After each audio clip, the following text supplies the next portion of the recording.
Mom! Madame, run, quick! Tear off her leather pants. Break her hands and feet.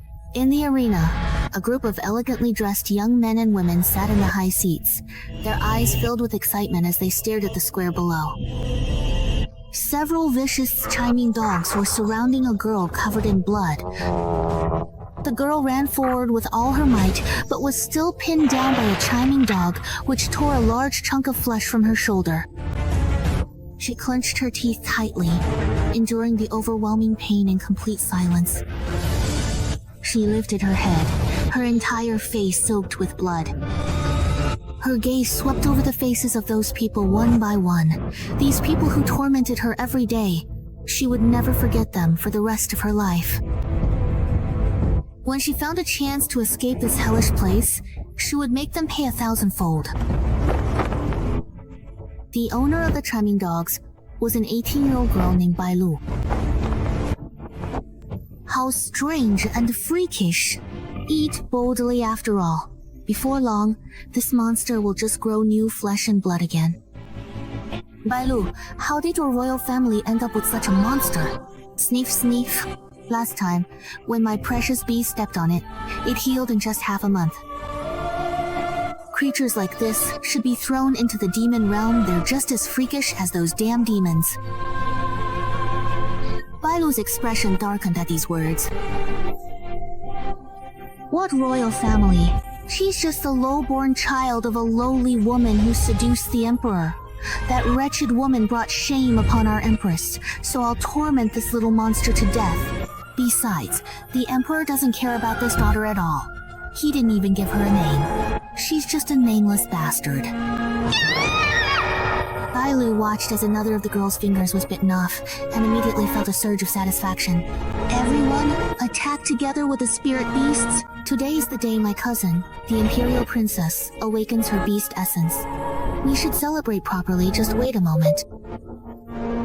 Bailu raised her hand, about to release 8 more spirit beasts, but in the next instant, the Imperial Princess arrived.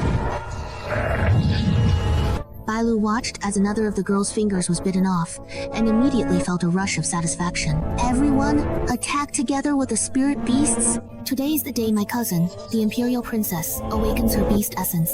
We should celebrate properly, just wait a moment.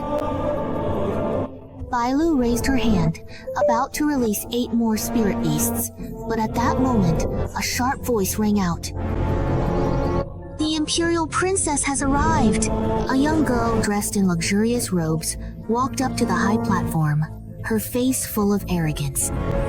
Bailu and the others immediately panicked. Your Highness, how could we let such a wretch sully your eyes? It's far too bloody, it might frighten you. The 7th princess, Sulian, stood atop the platform, looking down at the child who was said to have been born on the exact same day, month, and year as her. She lay in a pool of blood, barely clinging to life. A strong look of disgust flashed in Sulian's eyes, but she put on a sympathetic expression and said, She's quite pitiful too. You all shouldn't torment her anymore. Your Highness, you're just too kind. That's right, cousin. Remember how her mother embarrassed Auntie? The dignified empress actually had to share her husband with a mere foot-washing maid. What a disgraceful humiliation. Aunt was the most talented young woman of the Bai family in all 5 continents. Marrying into the Wanzhou Kingdom was already a compromise for her. The foundation of the Wanzhou Kingdom should have only ever belonged to you, cousin. Oh, but perhaps that's too harsh after all. She is innocent in all this. The girl lying in a pool of blood almost laughed when she heard these words. This Sulian always showed up after she had been reprimanded, saying things that sounded sympathetic, but in reality, he wished for her to suffer even more, just waiting for her to find a chance to escape from this palace. As long as she could get out, she would definitely take her revenge. The girl clenched her fist today. She had a chance. The girl did some calculations. Although the kingdom of Wanzhou was just a small nation within the entire divine demon domain, everyone here would awaken a beast core on their 18th birthday. thus gaining their first life-bound spirit beast. Today was a day she could awaken her beast core. The beast core attaches itself to the skin and bones of a person's body, and that particular bone is called the beast bone. And what is refined from the bone marrow is the beast core. The more important the location of the beast bone, the greater the talent of the beast core. As long as her spirit beast was strong enough, she might just be able to fight her way out. But just then, a few of the Empress's natural-born female slaves suddenly came over and dragged her away, as if she were a piece of trash. Looks like she still hasn't given up. Still thinking of running away, huh? One of the female slaves slapped her, and even spat in her face. What? You still think you can escape just because your beast core has awakened? Are you dreaming? Ha! The girl's heart turned cold. They actually remember today was her birthday. In that case, could she still escape? She was taken into the secret chamber reserved for the Empress. Why not just cut off her hands and feet, then pull out her tongue and stuff her into a big jar? Yenner, if you don't pull out the roots when you weed, they'll grow back with the spring breeze. Once she turns 18, she can't be allowed to live. As for you, today is also the day you awaken your beast core. Why aren't you getting ready? Mother has prepared the finest spiritual medicine pool for you. Go soak in it. Thank you, Mother. I will definitely awaken the most outstanding beast core. After all, I am the most noble foundation of the beast kingdom. The girl had no time to listen to the rest. Because at that moment, blood-red flames suddenly spread across her body. Restored? She heard the maid's startled cry, even trembling with a hint of fear. Your Majesty, come and see. This is the phoenix bone giving birth to the phoenix core. No wonder this blood beast of the sword Zun can regenerate. None of them realized that this was actually the first sign of the phoenix core's nirvana. The Empress's face suddenly changed color. What nonsense are you talking about? Suddenly, blood-red flames spread across her body. Restored? She heard the maid's startled cry, even trembling with a hint of fear. Your Majesty, come and see. This is the phoenix bone giving birth to the phoenix core. No wonder this blood beast of the sword Zun can regenerate. None of them had ever considered that this was actually the first sign of the phoenix core's rebirth. The Empress's face suddenly changed color. What nonsense are you talking about? Phoenix bones only appear once in 1,000 years, and even then, they may not produce a phoenix core. Only the most noble destiny-bearing daughter of the royal family of the Beast Kingdom can obtain one. That little one is also my Yanya. How could she possibly? Her words abruptly stopped, because that really was a phoenix core. The entire spine of the young girl was glowing brilliantly. It was indeed a phoenix bone, and within it, the most vital phoenix core was being nurtured. The Empress's beautiful face instantly twisted with rage, but in the next moment she suddenly smiled. The phoenix core belongs to my Yanair, and it can only belong to my Yanair. Dig out her spine for me, use the Bai family's secret arts, and return it to my Yanair. The incredibly sharp blade deeply pierced her delicate skin, and the young girl, with a fierce and unwavering gaze, glared intensely at the powerful Empress. I will most definitely kill you. I am not the same as my mother, I assure you. The girl's voice was choked with blood and tears. But the Empress only laughed. Just you. Your mother died much more easily than you will. After she gave birth to you, I threw her into the military camp. Those men, hadn't seen a woman in a very long time. Her sharp, slender fingertips gently grazed the young girl's delicate eyelid. When your own mother tragically died on those wretched men's beds, I personally watched the entire horrifying thing unfold before my very eyes. The girl trembled all over, her eyes bloodshot. But suddenly, she lashed out and bit off the Empress's finger. Tian Chu. The Empress never expected that she would still have any strength left. She was slapped hard and sent flying. At the same time, a golden longevity pendant fell from her body. Huh? A phoenix longevity pendant. The Empress didn't even care about her own hand, which had been bitten and was bleeding profusely. Quick! Bring it here. The girl had already had her bones extracted. She desperately reached out her hand, but could only watch as her longevity pendant was taken away by the maidservants. Filthy thing! Throw her into the abyssal demon ravine and let those monsters tear her body apart. I want her to die with no body left to bury. Her body, almost completely torn apart, was brought to the mouth of a deep abyss filled with sinister demonic energy. The two maidservants who brought her here didn't even dare to breathe loudly. This demon ravine was filled with monsters once you go in. There's no coming out. With her flesh and blood body, she would surely be devoured by those monsters in no time. Go to hell. The two of them worked together to throw her high into the air. At the moment she was thrown up, she saw rolling blood-red clouds gathering in the eastern sky.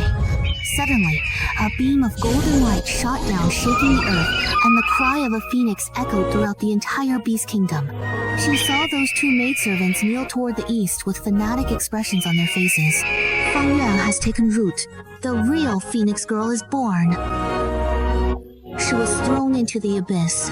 When her body smashed into the huge river in the abyss, she no longer felt the pain, and all kinds of strange and hoarse sounds rang in her ears. There haven't been any new people in the demon world for a long time. It's a very cute little baby. The tender meat of these adorable little babies is truly the most delicious, Hee. Well, what do you think? A fierce sound came from the bottom of the river and suddenly turned a corner. Did this adorable little baby just lay an egg? Right here, right now? Therefore, a small black egg appeared on the girl's body in the past. This particular egg. A certain Miss Gate was stunned for a moment, then suddenly shouted excitedly toward a dense forest in the distance. Lady Yan, come and see. There's a little girl who can lay eggs. Don't you love eating Yan salted eggs the most? A blurry woman's voice came from deep within the forest. Idiot. That's the mountain god of the Beast Kingdom. Bring her over here. Let me take a look. A hand, so pale it was almost unnaturally so, pressed down on her back. How interesting. She's actually a natural-born phoenix essence. It seems those who tried to extract her phoenix essence didn't know the secret that it can be reborn through nirvana. The woman chuckled softly. But her resentment lingers, her hatred unresolved, and now, influenced by the madness of our demon realm, she's actually become a fusion of good and evil. Just keep raising her, who knows? Maybe you'll end up with a little monster. Why? Why can't this egg hatch no matter what I do? Her face was deathly pale, and she seemed completely deranged. How much more of my own heart's blood do I have to use to nurture and feed her? Xiao Yanmei? The Empress came over when she heard the commotion. What nonsense are you up to now? This is a divine beast! It's been 3 months, and it still refuses to come out. Suli gritted her teeth tightly. How much longer do I have to keep hiding? If those lowly commoners outside find out that I'm a princess who can't even hatch a divine beast, they'll definitely laugh at me. And then there's the Feng family. Feng Shun, from the Feng family of the 5 provinces, has come here in person and waited for me for 3 months. But as a naturally gifted Ma Linglong, I possess the unparalleled phoenix blood. Aren't we supposed to be a perfect match? Yet this egg of mine just will never hatch. Su Li's expression turned pale. Then what about my engagement to the Feng family? Will brother Feng Shun not want me anymore? Who would dare? A trace of malice flashed in the Empress's eyes. She would never allow Yanner to suffer such humiliation behind the scenes. Come on, stop worrying. That young master Feng Shun really likes you. Haven't you heard? He went to Mount Baitu with Bai Lu to look for dragon scale grass for you. Dragon scale grass? Really? That's wonderful, Your Majesty. Dragon scale grass is the best catalyst for unhatched beast eggs. I must get my hands on it. Don't worry, child. You'll definitely have it. Your Majesty will definitely make you the most outstanding woman in all of the Beast Kingdom, no, in all of Wuzhou. At this moment, on Mount Baitu, the strange-looking team was moving cautiously deeper into the mountain. Suddenly, a crisp bell rang out from within the thick fog. Who's actually there? Feng Shun immediately placed his hand on his weapon. Soon, a figure appeared before them. It was a girl of about 18, dressed in a long red gown, with half of her face covered by a silver mask, revealing only one side of her face. Her blood-red cat-like eyes were especially captivating. Around her ankle was a string of pitch-black bells. At that moment, she lowered her head and reached out to pick a herb shaped like a coiled dragon. Dragon-scale grass! Brother Shun, it's dragon-scale grass! Quick, you lowly commoner, hurry up and give us the dragon-scale grass! The spiritual energy fluctuations on her body were extremely weak. Bailu glanced at the girl with disdain. It was obvious she had no spiritual power. The girl turned around, and Bailu's gaze trembled. How come this person's figure looks so much like that wretch? No, that's impossible. That wretch is already dead. The girl stared intently at Bailu in front of her, her hand clenched tightly into a fist. She really hadn't expected Bailu to come to this forbidden area. It had only been 3 months, yet her days in the demon realm felt like years. Every day and every moment, she missed those people, and she remembered everything they had done to her. Her revenge, her mother's revenge, and her own birthday, she would reclaim them all with her own hands. But with the thick fog concealing everything, no one could see each other's expressions. Give it to you? On what grounds? Do you even know who we are? And how dare you come to Baitu Mountain alone? This is the forbidden land of the Kingdom of Beasts!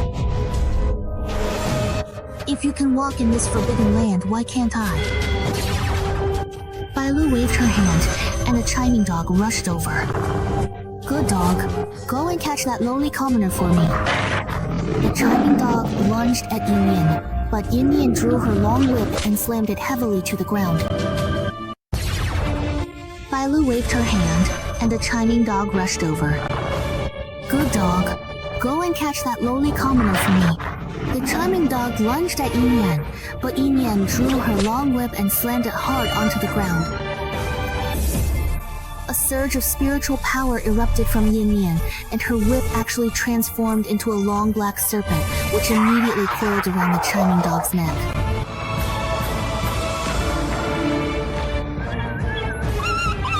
Good dog! Bailu's expression twisted abruptly. Thursday, this is impossible!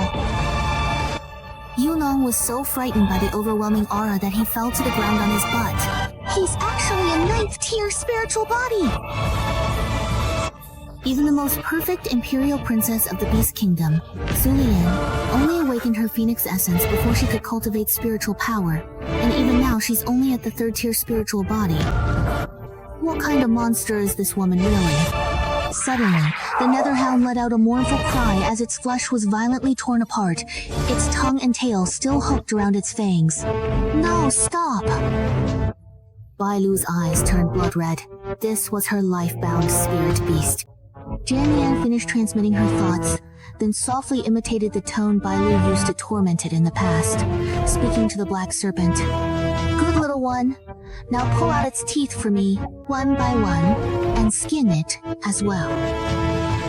I want to make a new scarf for myself, dear girl. Ah, my assistant. My assistant! Bailu clutched her chest, the pain of her life-bound spirit beast continuously flooding into her. Watching her beloved pet being skinned and having its teeth pulled out, she turned around in fury and shouted at the soldiers behind her. Why aren't you law? Before she could finish her sentence, in the next instant, a shadow suddenly appeared in front of her and grabbed her by the neck. 2 heavy slaps landed hard on Bailu's face, sending 2 of her front teeth flying out of her mouth. Huh, you lowlife! How dare you! Bailu screamed loudly. Didn't you want to reward the soldiers? Yin Yang let out a soft laugh and tore her dress apart. Then why don't you do it yourself? No, please don't. Bai Lu struggled desperately, while the soldiers who had been about to make a move were all stunned. What a great figure. After Yin Yan had had his fun, he raised his hand, intending to snap Bai Lu's neck. But in the next instant, a flash of sword light, carrying Yin Yan's murderous intent, swept toward him. The powerful spiritual pressure made the shadow raise his eyebrows in surprise. Another 9th level spiritual body. After Yin Yan had had his fun, he raised his hand, intending to snap Bai Lu's neck. But in the next instant, a flash of sword light, carrying Yin Yan's murderous intent, swept toward him. The powerful spiritual pressure made the shadow raise his eyebrows in surprise. Another 9th level spiritual body. The man standing next to Bai Lu looked to be no more than 20 years old. Yet he had also cultivated to the 9th level spiritual body. He has already lost. Yet you still refuse to let it go? How utterly ruthless. Fang Shuang's words, which were meant to be righteous, made Yin Yan sneer. So it's fine for Bai Lu to kill it, but not for it to kill Bai Lu?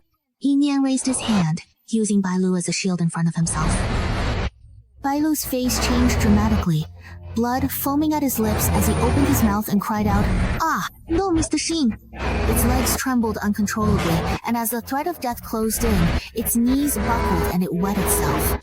Fang Shuan's expression changed, and he hurriedly withdrew his sword light, but the soldiers behind him had already reacted and were about to attack. Yin Yan flung Bai Lu away from his hand with force, then looked at his own hand in disgust. What a sacrifice, now my hand reeks of piss. Bai Lu scrambled to its feet, rolling and crawling, its legs stained with yellow urine and reeking of stench.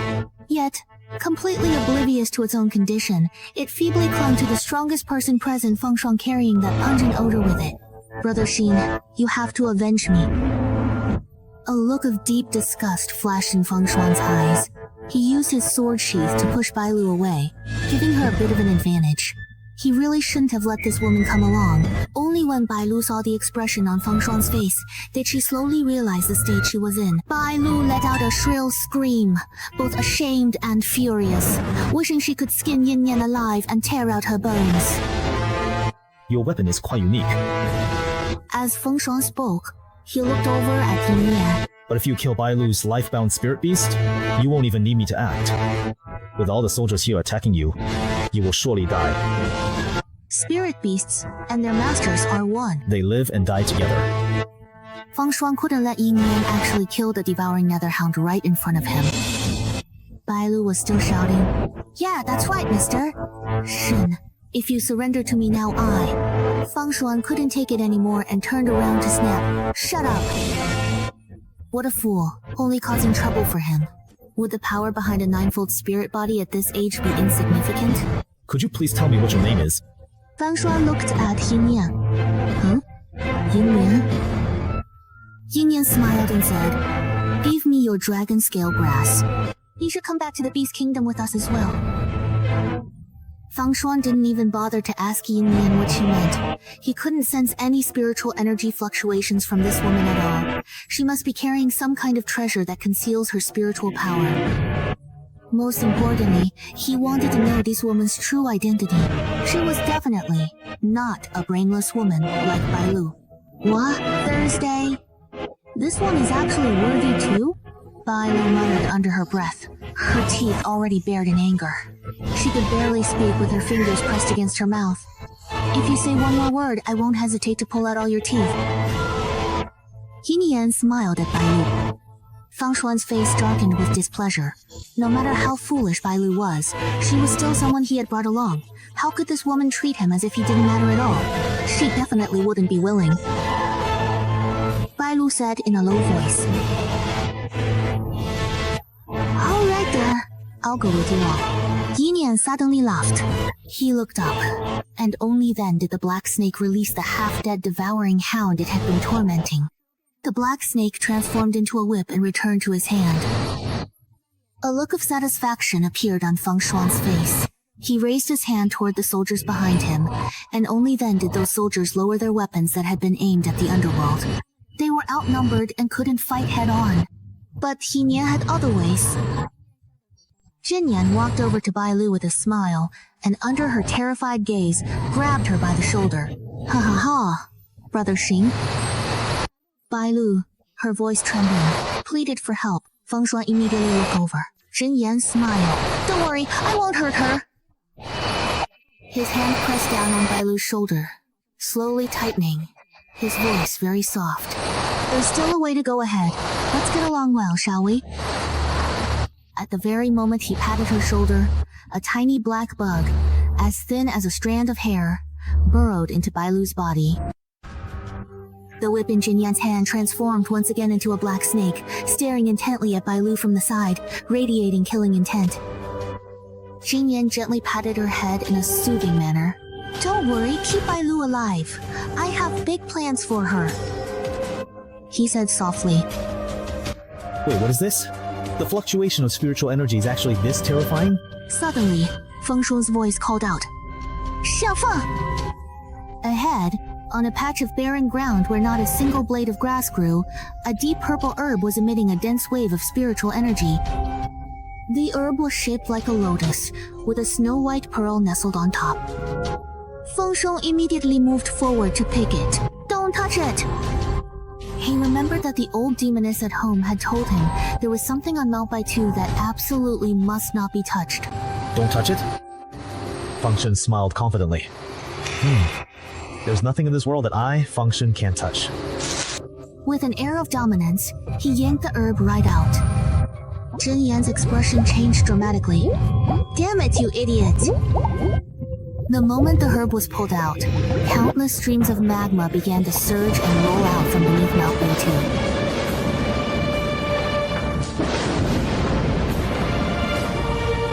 In the end, a white-shaped coffin was revealed. Inside the coffin lay a man. Even though his eyes were quietly closed, an overwhelming sense of power that could shake heaven and earth radiated from him. In the next moment, the man's slender fingers twitched slightly.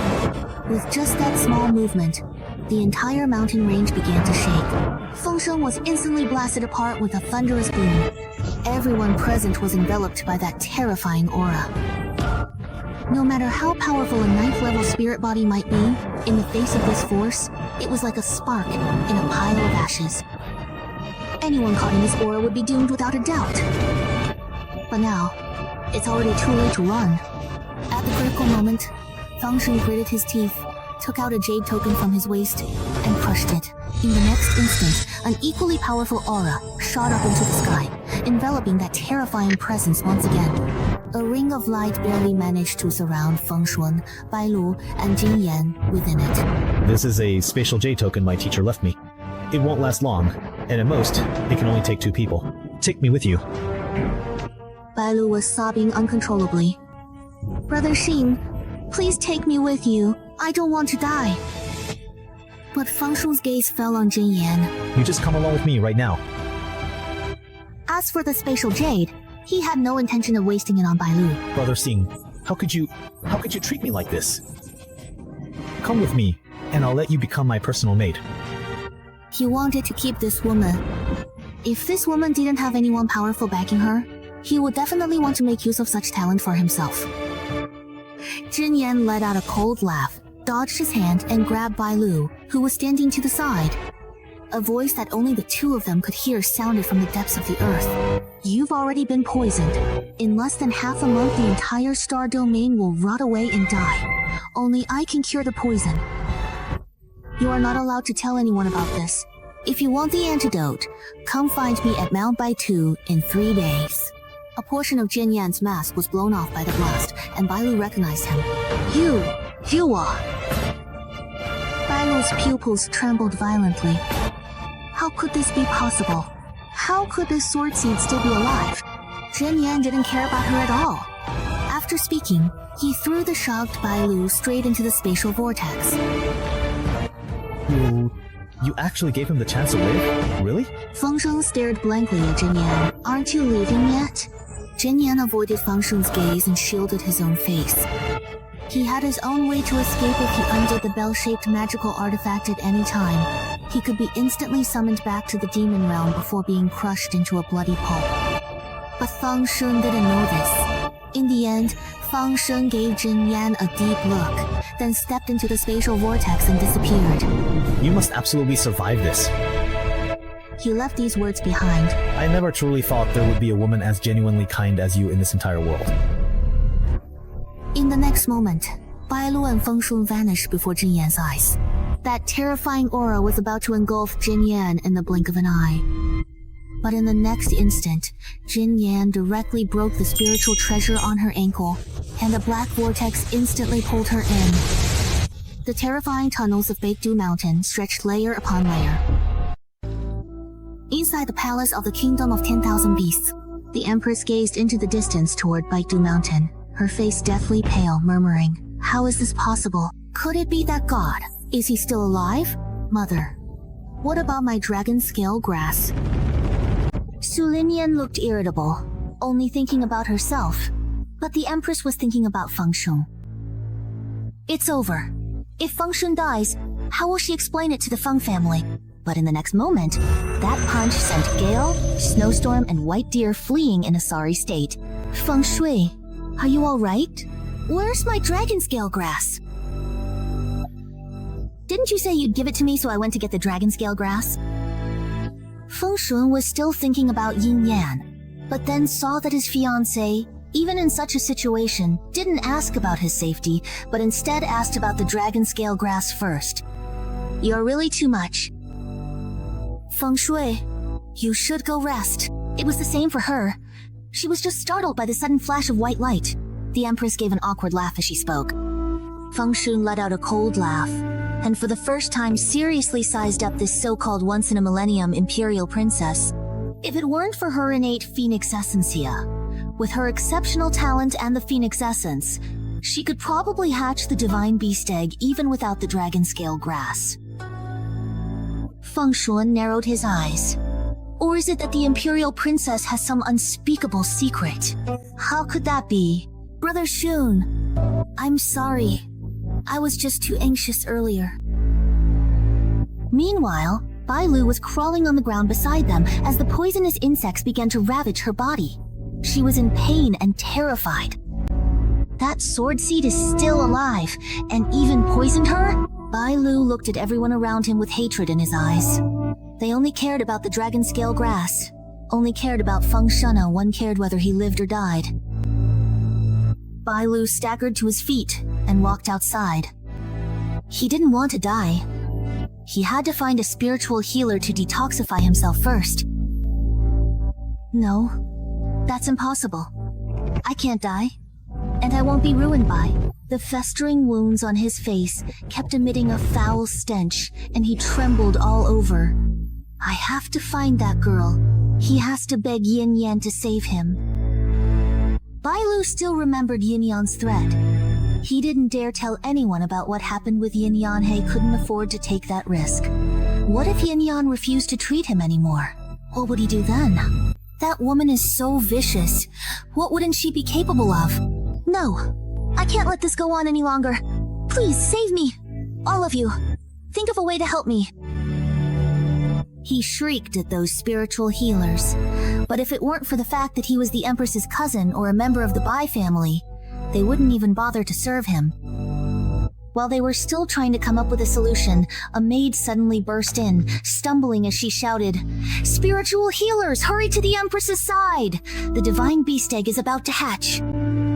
All the spiritual healers were startled. How could Bailu's trivial matters compare to the Empress, who was unparalleled in the world? They all rushed over in a swarm. Su Lion and the Empress were both intently watching the golden egg on the spiritual platform. I originally thought that the sword seed had died, and that the beast egg wouldn't be able to hatch either, since their fates are intertwined. Su Lian was overjoyed, unable to believe that it was actually about to hatch. Silly child. Now that the phoenix essence is in your hands, you are the master of this egg. What does it have to do with that sword seed? The Empress looked at her daughter with a face full of motherly affection. At last, from now on, her child will become the most noble woman in all 5 continents. Ha ha ha. With its golden wings, it struck down half of the eggshell at once. The Empress excitedly grabbed Su Lian's hand. Baby, look quickly. That's a fire phoenix. It's really a fire phoenix. In the blink of an eye, that little phoenix turned into a young girl holding 2 chirping chicks. Ha ha ha. With its golden wings, it struck down half of the eggshell at once. The Empress excitedly grabbed Su Lian's hand. Baby, look quickly. That's a fire phoenix. It's really a fire phoenix. In the blink of an eye, that little phoenix turned into a young girl holding 2 chirping chicks. The little girl's forehead was still burning with fire, and her eyes were sharp and piercing. She glanced coldly at the 2 women. Who are you 2? The Empress was momentarily stunned, but quickly forced a kindly smile onto her face. This is your master. She pushed Su Lian forward. Let me give you a name. Su Lian, feeling the overwhelming pressure emanating from the girl, spoke with barely contained joy. I'll call me Lala. I'm not the fire phoenix. Who are you insulting? You're so ugly. You're not my master. A life-bound spirit beast can sense its true master. How could this woman, who looks just like a barnyard chicken, possibly be its master? What did you say? Su Lian clenched her fists tightly. In the next moment, the phoenix energy on her body suddenly flared, and a formation abruptly lit up beneath her feet. It was a master-servant formation. A life-bound spirit beast cannot defy its master. Lala was forced to the ground, eyes wide with shock. Why does this barnyard chicken have a master-servant contract with me? I am your master. Su Lian's expression twisted like a madwoman. I was born with phoenix energy. You were born from that energy, so you are my spirit beast. If you dare disobey me, I'll beat you to death. Lala struggled desperately. But the master-servant contract is absolute. He was completely powerless to resist. He took a couple of shallow breaths and said, Fine, you are Lala's master. Lala won't make trouble anymore. Su Lian snorted coldly and withdrew the suppressing formation.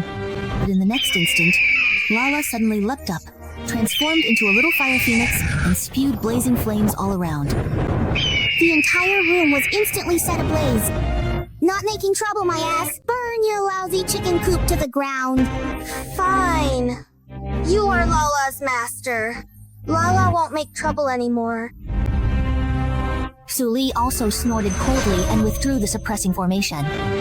But in the next moment, Lala suddenly leapt up from where she was, transformed into a little fire phoenix, and spewed raging flames all around, instantly setting the entire room ablaze.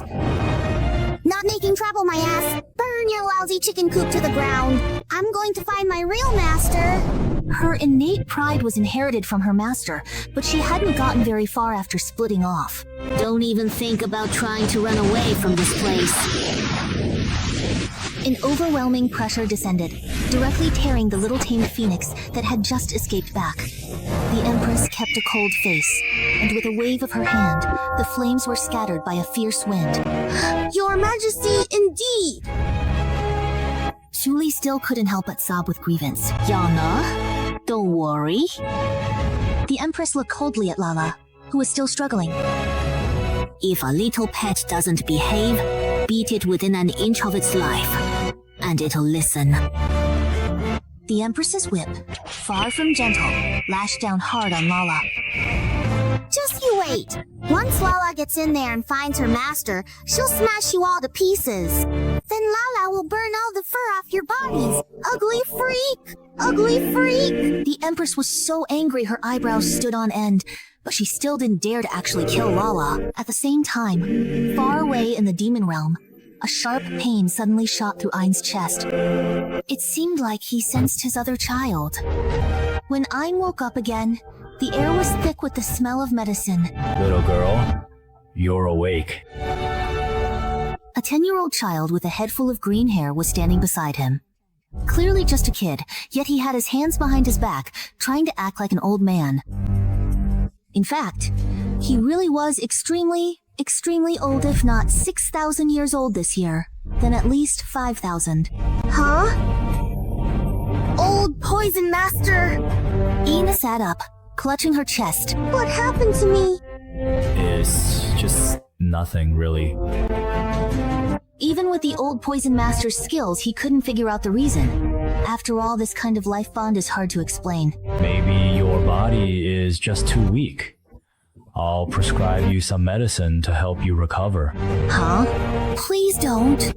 Oh, right. Switch me back. Ine really couldn't wait any longer. Come on, I haven't even shown it to that old witch just yet. The old poison master waved him over, holding his hand upright, and said to let him take a look first. He was holding a box in his hand, and inside were 2 translucent white pills. He and the person he was going to swap souls with would each take one, and there was a time limit. However, he was just going to use Bailu's body to do those things, and that amount of time was more than enough. Of course, if he survived, Bailu definitely wouldn't make it. Nian Nian, come quick. Your birthday beast is moving. What? Nian Nian, what kind of beast is about to come out? Nianian, what kind of beast do you want to get? Anything's fine. I like all living cubs. A bug? A bug beast? Among all spirit beasts, bug beasts are the most worthless and have the least potential. Nian Nian, how did you end up with a little bug? Demons all value intelligence and strength above all else. Seeing that it was just a tiny bug, everyone couldn't help but sigh. Alas, alas, alas, what a pity! All right, don't cry, don't cry. Master. She rested her head on Ein's shoulder, her chubby little body feeling very soft in a hug, and she even smelled faintly of milk.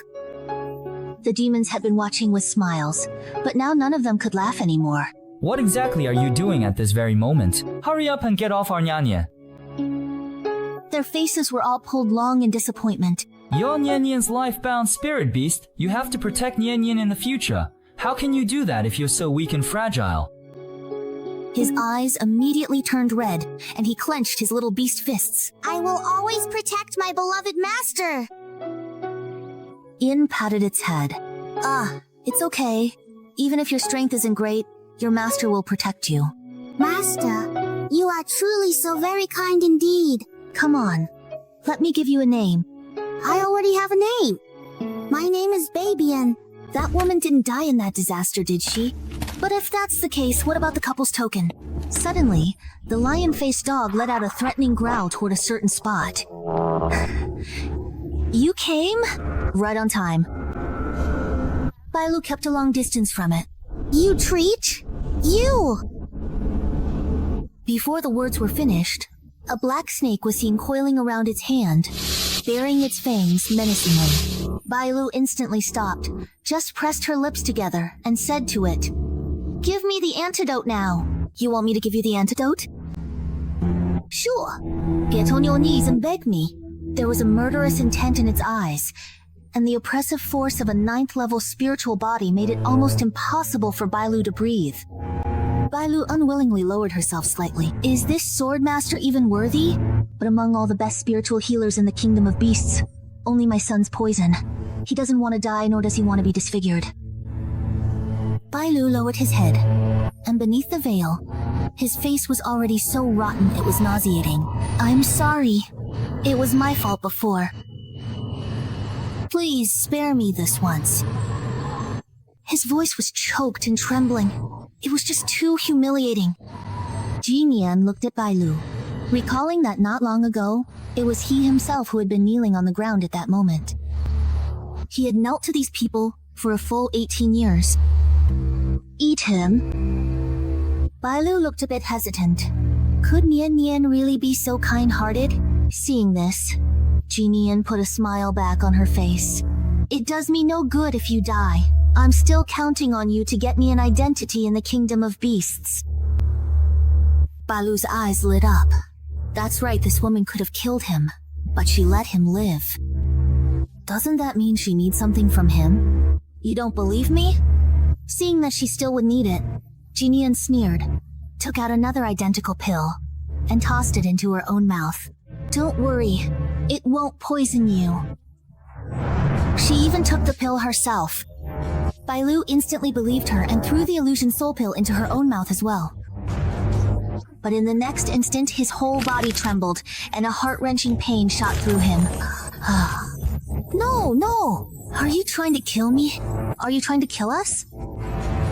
He stared wide-eyed, screaming in his mind.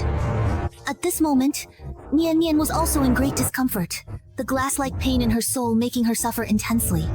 But this pain, she could still endure. Why would you ever think I would really let you go? You were just too stupid. In the next moment, Nian Nian collapsed softly to the ground.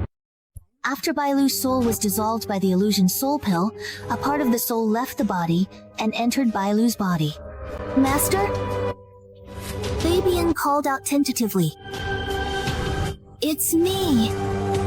Suddenly, the obsessed dog next to them began convulsing all over, howling miserably. Its master's soul had already dissipated and died. As its master's spirit beast, it naturally couldn't escape this calamity either. Very soon, the obsessed dog turned into a pool of blood, its flesh and skin completely gone. Oh dear. Getting another obsessed dog is going to be a problem. But, Master, you don't have to worry about that. I can transform into one. In the next moment, Fabian suddenly transformed into an obsessed dog and gently licked Nian Nian's fingertips. Is this your ability? Can you also copy their attributes and moves? Nian Nian asked in surprise. Of course! As long as it's not a spirit beast much stronger than me, I can transform into any I've seen, and I can even be stronger than those lower-level spirit beasts. Of course, my strength can't compare to yours, Master. That's all right. From now on, Master will protect you. The most important thing right now is to find Master's other little one, understand? Oh. After taking the real antidote and getting rid of the poisonous insect causing trouble in her body, Nian Nian turned around and patted the ground. Soon, 2 shadow beasts emerged from the ground. Thank you for helping me take my body back to the demon realm. Once I find a way to break the seal on the demon realm, I'll come back to retrieve my body. Got it, Nian Nian. Take care of yourself. The 2 shadow beasts said crisply. If you run into any trouble, hurry back to the demon realm, okay? Nian Nian nodded, sat on Fabian's back, and headed straight for the beast kingdom without looking back. It slowly carried Nian Nian's body, and as they passed the summit of Mount Baitu, the man's eyelashes in the coffin at the foot of the mountain trembled once again. This time, without much struggle, he suddenly opened his eyes. The man seemed a bit dazed from sleep. The ground is so hard to sleep on. I wish I had a pillow. The man lifted his head and looked upward, his gaze astonishingly piercing through the layers of restraints. At the very top, he saw 2 little shadow demons carrying a woman. He blinked in confusion, slowly reached out his hand, and snapped his fingers. In the next moment, the entire Baekdu mountain split open, and a demon carrying Nian Nian's body plummeted straight down. His coffin was enormous, and all 3 of them crashed into it at the same time. The man casually tossed the 2 shadow demons aside, pulled Nian Nian's body over, reached out and pressed on her chest, finding it just the right softness. Should be quite comfortable. This person has no breath left. She must be dead. He yawned lazily, clapped his hands, and instantly gathered countless spiritual energies, enveloping her body to preserve the corpse from decay. Drowsiness swept over him again, and the man rested his head on Nian Nian, falling into a deep sleep once more. I've cast a corpse, preserving spell on you. You should remember to thank me.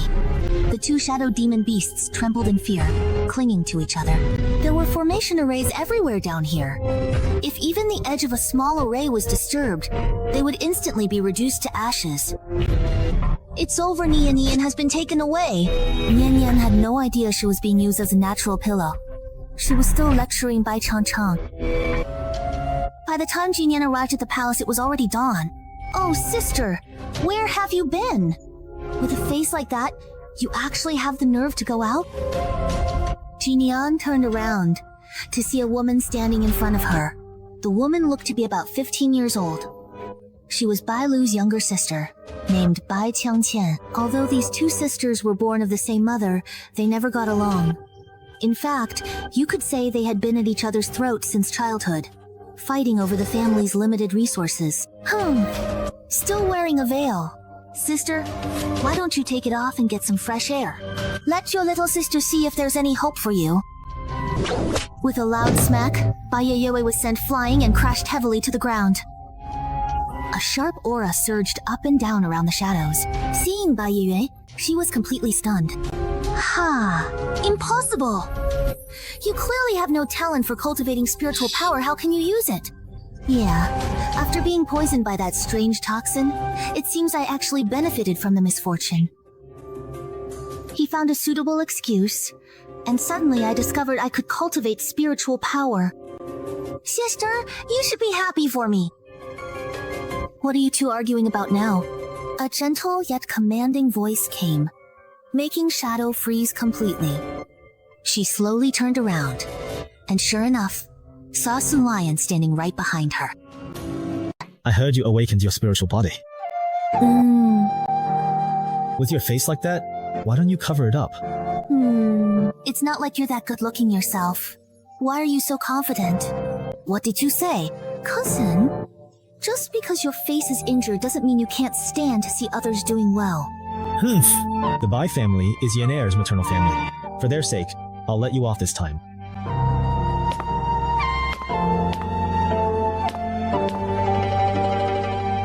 That Feng Shun is he from the Feng family of number 5 high school? Of course. You follow him around every day and you don't even know that? But don't get your hopes up. That's DG's man. You're not worthy.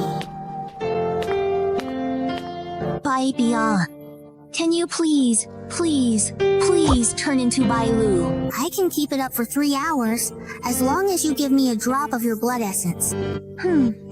Baby, you're amazing. Master, are you sneaking out tonight, are you? Are you going to fight? I really want to go too. Help me pretend to be Bai Lu here. Don't blow your cover. Once I find the big guy and bring him back, we'll go out together. Master, what if the Feng family likes the big one and doesn't like Bai Bian anymore? Am I still your favorite baby? How could that be? You're both my babies.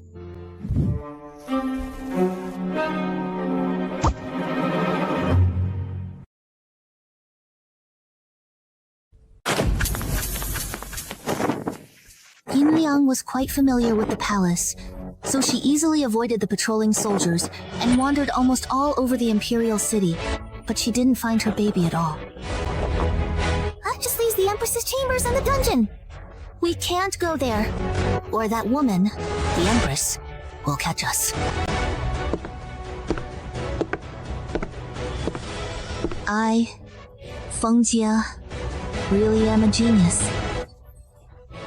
But just going back like this doesn't seem right. How about I help you collect a little interest today, then? I wonder if that particular woman is still alive and well at this very moment.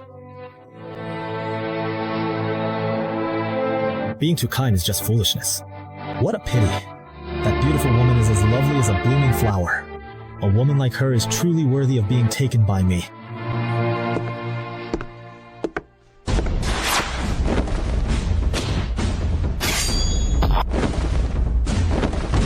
Could you please tell me who you are, as I am quite curious to know your identity and purpose for being here. Indeed, you are courting death. Humph. Do you really think you can fight back all by yourself? Ugh. If you're an enemy, state your name. Young Master Feng! The palace soldiers arrived quickly, and the shadow was about to be completely surrounded. He let out a cold laugh. I'll spare you for now. We'll meet again. Get out of the way! His words were completely swallowed by the sudden blast wave. The shadow quickly retreated, continuously throwing magical artifacts from his hands, each one exploding in succession. The soldiers dodged in a panic. The shadow deliberately targeted the newly built palaces for his explosions, and fierce flames blazed upward. He was enjoying the destruction, but in the next moment, several powerful auras surged up from within the palace. Dozens of these presences belonged to formidable heavenly spirit realm experts. This is trouble. I need to get out of here. Bastard. Ignorant rat. How dare you cause chaos in my imperial city? In the next instant, An overwhelming wave of spiritual power swept down, about to search the place where the shadow was hiding. The shadow let out a cold laugh, and 5 more magical artifacts appeared in his hand. Ah, these are high-grade demonic artifacts. Go! Demonic element? There shouldn't be anyone in this world who can still wield demonic elements, the shadow said. How is that possible? The seal in my sword hasn't been broken, so those demons shouldn't have been able to get out. At this moment, inside the abyssal demon sword. Nian Nian. That's the magical artifact I gave to Nian Nian. It's mine. That's my artifact. Several great demons, with wind wings at their backs, looked proud. Why is it a low-grade artifact? Everyone was dissatisfied, clenching their fists and shouting. Nian Nian, blow up a high-grade one. High grade. Damn it. Our Nian Nian was forced to blow up her artifact. Did someone bully her? Didn't I say those 2 warehouses weren't enough? Blow up a high-grade one? High grade? If it's not enough, go home and get more. We've got plenty at home. Everyone laughed so hard their faces turned red. The shadow really did raise their child well. It wasn't until the demonic energy shot up into the sky that the demons were stunned. The elemental energy outside the demon realm had been dormant for thousands of years, but this explosion was like throwing a stone into the sea, stirring the hearts of the demons that had long been lifeless. Damn, it's been ages since we've seen the demonic elements outside move at all. Why are you crying a little? Nothing happened. A demon nearby had red-rimmed eyes. Why can't I cry? Those things outside locked us up here just to drain us of our blood, even though we haven't done anything wrong. They weren't always called the Demon Clan. They once had a much more beautiful name, the Divine Light Clan. No one even knows how many years they've been sealed here. Something's wrong, elders. Nian Nian's body was taken away by that person from Baekdu Mountain. What did you say? It's true. The only surviving bloodline left under Baekdu Mountain Yi took Nian Nian away. Some of the demons broke down and cried. What are we supposed to do? That place is full of lava. What if something happens to Nian Nian's body? Please don't jinx it. The old viper shouted sternly. What are we supposed to do now? We can't get out either. Should we just fight the seal head on? We already tried that 800 years ago. What good did it do? So you want me to just stand by and watch Nian Nian's body get trapped in that hellish place? Huh? Other than that child, who else can break through the seal on Baekdu Mountain and get in? The old poison master said that the soul-swapping pill has a time limit. Once the time is up, if Nian Nian can't return to her own body, she'll die. Everyone was arguing in chaos, except for the Yin girl, whose expression was cold and silent. Her eyes were a deep, inky black, so profound that it felt as if you were staring into 2 ancient, unchanging dry wells. She began to recite a poem. The Yin girl was calmer than all the other demons present, but what she said next made everyone think she might be insane. Take out the 1,000-mile Yin mirror. The poison master's body stiffened. Are you sure about this? If you use that thing, your nearly 100 years of cultivation will all be for nothing. The 1,000-mile Yin mirror is a treasured artifact of the Demon Clan. It can ignore all seals and restrictions in the world, allowing the user to transmit their voice across thousands of miles, but it requires the sacrifice of a great demon's cultivation. No one would ever touch this thing. It's been gathering dust for a very long time. After all, the Demon Clan only harbors hatred for the outside world now, but who would burn away their cultivation just to send a curse? I've lived for so long. What does 7,700 years mean to me? Jinu's voice was icy cold. Hey, how are you doing? The demons immediately shut their mouths. Jinu is the most ruthless person in the entire demon realm when it comes to Yin Nian. They all thought that Yinnu didn't care about Yin Nian. But at this moment, they realized that Yinnu seemed to care even more about that little troublemaker she mentioned. The 1,000-mile Yin mirror was only palm-sized, but Yinnu poured her cultivation power into it without hesitation. At the foot of Mount Baitu, the man was still sleeping when a voice suddenly pierced through the barrier and reached him. Get up! It was a woman's voice, laced with anger, yet it swaggered arrogantly in his ear. The man frowned slightly. Open your eyes and listen to me. This is a brand new message from me. In the next instant, the man's eyes snapped open. The magma immediately began to boil, and Mount Baitu trembled faintly. Who exactly is it? He spoke, his tone dragging out the last syllable, leaving behind a lazy drawl that sparked the imagination. What you took was not a corpse, but a child of our demon realm. Give that child back to me. The woman was furious. Demon sword? Quan Qingchui sat up, and after a long while finally remembered, isn't that his neighbor? However, he glanced down and saw the thing he had grabbed when he was half asleep and muddled earlier. He hadn't paid attention at the time, just felt like a lump of something soft and squishy had fallen down. He was really too sleepy, so he just tossed the person into the coffin and lay down to sleep. Jinian's hair was as black as ink. He reached out and touched it. It was as smooth as a well-told joke, and that face was truly pleasing to the eye. More importantly, it was very comfortable to lean against. It was rare for there to be any living thing on this Whitehead Mountain, and even if there was, he would still be asleep. Kuang Xingxui, send Nian Nian out. Even though you can't get out yourself, you can send her out. Jinu was very anxious. After all, the time for the 1,000-mile yin mirror was limited. Why is that the case? Yuan Xingxui leaned against Yinian, curling his lips carelessly. No, I've got him now. So he is truly mine.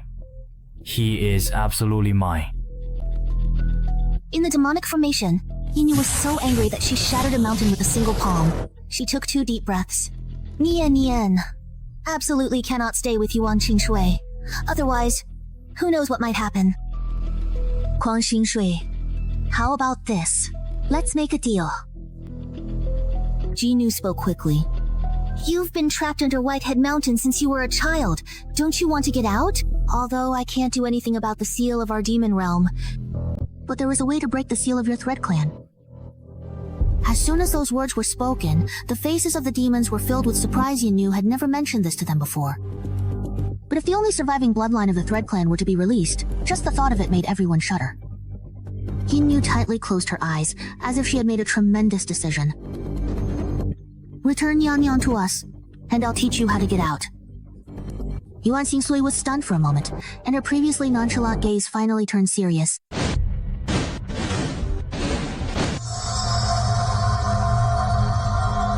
Yuan Xingxui injected her 9th-level spiritual power into a decoy body, tricking the seal of Mao Baidu. The seal then shifted to restrain the decoy instead. This allowed Yuan Xingxui's true body to escape. Let's go.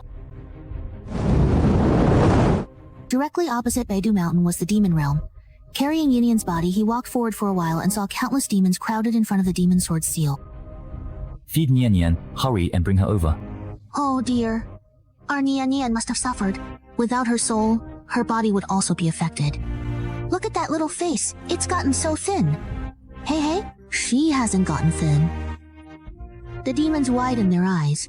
Yin Nian's physical body looked in excellent condition, and they could directly sense that her body was even stronger than before. Everyone gave Yuan Xingxui a strange look. Could it be that this person, unable to use spiritual power, has been nurturing Nian Nian's body every day? Alright, hurry up and toss Nian Nian in here. The demons quickly reached out their hands. We'll catch her safely. As they spoke, the demons also secretly glanced at Yuan Xingxui's face. This guy is insanely good-looking. Damn. The demons thought bluntly to themselves, only to see Yuan Xingxui lower his head and glance at Yin Nian. He noticed the trace of the demon sword seal on him, and a faint, ambiguous smile appeared on his lips as he looked at them, speaking slowly. No. If I give him to you, he'll end up trapped inside. His pitch-black eyes curved into a smile, yet within them was an indifference toward all things. Compared to the dumbfounded demons, Yuan Xingxui was the real demon among them. He was the last of the Thread Clan. On the day his clan was wiped out, his people used the last of their strength to create the barrier on Mount Baitu. In the final moment, the clan chief locked him inside alone, sealing away those who harbored ill intentions toward the Thread Clan, and sealing him as well. For thousands, even tens of thousands of years, he lived in that place, Perhaps out of sheer boredom, he became increasingly lethargic. Occasionally, he would bring down a spirit beast or two, passing by Mount Baitu to ask them about the outside world. Life for those outside kept getting better and better. The major clans flourished, and when he heard about it, all he could do was fall into a numb silence born of anger. When the Thread clan was still around, his mother had made him a little wooden puppet, saying that when he grew up, he could use formations to control it. The Thread clan was most skilled in the art of formations, and he loved it. He was so fond of it that he almost slept with it in his arms every night. But later, all his clansmen died, and his wooden puppet was lost, soaked somewhere in that thick pool of blood. Thinking of this, Yuan Shinsui lowered his head to look at Yin Yan again. He was even more beautiful than his wooden puppet, as beautiful as the vibrant flowers outside. What he picked up was his. I just wanted you all to take a look. Yuan Shinsui hugged the body tightly again, repeating once more. He is truly and completely mine. The demons were about to explode with anger. Nian Nian is ours. Yinnu taught you the way out. You have to keep your promise. Everyone was furious and exasperated. Fortunately, Yinnu appeared right away. Yinnu had seen this child before, but she hadn't expected Yuan Shinsui to have grown so much. Yuan Shinsui was only 10 years old when he was locked away. Still, just a child. All these years, there hadn't been any living beings around, let alone anyone to keep him company as he grew up, so he probably still had a child's temperament. Yinnu thought for a moment, then softened her voice and said, "Good child, if you promise someone something, you have to keep your word. Hand him over to me quickly, or you won't be a good child anymore." The demons looked at him in horror. What is she doing? Yuan Shinsui's jet black hair tumbled down, 4 demons and 4 spirits surrounding him. Yinnu looked at him, then turned around and gave him a smile. I'm not a bad child, so I won't give him to you. I never agreed to your request in the first place. He took a step back. I truly want him to sleep right here with me. A surge of power exploded from Yinnu, and even through the seal, his overwhelming anger could be felt. Yuan Shinsui. Yuan Shinsui completely ignored him, his eyes a deep mix of indifference and innocence. Please, do not call my name. He smiled with his lips pressed together. Thank you for teaching me the method. When I get out, I'll find a way to break your seal and repay you all.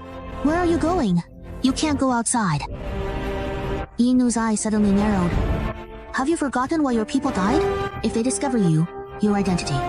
More importantly, it's too dangerous for Yin Yan's body to follow you. How could I ever so tragically forget how all my own people died? How could I ever forget how my people died? Yuan Shinshui suddenly looked up, and in the next moment, one exquisite formation after another appeared beneath his feet. I really don't need you to remind me of that at all. Yinnu's expression darkened. Even after he taught him to strip away 90% of his power, he was still this strong. This must at least be the strength of a celestial spirit. But clearly, there was no one to teach him how to cultivate. What exactly did he do in that sealed place? Yuan Xinshui saw the look of shock on Yinnu's face. He had just lifted his foot to leave when he realized that Yin Yan's loose hair had gotten caught on his button. He stared intently at Yin Yan's hair, his gaze making Yinnu's skin crawl. He hurriedly said, "It would be inconvenient for you to take him with you, so it's better to switch." But in the next moment, the formation beneath Yuan Xinshui's feet suddenly contracted. He let Yin Yan lean against him, ignoring the demon clan members, and quietly ran his fingers through Yin Yan's long hair. It was as if the person who had just lost their temper a moment ago wasn't her at all. She lowered her eyes, letting her half-loosened hair fall and cover the face she used for her disguise. Then, she skillfully began to braid Yin Yan's hair. But she had only seen her own mother do this when she was little, so her attempt was rather loose and messy. Still, she managed to tie it up into a bundle. Yuan Xinshui looked at her handiwork and was quite satisfied with herself. Everyone in the demon clan felt like they were watching someone who had finally gotten a toy after much effort. Now completely enamored with it and unable to put it down. The key thing was, this was their beloved Nian Yan. Break the seal. The demons felt a stifling frustration, as if their own daughter was being teased by some scoundrel right in front of them. But Yuan Xinshui had come out herself, and as she looked at the motionless body, her brows gradually furrowed again. She simply picked the person up directly, wanting to know where her soul was. Yuan Xinshui formed a divination array with one hand, and the formation pointed toward the direction of the Beast Kingdom. She didn't want something that couldn't move anymore. She wanted something alive, something that could move. At this moment, Nian Yan had no idea that someone was coming her way. Miss Bailu, the esteemed Bai family has sent you a brand new female slave. The person outside spoke with a flattery that was never present before. Everyone knew that now that Bailu had awakened her spiritual power, Her status in the Bai family would be completely different from now on. Yin opened the door and saw a whole row of female slaves squatting outside. But these were not the palace maids. They had all rushed over overnight from the main Bai family residence last night. Yin roughly counted and saw that there were about 200 female slaves. You know, even Su Lion only got 200. That was the treatment for the very first generation. There's more. The head steward stepped forward and handed over a snow-white token. For the upcoming Beast Battle Banquet, the elders have said that they would like Miss Beilu to represent the Bai family in the competition. A smile appeared on Yin-Yan's face as she steadily accepted the token. Don't worry, I definitely won't bring shame to the Bai family. Ding Nian had just taken her own token and was about to head to the banquet hall herself. But unexpectedly, she was stopped by several Bai family female slaves who seemed to hold high status. How could the young lady go by herself? Wouldn't that be a disgrace to our Bai family? The two female slaves wore expressionless faces, looking just like well-trained puppets. The Bai family's beast-drawn carriage had already arrived. This way, young lady. The female slaves stepped aside, and Ding Nian saw several pure white Pegasi, their backs long like wings, stamping their pale blue crystal hooves and neighing at her. Even though they were horses, their neighs sounded like the tinkling of spring water, like emerald leaves falling onto a jade plate, making one feel refreshed and at ease. Ah, aren't these the Pegasi that the Grand Elder keeps a close watch on? Bai Chen followed the sound over, and when she saw those horses, she was completely stunned. Pegasi are extremely difficult to raise. Even in our Bai family, there are only 8 of them. Pegasi move as swiftly as the wind, are extremely fast, have gentle temperaments, and what's more, their blood is a miraculous remedy for internal injuries. Are they actually letting you use this horse? Really? Bai Changqian was like a plucked long-necked chicken, making a terrible fuss. What insolence! Watching Bai Changqian being scolded. If the clan elders want to give it to the young lady, then it's for the young lady. Does Miss Changqian have any right to question that? Bai Changqian was startled, tears immediately welling up in her eyes as she muttered aggrievedly, "Brother, back me up a little." The young lady is representing the Bai family in the competition. She is the face of the Bai family. These two maidservants work directly under the Grand Elder. Although they are slaves, their status is actually higher than that of some young ladies without talent. Naturally, they aren't afraid of someone like Bai Changqian, a young girl who hasn't even left Beast Valley yet. Young lady, please get in the carriage. The maidservants bowed their heads respectfully. Bai Qian's eyes were red with anger, nearly driven mad by this scene. Not long ago, Bai Lu was just an ordinary member of the Bai family. Even her own parents thought she wouldn't amount to much, and instead, they placed higher hopes on her. How did everything change overnight? Ding Nian glanced at Bai Changqian with a smile, then walked straight over to the beast-drawn carriage, ready to get in. A few stable boys nearby were doing their best to calm the heavenly horses. Although heavenly horses are gentle by nature, they are also very proud. They won't attack people unprovoked, but not just anyone can ride them. As soon as Yin Yan walked up, the eyes of several heavenly horses suddenly widened, sparkling brightly. They gently snorted through their noses, then suddenly charged at Yin Yan as if they'd gone mad. Trample him to death! Young miss, be careful.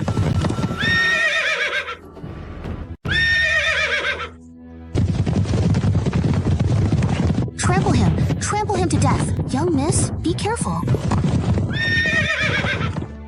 But to everyone's surprise, not only did the heavenly horses not charge, they even kept nudging Yin Yan's hand with their big heads. They lowered their noble heads and rubbed the softest fur on their necks against Yin Yan's hand. Yin Yan was startled as well. She had never seen any spirit beasts before. She only knew that the demonic beasts of the demon realm were very fond of her. But since everyone in the demon realm liked and spoiled them, she never noticed anything unusual. Oh right, she had never tested her attractiveness to spirit beasts. After all, there were no such testing artifacts in the demon realm. Those were things of the human race. According to the demons, back in the days before they were sealed, they would go out of their way to collect them. Miss, what are you doing? Back then, when the young lady was tested, her spirit beast compatibility was only level 4 out of 10, a result that could be considered very, very average.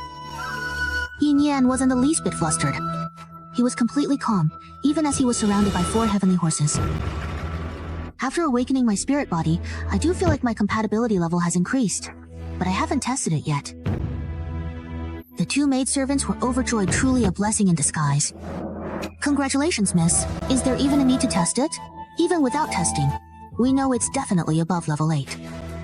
Back then, the Empress's compatibility was level 7, and that was already extremely rare. Let's go, or we'll be late. There was a hint of joy on the two maidservants' faces. In recent years, the Bai family has really been on the decline, and they've had no choice but to cling tightly to Empress Bai Ling. But in the past, it was clearly the Bai family that was more renowned than the royal family of the Beast Kingdom, even standing above the royals. Yet in these past 2 years, the Empress has only cared about the interests of the royal family, making others think that the Bai family is dependent on the Beast Kingdom. It's truly laughable. Now that Bailu is on the rise, the Bai family can finally shake off the shadow, and returning to their peak is just around the corner. Miss, please get in the carriage. But unexpectedly, the Pegasi were unhappy. They stomped their hooves, kept nuzzling Yinian, and flapped their wings. There was even a particularly tall Pegasus that threw a flirtatious glance at Yinian. Ever seen a horse face try to look seductive? Well, this is its first time. The stable hands had never seen such proud Pegasi before, all vying for the chance to be ridden, frolicking around a single person. The Pegasi all shook their backs in unison, prancing eagerly on their hooves. Without a word, everyone could understand exactly what they wanted to say. Why take a carriage? Come on, get on my back. Babian followed behind Yinian, so annoyed that it scratched the ground with its claws. These little homewreckers trying to seduce its master. It stepped forward and let out a gentle snort. In an instant, the Pegasi that had just been prancing around, as if trying to court her, all fell silent. Yinian glanced at the time. Forget it, I'm already running late. Rather than dragging things out and getting bullied, it's faster to just ride directly. Yinian swung herself onto the largest Pegasus, making it so excited that its whole body flushed red. The other Pegasi were extremely disappointed, but still tried their best to crowd closer to Yinian. The Pegasus flapped its wings and soared into the sky, carrying the sound of the wind with it. What did you say? The Bai family is sending Bailu to compete. So what does that make me? What's going on now? Why is everything suddenly like this? The beast fighting banquet is about to begin soon. How can you live up to the title of Imperial Princess like this? Huh? Why am I not the one representing the Bai family in the competition? Speaking of this, a chill flashed through the Empress's eyes as well. Those old fossils of the Bai family have been very dissatisfied with me ever since I became the ruler of Wansu Kingdom. They think my heart is no longer with the Bai family. Previously, it was because the Bai family truly didn't have any children capable of shouldering such a responsibility, so they had no choice but to choose you. But Yaner, your surname is Su, not Bai. Those stubborn old men are definitely not happy about it in their hearts. Suli clenched her fists in disgust. But everyone outside will think that this time I'm representing both the Bai family and the Wanzhou Kingdom. How am I supposed to save face like this? Those people are definitely waiting to see me make a fool of myself. Don't worry, Yaner. Do they really think they can replace you just by picking some random maid? That's just the Bai family being short-sighted. As for your little spirit beast, I've already trained it to be very obedient. When your spirit beast makes its appearance, it will definitely be the most stunning of all. The Bai family will only regret not choosing my Yaner. Just wait and see. Yaner, are you ready? The Empress asked her. Down below, the entrance ceremony had already begun. The major families of the Beast Kingdom were also entering one after another, each accompanied by their own unique spirit beasts. But those from the powerful factions watched on with little interest. After all, they'd seen these so-called pre-selected heirs before, and the bloodlines of the Beast Kingdom weren't confined to just one place. After thousands of years, people from the Beast Kingdom have scattered everywhere. In Wuzhou, those with this bloodline are all collectively called pre-selected heirs. That Imperial Princess. Zhou Shaoyu frowned deeply. Before he could finish his sentence, a chorus of beastly cries suddenly rang out, and countless azure blue birds flew out from the palace. Those were the spirit beasts, raised by the royal family of the Beast Kingdom. Is the Imperial Princess coming out? Before he could finish his sentence, a chorus of beastly cries suddenly rang out, and countless azure blue birds flew out from the palace. Those were the spirit beasts, raised by the royal family of the Beast Kingdom. Is that Imperial Princess about to come out? Everyone was instantly alert, and in the next moment, they saw a young girl dressed in pale golden finery, standing atop an azure blue bird. She She exuded an ethereal and otherworldly aura, her face adorned with a serene smile, and she was bedecked in priceless jewelry, radiating a truly regal bearing. Welcome everyone to my longevity kingdom. So, it really is Fang Yuan. The members of the major powers exchanged glances, a strong sense of interest rising in their eyes. This trip was definitely worth it. Where is Bai Lu? This lifetime has already passed. So why hasn't she shown up yet? Speak of the devil, and she appears. Just as the clan elders were breaking out in a sweat, a series of melodious cries rang out from the horizon, each one more soaring than the last. That's the sound of a celestial horse. The elders of the Bai family were stunned. Why does this sound? Why does it sound a bit overly excited? Su Lingyan was interrupted by the sound and looked up in displeasure. A shadow of a celestial horse appeared in the sky. Su Lingyan was taken aback. Look everyone, who's that on the back of the celestial horse? Isn't it common knowledge that no one rides on the back of a celestial horse? Are you sure you're not seeing things? Everyone rubbed their eyes, their attention instantly diverted. Number, I'm not mistaken. There really is someone sitting on the back of the celestial horse. And at that moment, Jin Yan sensed a surging fluctuation. That fluctuation made her heartbeat grow faster and faster. Jin Weina was originally his possession, almost uncontrollable. The Nirvana Phoenix source behind him seemed to have been provoked, and a wave of pressure instantly spread out from his body. Jin Yan was startled at once. Have I been exposed? But a magical artifact at his waist, which concealed fluctuations, glimmered faintly and suppressed this pressure, though its influence on the spirit beasts still remained. Everyone suddenly noticed that the spirit beasts, who had just been bowing their heads to Su Lingyan and showing fear, suddenly became restless. They all lifted their heads to look at Yin Yan, as if they had agreed beforehand, raising their heads at the same time, but this time it wasn't out of fear. They raised their tails high behind them, uncontrollably wagging them from side to side, just like puppies. Who is this person? Isn't that the Bai family's Pegasus? Wasn't DG supposed to represent the Bai family in the competition? Everyone was dumbfounded. At the same time, the owners of those spirit beasts hurriedly pulled their own beasts back. What kind of misfortune is this? First, their spirit beasts were suppressed by DG, and now they're being lured by Yin Yan. Do their beasts even care about their owners anymore? Everyone was furious, but didn't dare make a sound. Is this person really from your Bar family or not? Ha ha ha. Yes, that's a child of our Bai family. Lai Luo, throw the token! Jin Yan heard his voice and immediately tossed the token in her hand down. The token landed on the Bai family's altar with a bang, sending up a shower of sparks. The flames swirled and rose, forming the character Bai. Ah, that's someone from the Bai family. When did the Bai family have someone like that? Did you see how that spirit beast reacted just now? How high must their compatibility be? Cousin, you really stole the spotlight today. I can't compare to you, Emperor Ji.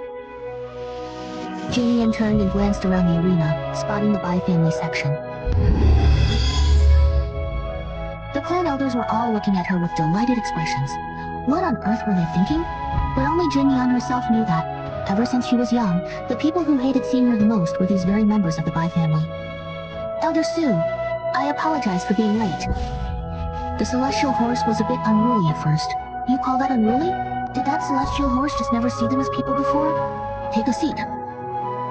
The compatibility score hasn't not been retested yet. Jin Yan nodded, lowering her eyes as she said, my aunt never really cared about me, and even the Emperor doesn't seem pleased to see me. I felt embarrassed to bring it up. The Bai family elder's expression immediately darkened. You've already shown such astonishing talent, and yet the Empress doesn't pay attention to you?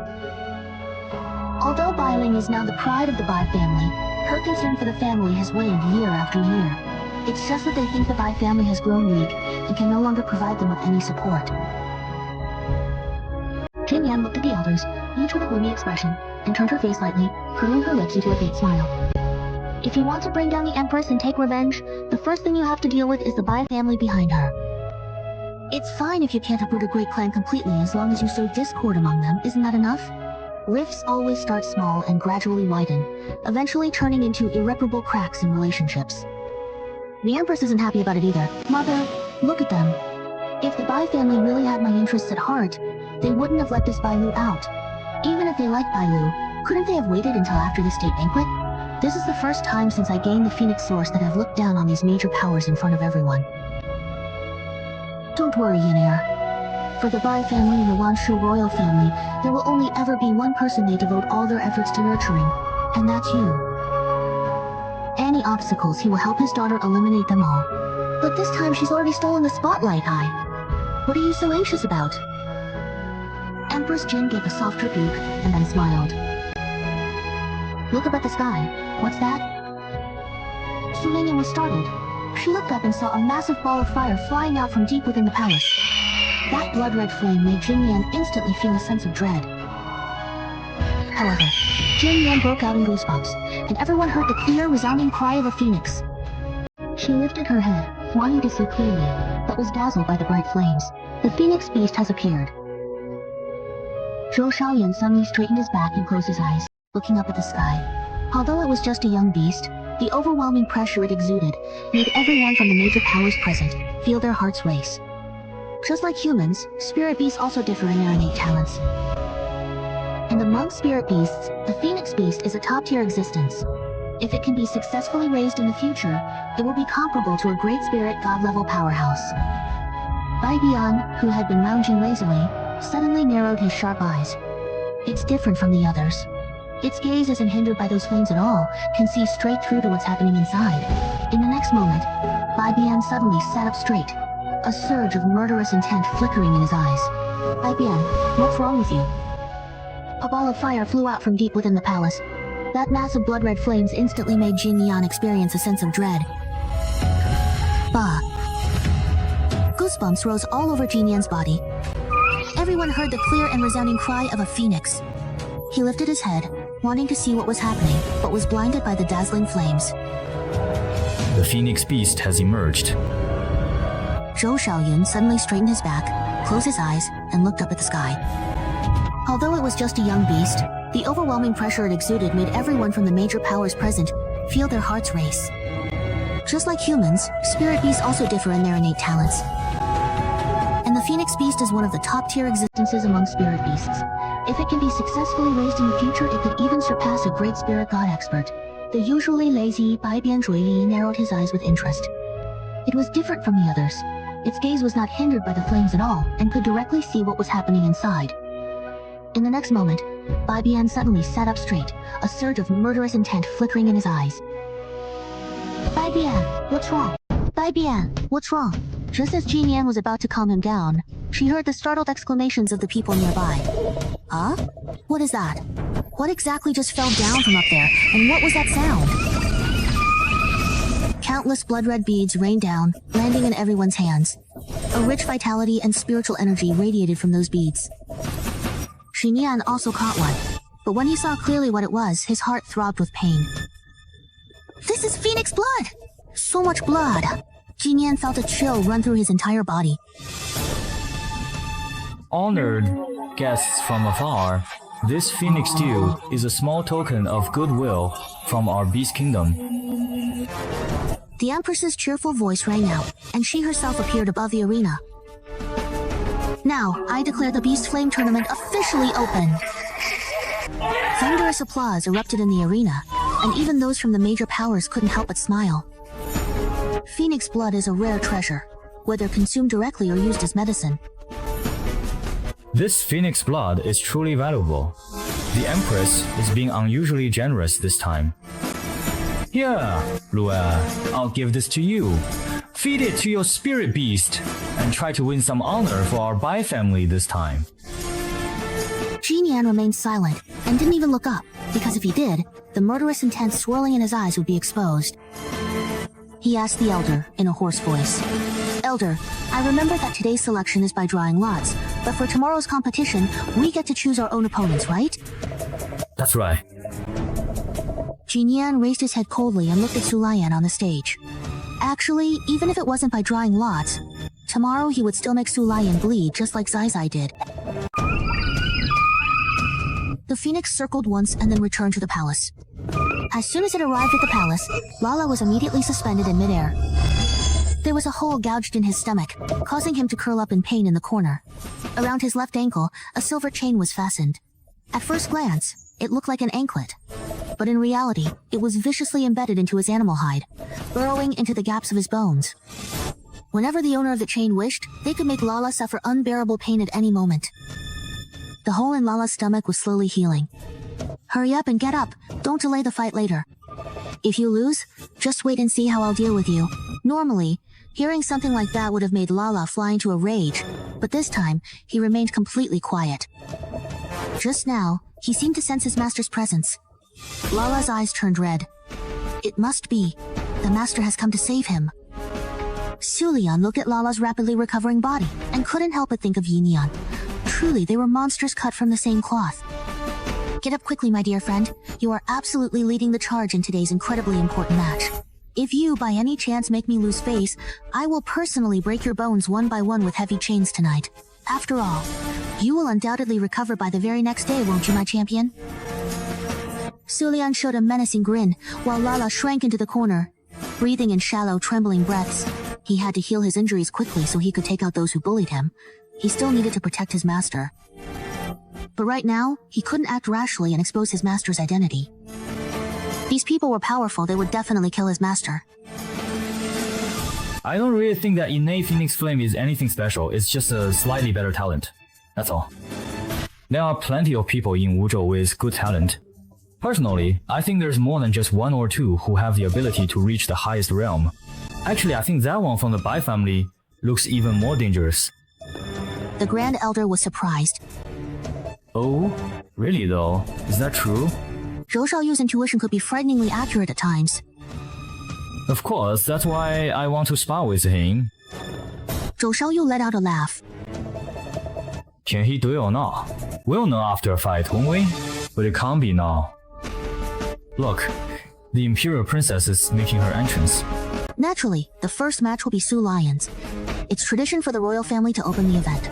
Jin Yan suddenly straightened his back, seeing Su Lian walk out with a barefoot little girl dressed in a red dudo. The little girl still looked a bit pale, following behind Su Lian, glancing around curiously.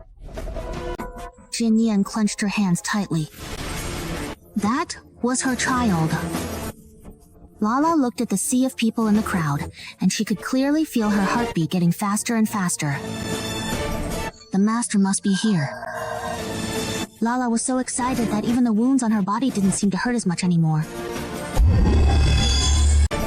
The master must be here. Lala was so excited that even the wounds on her body didn't seem to hurt as much anymore. The first match, the Princess of the Beast Kingdom versus... Everyone in Changxiang was silently praying. Help! Please don't pick me. Bless me, President Suo, bless me. Not me, not me, not me. Jin Yan patted Babian's head. Please let it be him. She wished she could chop that bitch Su Lion into 8 pieces right now. Besides, only in a match would she have the chance to get Babian to try stuffing the dragon scale grass into Zai Zai's mouth, as long as she did it discreetly. She still had the dragon scale grass she picked from Mount Baitu, and Zai Zai had lost so much blood. Even though it didn't show on the surface, he must be seriously hurt inside. The judge announced, Princess will face Li Qi from the Beast Kingdom. A group of people let out a collective sigh of relief. Jin Nian, however, suddenly clenched her fists. Dead? It doesn't matter.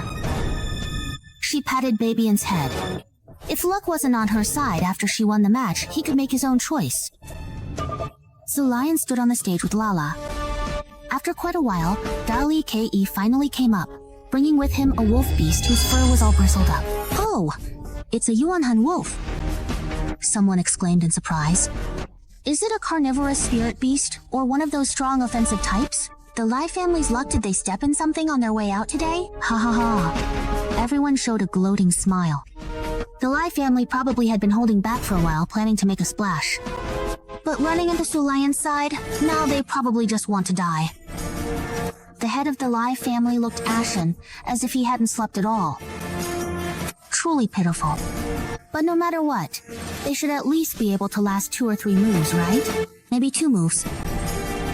Everyone started speculating as Han Yuanlang stepped onto the battle stage. All the spirit beasts competing this time had just awakened this year. They're still just cubs, completely unable to withstand the pressure from their bloodlines. Lala was still looking around on the stage. Eventually, she fixed her gaze on a certain area and was just about to walk over toward Jin Nian when, with a howl, Han Yuanlong, urged on by his master, blocked her path. With tiny sharp teeth showing in his little mouth, he howled fiercely, looking quite intimidating. Lala furrowed her brows tightly, suddenly put her hands on her hips and said, "Little demon, you're blocking my view." As soon as she finished speaking, a burst of overwhelming pressure crashed down, instantly crushing Han Yuanlong.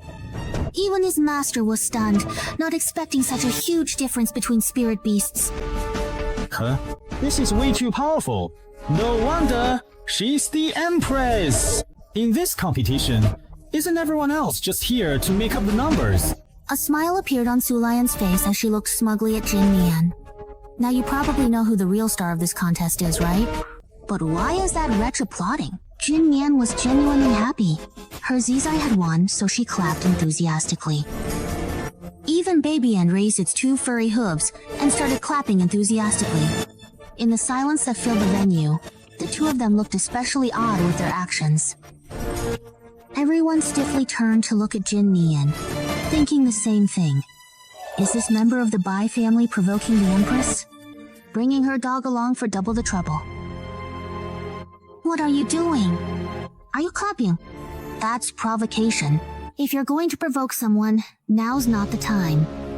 You still need to save some face for the Empress and Emperor.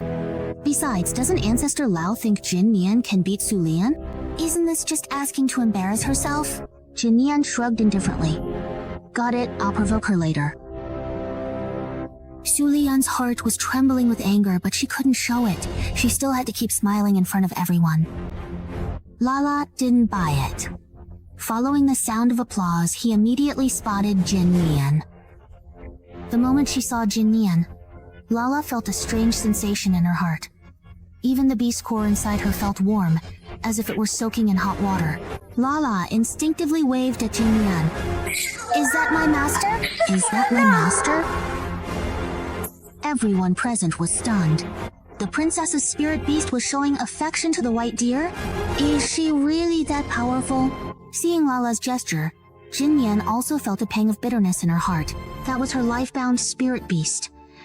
Even if it had been taken away, Zai Zai still recognized her. But soon after, Lala was forcibly taken away.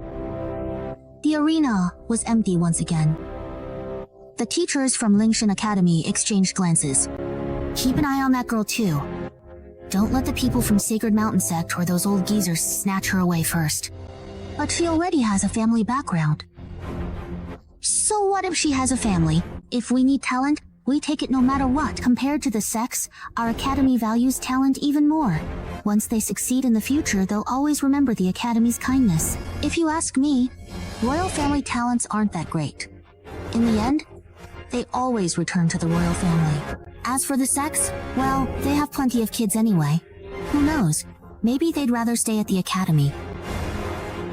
The matches went on one after another, but aside from the people of the Beast Kingdom cheering, the representatives from the major powers didn't even bat an eye. These matches are just too low level. Watching them is putting me to sleep. Aren't we leaving yet? Let's wait to see that Bai family girl before leaving.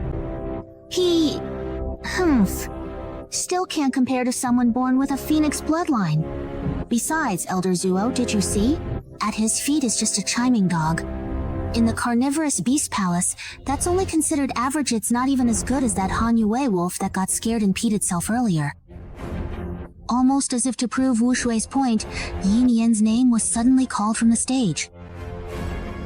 Next match, Bai Lu from the Bai family versus Zhuang Xian from Baikao Manor of the Beast Kingdom. Yi Nian was the first to step onto the stage, with Baby Yin lazily trailing behind him, even yawning sleepily. That laid-back attitude instantly made the elders of the Bai family tense up. Oh no, I forgot when the chiming dog comes out. It a mediocre talent. Even though its talent improved, the chiming dog itself remains unchanged. Elder Zuo suddenly felt his vision go black, almost fainting on the spot. It's over, it's over. He deeply regretted it in his heart. Realizing he had forgotten this detail, there was no way to improve the chiming dog's aptitude. He should send DG instead. He acted on impulse. Elder Zuo clenched his fist tightly. Elder Zuo, that might not necessarily be the case. Someone nearby quickly tried to comfort him. Although the chiming dog isn't much, all the awakened spirit beasts at Baikal Manor are grass type, and their talent pool has long since dried up. Would our young lady really be afraid of them? That's right. It's not scary if the opponent is Baikal Manor. Yinian watched as a sickly man, who coughed 3 times with every step, walked onto the arena. His skin had a morbid pallor, but his eyes were gentle. Babian. Yinian called out, and Babian lazily walked to his spot. Where is your spirit beast? He's a bit shy, and usually doesn't like to stay by my side. I'll summon him now. He drew a single line in the air with his hand, and a summoning array appeared.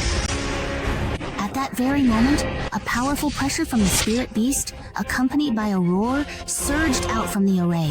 White light enveloped the entire arena, and a spirit beast with gleaming scales and a formidable presence stepped out from the formation. Am I seeing things? That's a Keelan beast! He drew a single line in the air with his hand, and a summoning array appeared. And at that very moment, a powerful spiritual beast's pressure, accompanied by a roar, surged out from the array. White light enveloped the entire arena, and a spirit beast with gleaming scales and an imposing presence stepped out from the formation. Am I seeing things? That's an incredibly powerful and truly magnificent Keelan beast. Did that sickly and frail one just awaken a truly sacred Keelan? The sacred Keelan may not be a main combat force, but it's second only to divine beasts. If properly nurtured, a sacred beast could even rival a divine beast. The elder of the Bai family just felt his mind go blank with a buzzing sound. It's over. It's over. Behold, a truly sacred Keelan has appeared. Show it off. It's over. If it were really Bai Lu standing here, then the Bai family would definitely be finished. But the one standing here is Yi Nian. Not only was Yi Nian unafraid, his eyes were full of eager anticipation. Bai Bian also spoke up, no longer sounding lazy. I didn't expect to see a dark horse at this tournament. Yi Nian let out a laugh. With a sacred Keelan, Baikal Manor has a boundless future ahead. Zhuang Xian glanced at Yi Nian in surprise. He had already been shocked from the very beginning when Yi Nian didn't reveal his intentions. Now, everyone had gone from disdain to astonishment, but Yi Nian was still the same as before, even looking a bit pleased.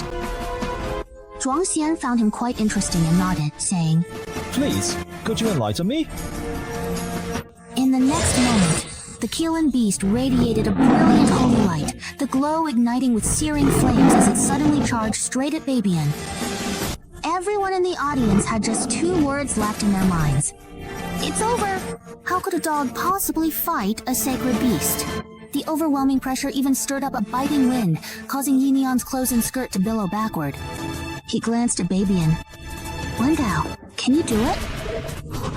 Babian's answer was to leap into the air. Babian tossed its head arrogantly.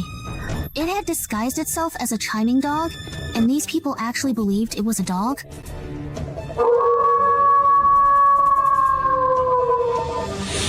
In the next moment, the spiritual energy in the air began to boil. Everyone on the field watched as Babian's body grew larger and more monstrous, and someone stared up in a daze. Just a moment ago, the sky was clear and cloudless, but now it's dark. Transform. Mutate. That's right. Elder Zuo. Do you think this mutation is it a good mutation? Someone stared up in a daze. Just a moment ago, the sky was clear and cloudless, but now it's dark.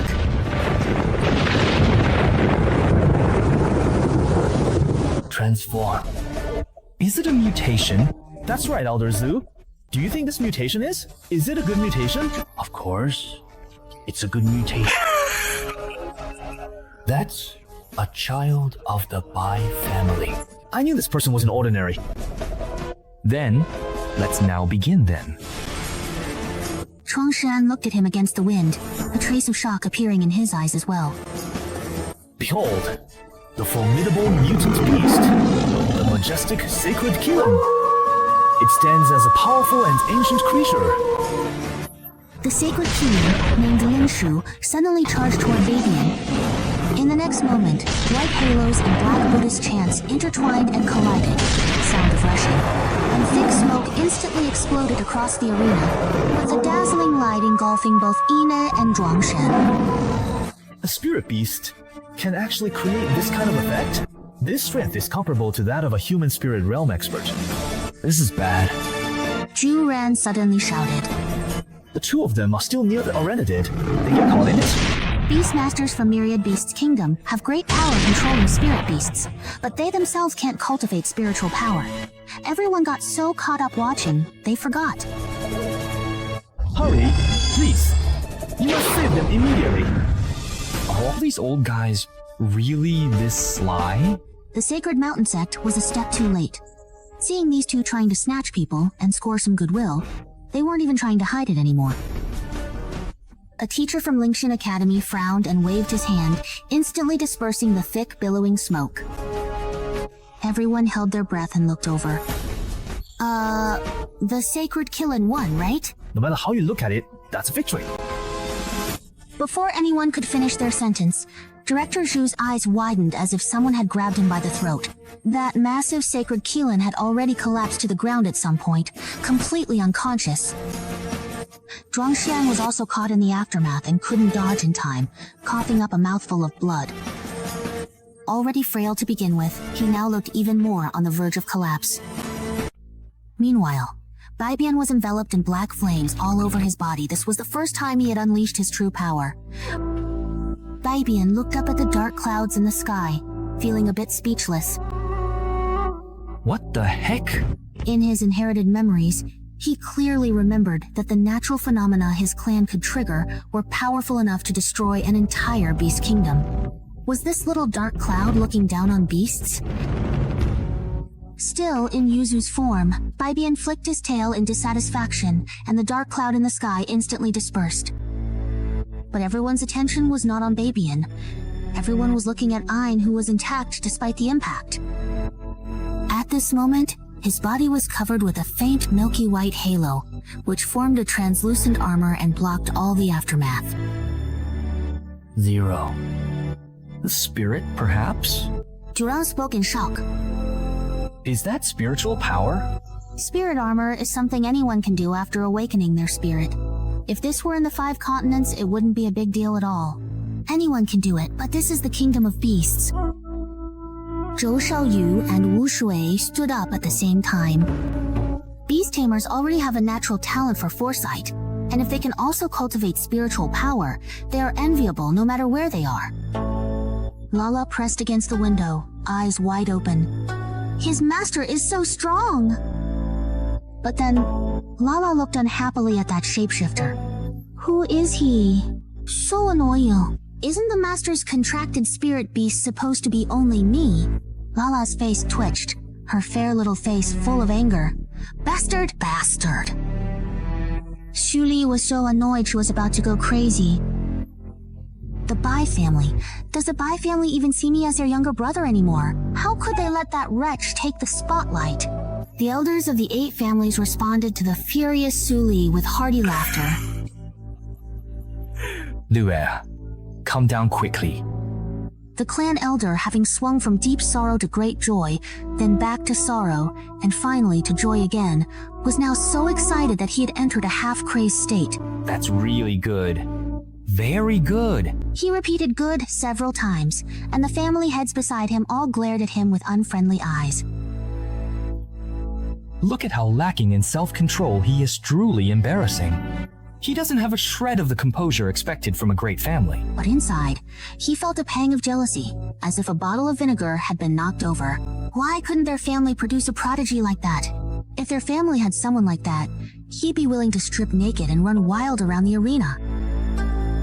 The envoys from the 5 continents had all forgotten about Su Lian, their eyes now burning with excitement as they stared at Ayn. If only such a genius could be brought under their command, what glory that would be. This time, the Emperor and Empress remained silent. He didn't try to comfort Su Lian anymore. Instead, he gazed at Ayn from afar through the window. He wore armor on both hands, covering his fingertips. Everyone assumed he wore the armor because it was a magical artifact. But the Emperor and Empress slowly removed a piece of armor from one of his fingers, revealing that a section of the fingertip was clearly missing. That part of his finger had been bitten off when Ayn's bones were being gouged out. The wound was ugly and unsightly, hidden beneath the ornate armor. Why does that white deer look more and more like that wretched child? Disgusting. Or perhaps, if anything or anyone dares to stand firmly in the way of my beloved Yon Heir, I will absolutely do whatever it truly takes to completely eliminate her. Yin Yin came down from the arena and glanced toward the high platform. How could he possibly rescue Zai Zai? There are many experts in the palace. Even if Su Linian can't be killed for now, I must find a way to sever the connection between him and Lala. Otherwise, if Su Linian dies, Lala will die too. Just as he was thinking this, the Beast Arena judge walked out again.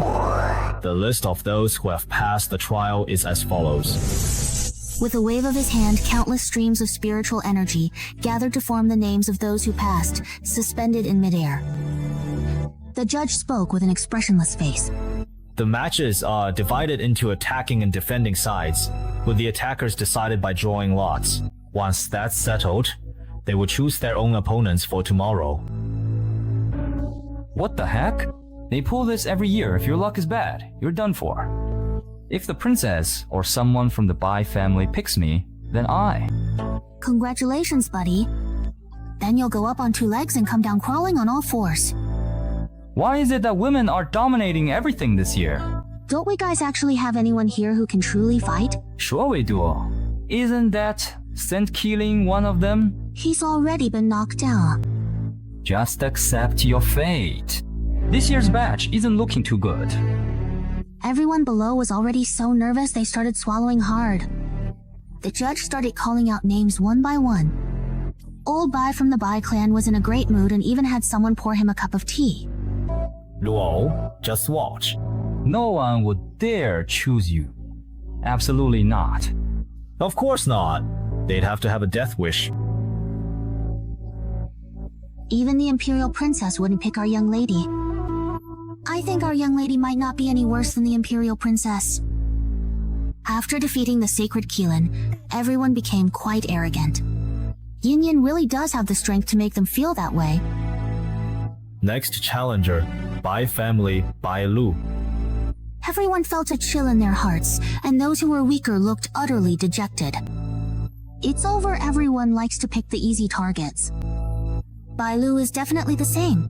After all, this is a beast fighting competition, and winning is still the top priority. Of the ones left, which do you choose? The judge pointed at the remaining floating names in the sky. Yin Yin was the third to choose, so there were still plenty of options. Yin Yin immediately set her sights on one of the names, but she didn't say it out loud. She raised her hand, spiritual energy gathering at her fingertips, quickly forming the shape of a long spear. Such sharp condensed energy. The teachers from Mingtian Academy all straightened their backs. Didn't he just awaken his spiritual power not long ago? Not everyone can have sharp spiritual energy when they first awaken. This is truly a gift. But what surprised everyone even more was yet to come. There was a hint of murderous intent in Yin Yin's eyes, and the spear in her hand flew forward suddenly. And in the midst of everyone's disbelieving gazes, she fiercely stabbed into a name. Foundation, Su Linian. There was a hint of murderous intent in Yin Yin's eyes, and the spear in her hand flew forward suddenly, and in the midst of everyone's disbelieving gazes, she fiercely stabbed into a name. Foundation, Su Linian. No, I said he wouldn't choose you. I didn't say you should choose him.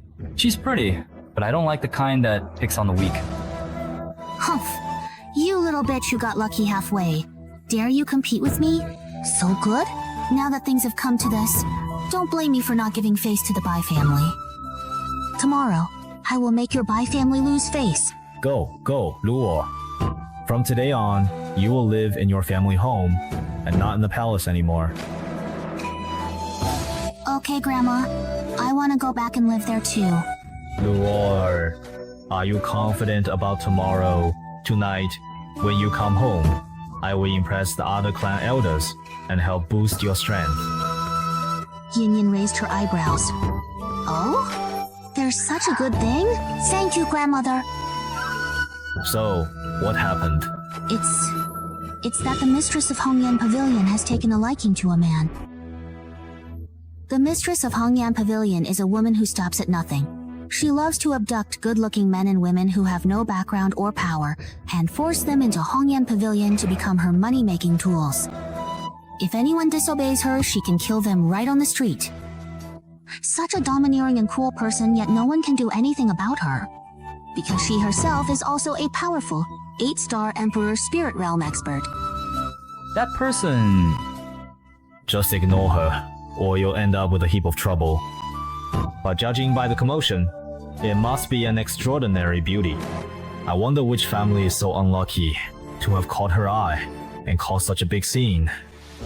A woman dressed in a red gown, holding a bone-chilling whip, led the people from the Red Beauty Pavilion and had a man who was holding a woman in his arms, completely surrounded. Quite a crowd had also gathered around to watch the commotion.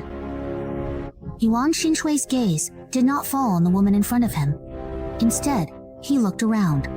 According to the formation display, this should be the right place. What are you looking at? Let me ask you again. Which family are you from? What? Who is this Red Beauty Pavilion mistress anyway? Let me tell you, today is something special. I can tell. In the past 2 years, it's been rare to see her come out personally to snatch someone.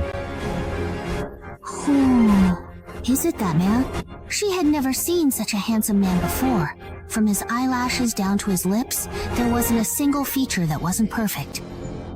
Fang Shun from the Fang family, Zhou Shaoyu from the Zhou family, those so-called young prodigies, even if you put them all together, they can't compare to a single glance from this man. His eyes seemed to hold frost and snow. Just the cold fierceness in his gaze was enough to stun people into not daring to approach. Wow! Now I understand why the Red Beauty Pavilion mistress insists on having him. Hey kid, which family are you from? Are you mute? Kid, which family are you from? Are you mute? Yuan Xinshui finally looked up at him. I'm not from any family. I'm all alone. All alone? Well, that's perfect. You ran into me today, so consider yourself lucky. Come to my Red Beauty Pavilion. From this very moment on, you'll be considered one of my esteemed people in the back courtyard. The one you are currently holding, is she truly your woman? Please, I insist, let go of her!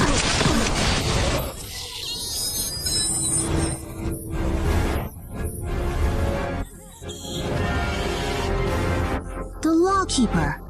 It's the Lawkeeper. The Tianling sect. No, wait. The Minor Divine sect.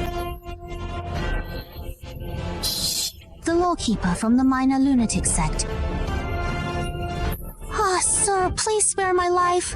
Ah, sir, he's just a nobody, never a great god, just a minor lunatic, just a lawkeeper.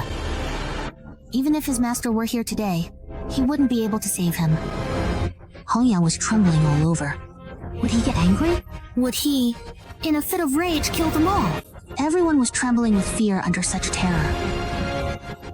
I'm sorry, sir. I'm sorry, sir. I'm sorry. I'm sorry. He's perfectly alright. If you die, I won't blame you anymore. A formation suddenly appeared above Hongyan's head. Hongyan trembled all over. No, sir, I can do anything for you. Sir, whatever you want, as long as it's what you desire. The formation that had already begun to gather power suddenly stopped. Is that so? Then help me find someone. That person should be nearby. I want you to find a way to gather everyone in the vicinity here. 3, I'll find a way, keep me alive. keeping me alive will definitely be useful. See, what did I say? The Bai family is too small. With a genius like this, what we should worry about is whether we can keep him. You short-sighted fools, you're still hesitating about whether to open the ancestral hall for Lue. The second ancestor frowned and said, "But our ancestral hall..." There's no need for a but. Lu'er will become the head of the Bai family sooner or later. He'll find out about the matters in the ancestral hall sooner or later. As long as he's a child of the Bai family, as long as our blood runs in his veins, he won't be afraid of what's in the ancestral hall. Master, they're arguing about whether or not to let you enter the ancestral hall. Let them argue. Huh, that's perfect. I'm actually quite interested in the Bai family's ancestral hall myself. Also, there's the Bai family's bone transformation secret technique. It was because of that secret technique that his Feng Yuan was later stolen. Maybe that secret technique contains a way to sever the connection between Su Lian and Mai Zizai. Today, his gaze darkened as he remembered it, and his chest still ached with sharp pangs. Seeing him like this, Babian immediately comforted him. Master, don't worry. In tomorrow's competition, I'll definitely find a way to stuff the dragon scale grass into his mouth. That way his injuries will heal quickly. Jin Yan had just nodded when he heard a few maidservants outside whispering to each other. Something big happened at the Hongyan Pavilion next door. I know. I heard the mistress of Hongyan Pavilion tried to snatch someone in public. And then, tell me quick, turns out that man was actually a minor spiritual powerhouse, and even a law guardian. At that moment, I was kneeling on the ground, barely daring to breathe, afraid I might lose my life. It was so scary. Scary? To whom? I heard that lord is absolutely stunning. I caught a glimpse of him from afar just now, and I bet you've never seen a man that handsome in your entire life. If a man that good-looking could like me, I'd even be willing to give up my life. Hey, but it seems that Lord already has a woman. He was carrying her in his arms the whole way just now. Hearing this, Yin Yan couldn't help but frown in disgust. Was there really such a delicate woman in this world who wouldn't even walk on her own and needed a man to carry her? Yin Yan shook her head, thinking these people were really just bored and had nothing better to do. Sai, originally the mistress of Hongyan House, was doomed to die, but for some reason that lord suddenly decided to spare her. What's even more surprising is that the mistress didn't even care when one of her own hands turned into melted snow. She said she wanted to buy the freedom of the most popular courtesan and the top male performer in the house. In Hongyan House, the most popular woman is naturally called the courtesan, while the most popular man is known as the nanjun. I see that everyone is getting restless and has already gone to watch the commotion. That lord doesn't seem like a cruel person. Once we're done with our work, let's go take a look from a distance too. Yin Yan isn't interested in this matter at all. He plans to go out for a walk. At this moment, in the upper floor of the Hongyan Pavilion, the courtesan and Nanjun sat like puppets, on display for others to admire. Both of them were very beautiful, but their beauty was hollow. They had tried to resist at first, but their cultivation talent was poor and they lacked powerful connections. They were easily controlled by the old madam of Hongyan Pavilion, was that all? Cousin, your taste is really something. I didn't expect you to like this kind of man. So what if he's dirty? That face of his can't even compare to a tenth of our Fengshen brothers' looks. You dare compare someone like that to me? Do you think just because you have the Bai family backing you, you can act so arrogantly? Do you believe I can keep you from stepping onto the beast fighting arena tomorrow? At some point, the courtesan and Nanjun had been dragged away. The usually arrogant owner of the Hongyan Pavilion was now bowing and scraping like a dog in the loft, personally carrying up the 9-dragon chair along with another chair that looked extremely comfortable. A man sat down in that chair. His jet black hair stood upright, and with just a whiff of smoke, he exuded an intimidating presence that made one's heart race just looking at him, felt like a desecration. Su Lian and Wuxu, both women, were so shocked that they couldn't utter a word. Su Lian stared blankly at Yuan Xinsui. Compared to her, The function she had been so fond of just moments ago suddenly seemed utterly ordinary. He's looking at us. Yuan Shinsui was indeed looking at them. To be precise, he spotted Yinian in the crowd at a glance. His eyes, empowered by a unique formation of the Shang clan, could pierce through all disguises and see the true nature of all things. With a single glance, he saw that it was merely a shell, and inside that shell, Yinian's soul was just like his puppet doll.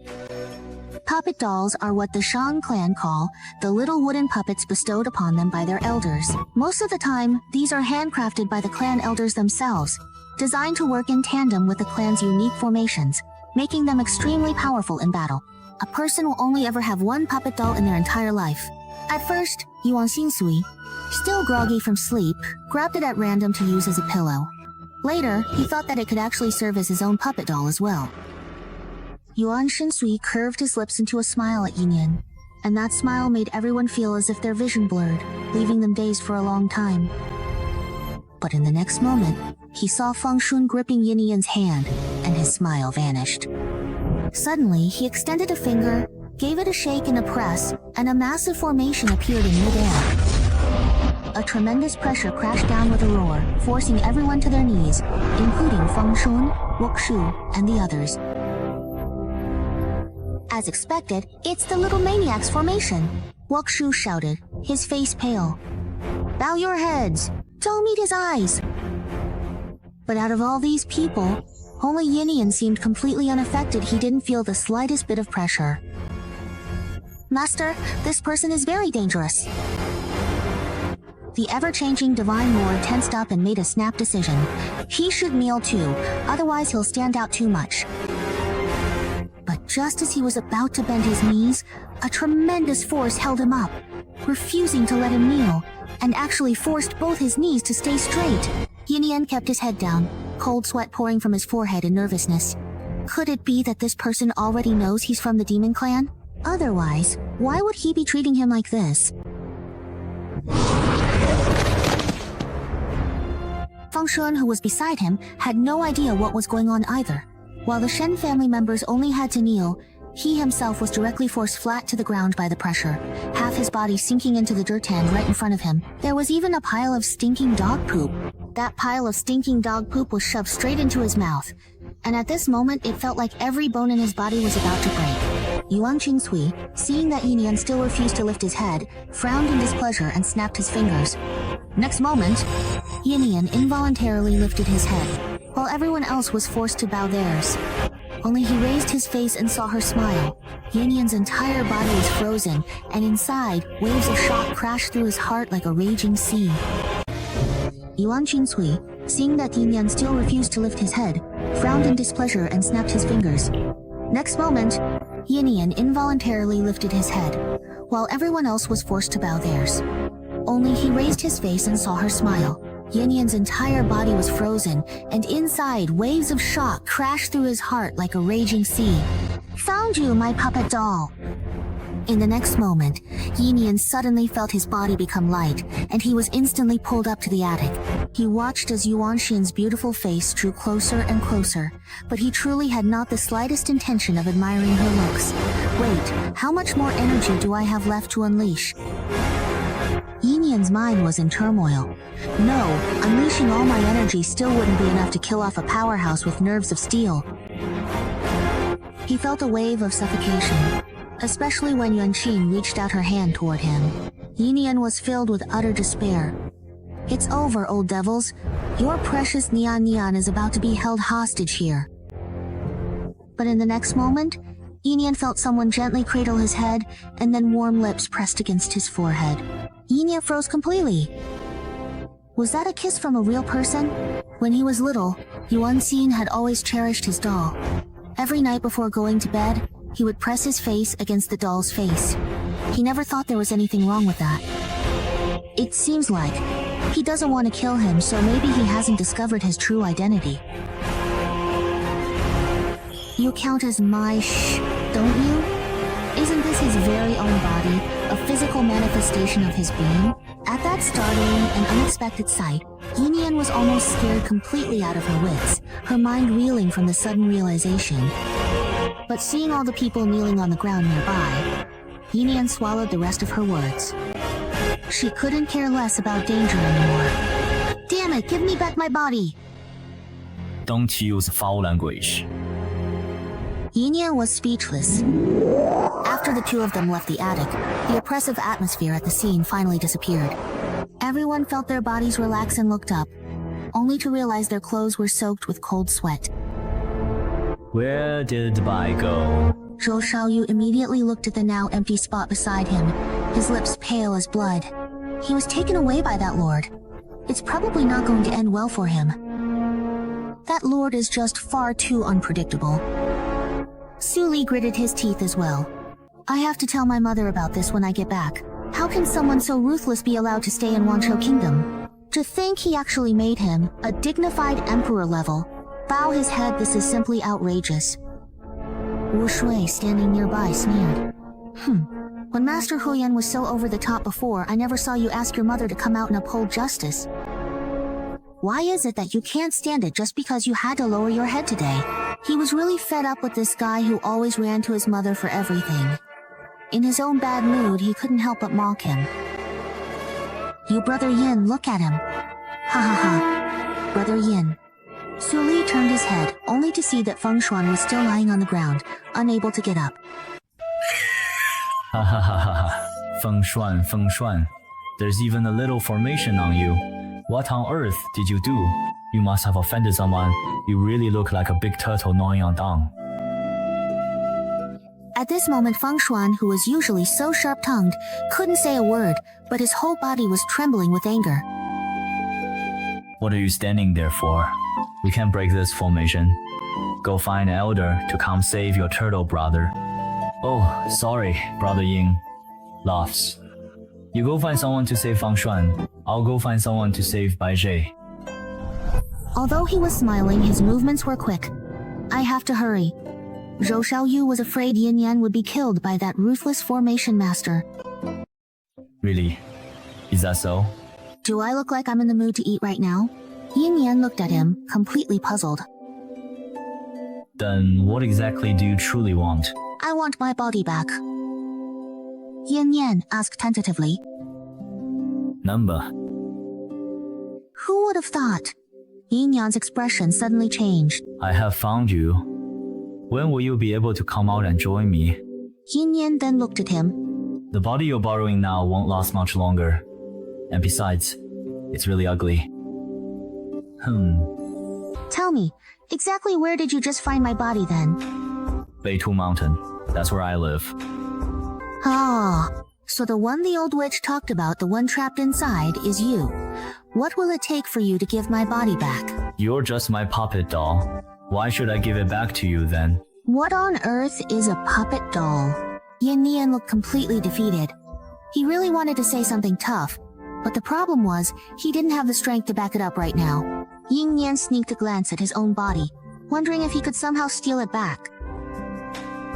Stop looking. Are you thinking about sneaking away? Let me tell you, you can't get away. If you don't want to be my puppet doll, then I'll just kill you. Suddenly being stared at with that kind of look, Yin Yan felt a chill crawl up his spine. She felt that this array master sometimes seemed as capricious and straightforward as a child, doing whatever he wanted on a whim. But deep down, he carried a kind of bloodthirsty brutality. In fact, he was pretty much as Yin Yan had guessed. Yin Xinsai had been trapped under the mountain since childhood. As time passed, there was no one around to teach him, and he lived day after day consumed by the hatred of his clan's destruction. That's how he became who he is now, seemingly innocent, yet carrying an intangible indifference. You mentioned Mount Baitu, what are you planning to do? Yin Yan could only change the subject.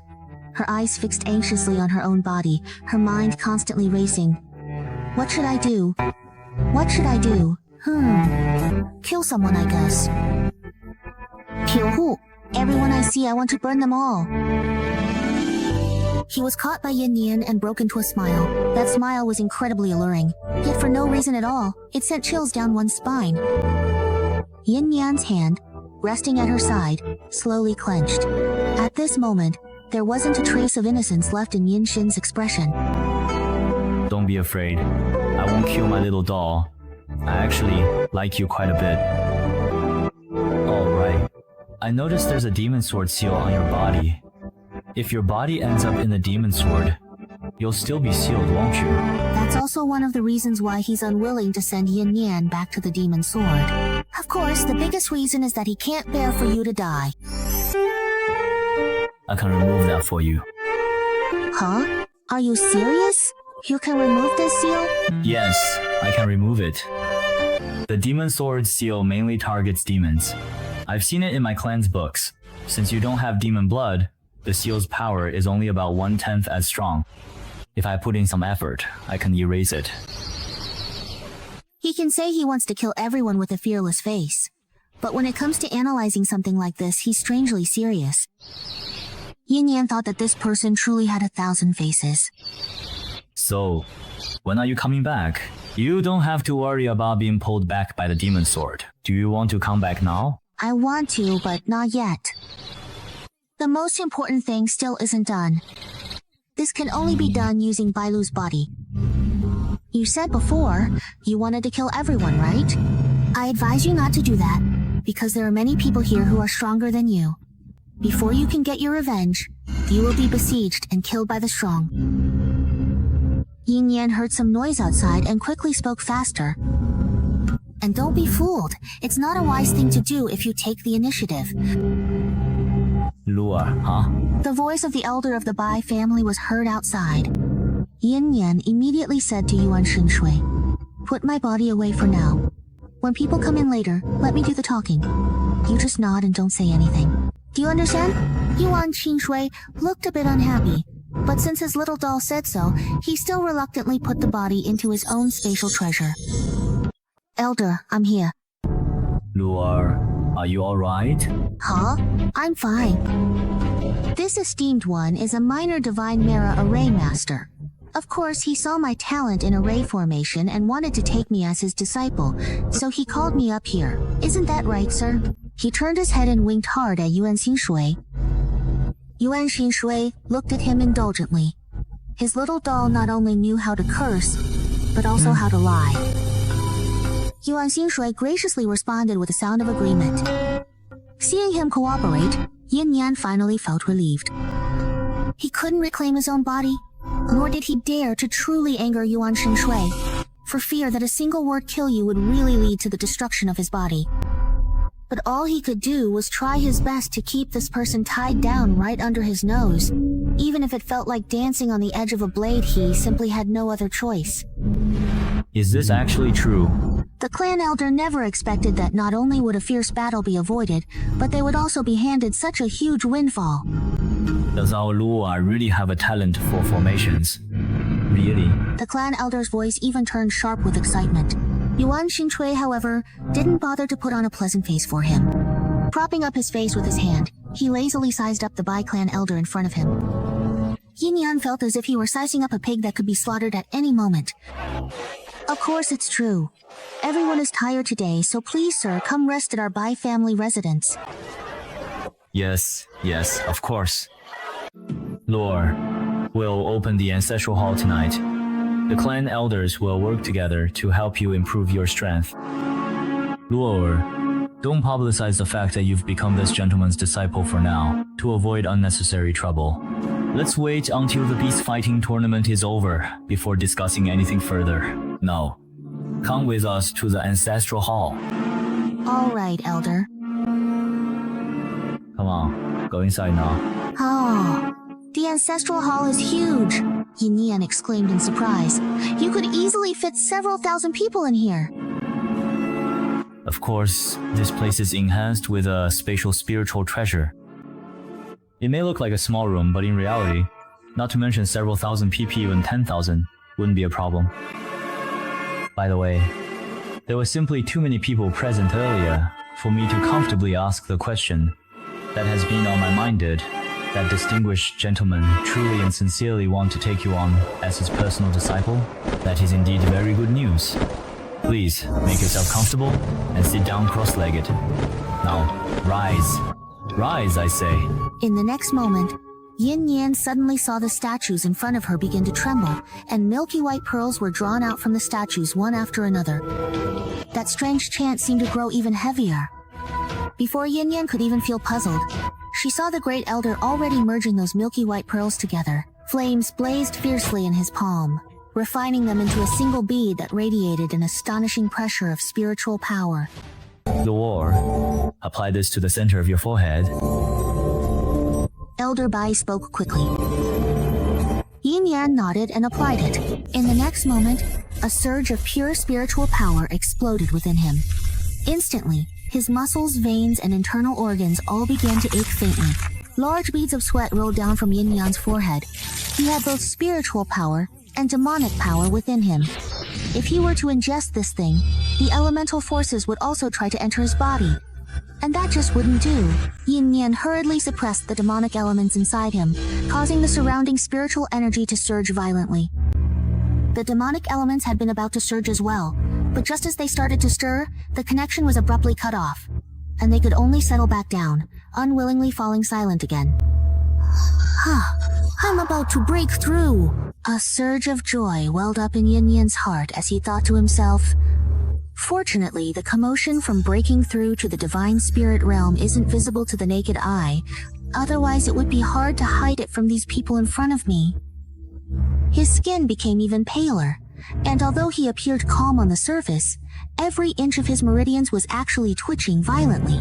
In the life when Yin Yan became a god, he tried to replicate a snow-white table, and there was a sharp spike on that table. Where is the alien spirit mirror? Jin Yan was overjoyed. If I were to unleash my technical magic elements now, creating an alien demon mirror would be a piece of cake. I'd better go back to my room and get the transparent magic mirror myself, instead of risking exposure here. Jin Yan opened her eyes excitedly, and several clan elders hurriedly asked her how she felt. This is the Bai family's most treasured artifact. It's your first time trying it, so the effect should be the best. I remember, back in the day, after the Empress ate it, she went straight from 1st level spirit body to 6th level, and her power reached the 4th level of the Earth rank. Lure, what about you? So Xu Lian used this thing too? No wonder she jumped straight to 4th level spirit body. Jin Yan smiled at the 4 clan elders and said, I am now a 9th level spirit body. Alright, Lure, you're just trying to save face by lying to us. Even if it's your first time taking this elixir, there's no way you'd reach 9th level spirit body all at once. Exactly.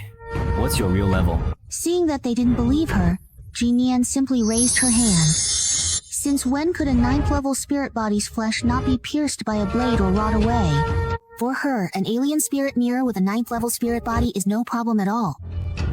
She picked up a sharp knife with her right hand and stabbed it hard at her own hand. Sure enough, it couldn't pierce through. This really is a 9th level spirit body. Luo's talent might actually be better than we imagined. They exchanged incredulous glances, then the 4 of them burst out laughing wildly. Forget the Wang's whole royal family. Forget the killing sacred beast or Luer is truly the #1 child in Tianfu. By the way, what exactly did the clan elders just have me eat? Are these Buddha statues magical artifacts? Of course, they're magical artifacts. Back in the heyday of our Bai family, our family had invited some extremely skilled artifact forgers and formation masters to create these treasures together. Oh, really? Luer, you are destined to take over the Bai family one day. Today isn't just about helping you improve your strength, it's also to let you in on the greatest secret behind the Bai family's enduring prosperity. Watch closely, Luer. The Grand Elder took out a token which floated in the air. He spoke in a low voice. Open. The upper half of the golden Buddha statue suddenly opened up as if it were a door. It truly hurts so very much. Please let me go. Help me. Just let me die already. Shrill cries, screams, and a thick stench of blood exploded all at once. In that instant, it felt as if a long, thin needle had pierced into Jin Yan's ear, But she didn't even have time to cover her ears, because the moment she saw the scene, her eyes turned blood red. Those Buddha statues were all hollow, and inside, they were filled with living deities, each one nailed in place, their limbs severed. Every so often, a long spike would pierce through the bodies of those inside the Buddha statues, causing fresh blood to flow continuously, dripping down into the formation beneath their feet. The pure spiritual power within their blood would be extracted, and it was said that the people inside were on the verge of death. There was also a healing formation nearby, which could keep them alive a little longer. There were both boys and girls, all of them teenagers around the same age as Jinian.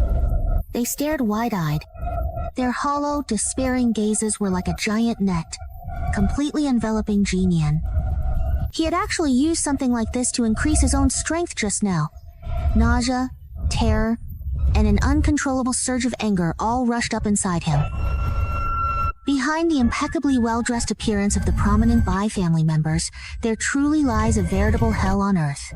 This entire family is utterly rotten to its very core, festering and truly putrid. From where did all these dreadful people truly come? He heard his own voice, eerily calm. Some are from the Wangshou Kingdom, others from the 5 continents. They were all chosen just after awakening their talents, and no one would care even if they died. The clan elder spoke pridefully. Rest assured, using these people will never cause any trouble down the line. Jinian looked at the Buddha statue closest to her. Inside there was a girl whose lips were moving, silently mouthing, "Help her! Kill her!" Jinian looked at the Buddha statue closest to her. Inside there was a girl whose lips were moving, silently mouthing, "Help her! Kill her!" Everyone looked at her with urgent eyes, begging her to save them. Even if she couldn't rescue them, killing them would be better than enduring such torment. This long and painful torment made all of them feel that death would be preferable to life. Has no one ever escaped? Jinian unconsciously clenched her fists, and even Baibian was tense all over. She never would have imagined that the thing that smelled so pure was actually refined in such a way. No one can escape. Do you think those formation masters they hired back then were for nothing? The space, the formations inside the Buddha statues, and the green hooks that bind us are all seamlessly integrated. If the physical body leaves the Buddha statue, the grand formation in this space will activate immediately. Even if you escape the Buddha statue, you can't get out of this room. Once you go out, your physical body will explode instantly. Besides, the formations here are all dead formations. There's no way to break them. If the formations are gone, this entire room will disappear as well. All of this is the lingering legacy our ancestors left us. We should be grateful, understand? Oh, I really understand now.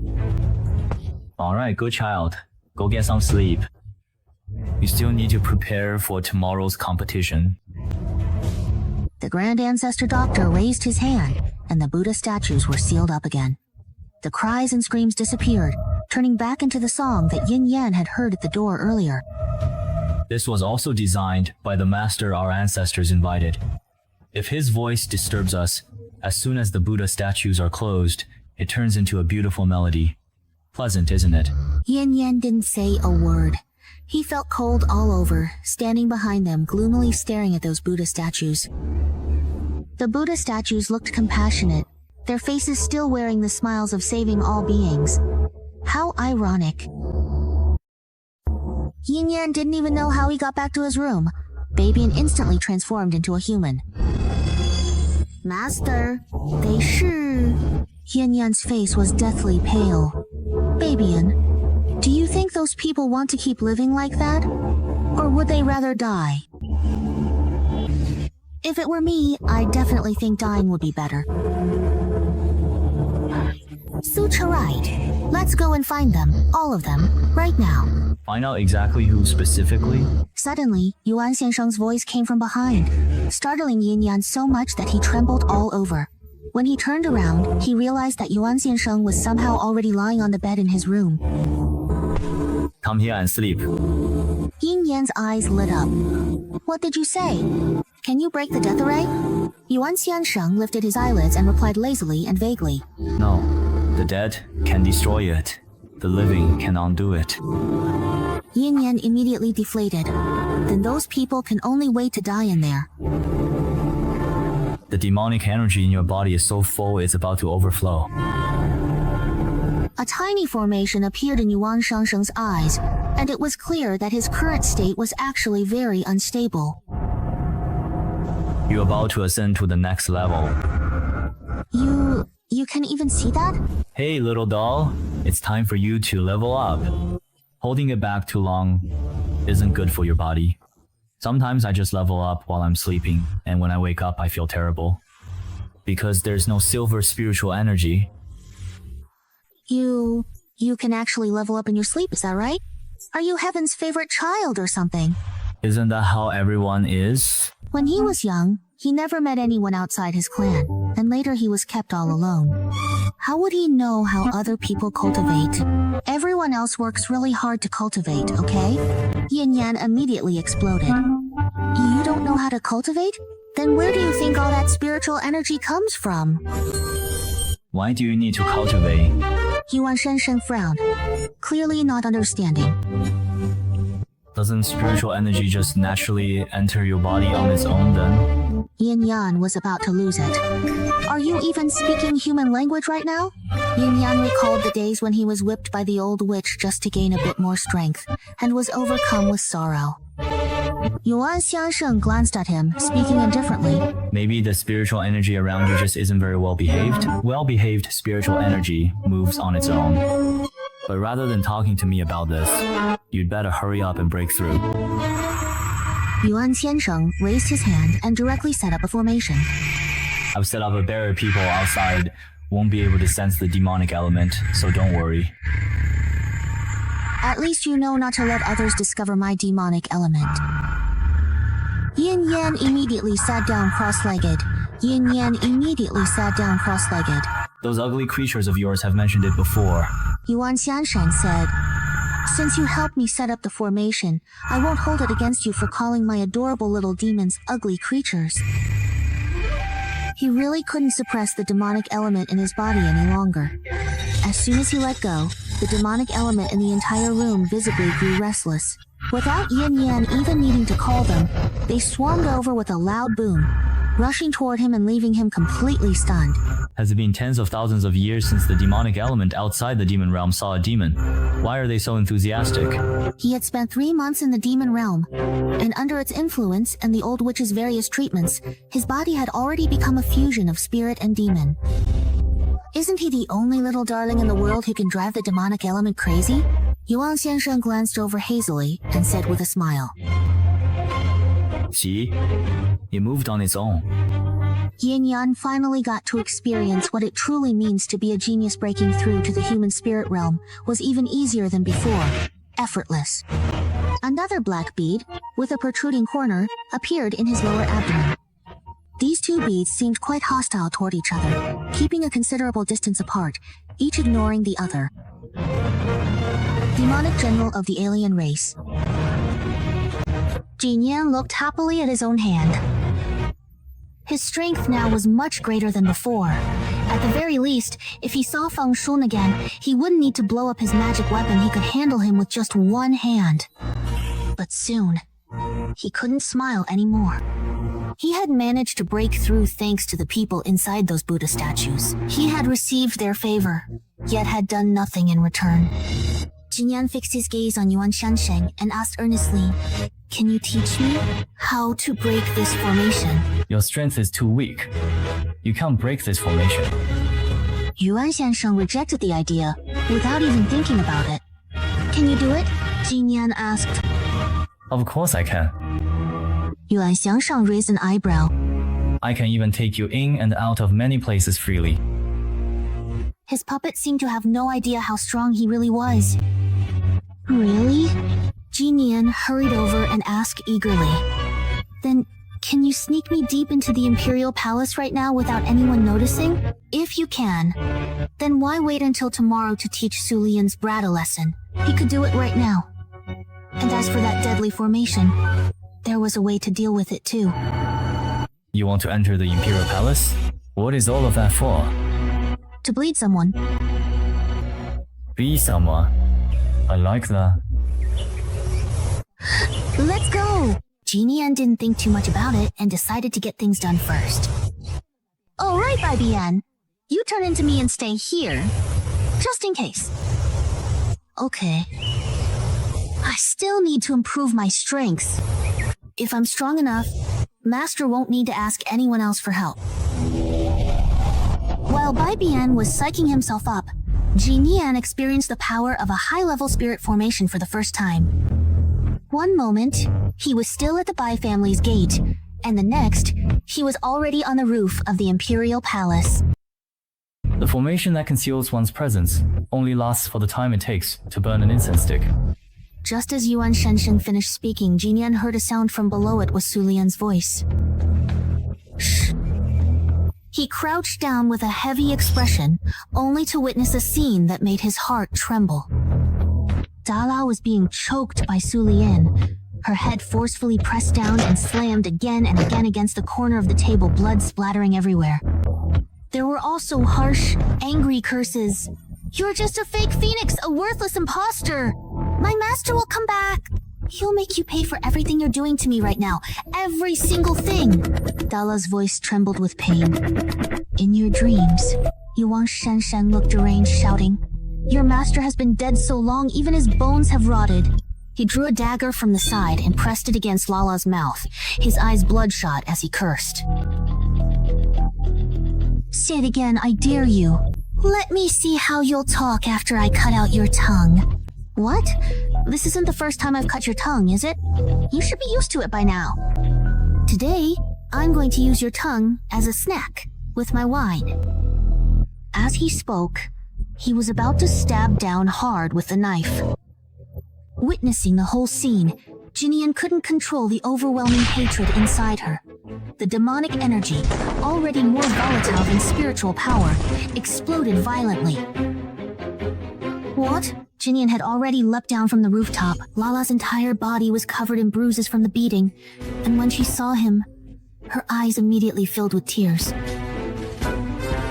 Jinian grabbed Su Lian by the hair and slammed his head against the edge of the table, just like he had done to Lala. Once, twice, 3, 4, 5, 6 times. Jinian's blows grew heavier and heavier. Wasn't he just smashing people's heads so viciously a moment ago? He lowered his voice, and with his right hand, plunged the dagger straight into Su Lian's stomach. Su Lian's mouth was covered, and he let out a silent scream. His whole body collapsed to the ground, convulsing violently. Phoenix blood. I want to see for myself if your blood is really black. Su Lian glared fiercely at the woman in front of him. Demon Clan? So, you're from the Demon Clan? Ha! Glaring at me? Jinian let out a light laugh, then raised her hand and struck hard again. One of Su Lian's eyes was blinded. Don't worry, this is definitely not the first time I've hit you. Today, I'll start with your eye as an appetizer. Jinian returned every word he had once said to her. Su Lian was almost completely covered in blood. Jinian grabbed Su Lian's neck with one hand. Although he really wanted to kill him now, if he died, Lala would also die. Quick, On top, Yuan Xiansheng said. they have indeed found you. Jinian knew it without him saying anything. Yuan Xiansheng was still admiring the blood-red scene below. Dead, Jinian said anxiously. The next moment, the two disappeared from the spot. Damn demon bastard! I will never let you win! Yuan Shensheng brought Yin Yan to the farthest mountain forest nearby. Yin Yan was holding the burning hot Lala in his arms, the sharp foot chain digging into his bones. Lala was in so much pain that she was barely conscious, but her small body leaned against him, calling out Master, again and again with satisfaction. Yin Yan was so heartbroken that he could only hold him tightly, tears streaming down one after another.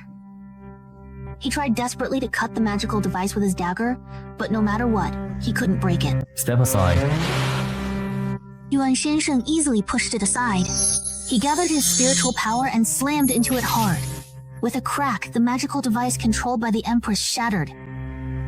Lala's whole body convulsed from the burning pain, but soon he felt the restraint was gone, and the pain on his body eased. Juren, it doesn't hurt anymore. Lala, with a pale little face, comforted him. Don't cry. I should have thought of a way to get you out sooner. Nian Nian felt incredibly guilty. You're Xiao Lala, right? Lala leaned on his shoulder. Juran, we'll definitely find a way to break the contract between you and Sulayan and set you free. This year, his eyes darkened. When that time comes, Juren will make him pay with his life to make up for all the suffering Lala has endured these days. Alright, hurry up and thank this lord. Yinian was someone who knew how to be grateful and repay kindness. She immediately turned to Yuan Shinsui and said earnestly, "If it weren't for this lord, I wouldn't have been able to save you.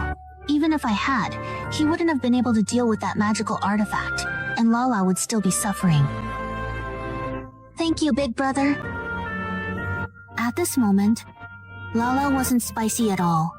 She was as obedient as a little dough ball. Yuan Shinsui seemed rather indifferent to everyone, except Yinian. Do you wish to go back to the previous location at this moment? Yes, go back. As Yinian took out some dragon-scale grass, she coaxed Lala. Here, eat some of this. It will help your wounds heal faster. Without hesitation, Lala swallowed it in one gulp. Just stay by my side and recover well.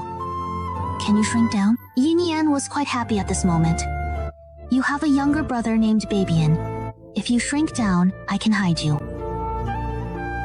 As long as Lala doesn't appear in front of Sulayan, he won't be able to control him.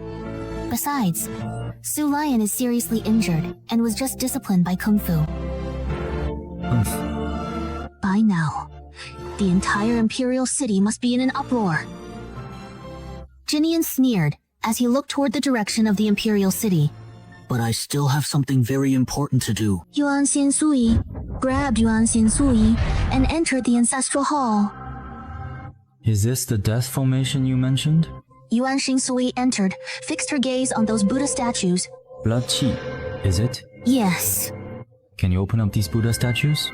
Nian Nian kept trying to get hold of the token that controls the opening and closing of the Buddha statues, but that thing is always carried by the great ancestors, so there's no way to get it. The Buddha statues are simple, but the death formation beneath our feet covers the entire space. It's endless. Yuan Xinsui raised her hand, and one light array after another appeared at her fingertips. In the next moment, Jinian saw what it truly meant to be a child, favored by spiritual power. She didn't even need to guide it. Countless streams of spiritual energy rushed swiftly into Yuan Shinsui's formation, and those golden specks of light came bouncing along cheerfully. You have to know, when she usually absorbs spiritual energy, those little things are as stubborn as oxen that won't budge even if you pull them with 3 ropes. Alright. That's certainly quite enough for the time being. Yuan Xinsui frowned slightly, raised her hand, and flicked away the spiritual energy particles that were still trying to squeeze into the formation. The golden specks of light were swatted away by her, and ended up huddled together in a pitiful little pile. In the next moment, the golden formation split into 1,000 parts and flew toward the Buddha statue. With a light, crisp click, the statue silently opened. At the moment it opened, Jinian casually put a mask on Yuan Xinsui. Although everyone inside was pitiful, it was still better to be cautious. If they saw her and Yuan Shinsui's faces, refused their help, and even turned on them in the end, running to the Bai family for survival, wouldn't all her efforts be for nothing?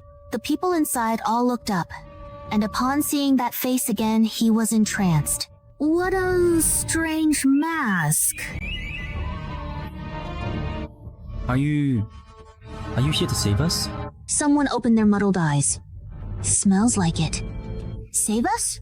What do you mean? Look at what she's wearing. It's the Bai family's disciple uniform. People from the Bai family. None of you deserve a good end. a woman had already started spitting at Yinian and screaming, "All you Bai family people should just die, die. You're nothing but a bunch of demons who feast on human flesh and blood. You'll get what's coming to you." Everyone looked at her with eyes full of hatred, like vengeful ghosts in hell who can never be redeemed. Yuan Shinsui was all too familiar with that kind of look, because she herself had been cast into the demon realm under the same gaze. Please, get out of here now. Yuan Shinsui frowned, and with a wave of her hand, those people were torn from the Buddha statue. Get out of here. Yuan Shinsui frowned, and with a wave of her hand, those people were ripped down from the Buddha statue and thrown hard onto the ground. But all their curses suddenly fell silent. I'm out.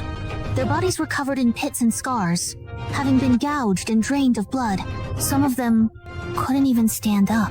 But at this moment, they looked on in disbelief at everything happening before their eyes. They looked up and saw the Buddha statue that had trapped them all this time. You saved us? The girl who had started cursing first lifted her pierced face, her trembling voice turning to Yinian. "Aren't you from the Bai family? Why would you?" "I'm not from the Bai family, and I can't save you either. This is a death formation. It's a VT, but I can give you a choice. You can choose to die now, or go back into the Buddha statue and wait a little longer." No one wants to die, is what Yinian understands. He pulled Yuan Shinsui behind him, not allowing her to speak, trying his best to keep everyone's attention focused on himself. Yinian had already anticipated the possible reactions that might follow.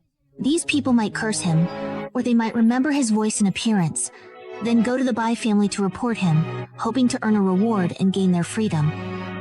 So he had already arranged for a fake Bai Lu in advance. No matter how much the elders suspected, they would never suspect him.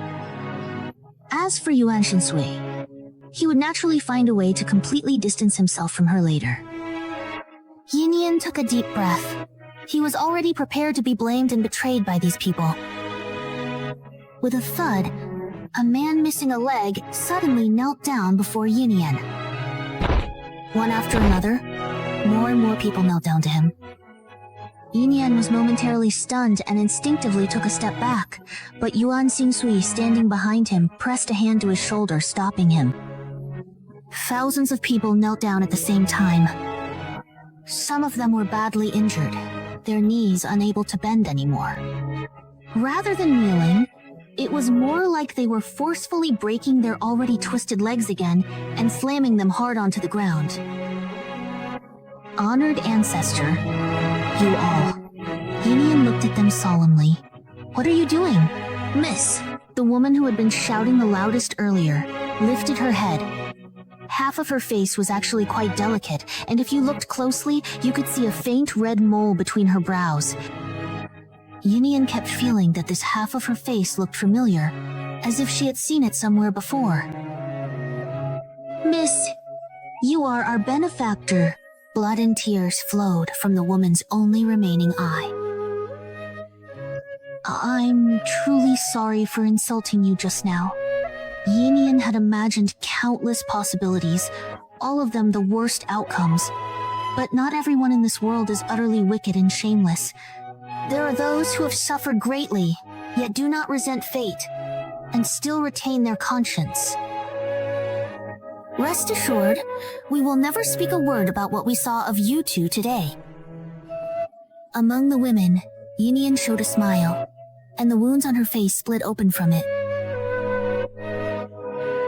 Because we no longer intend to let the Bai family torment us any further. The fatal illness is merciless, and we all know that we won't live to see tomorrow. The woman slowly lowered her head and kowtowed to Yinian. "Please help us find release. We never want those disgusting wolves in uniform to take even the slightest bit of strength from us again."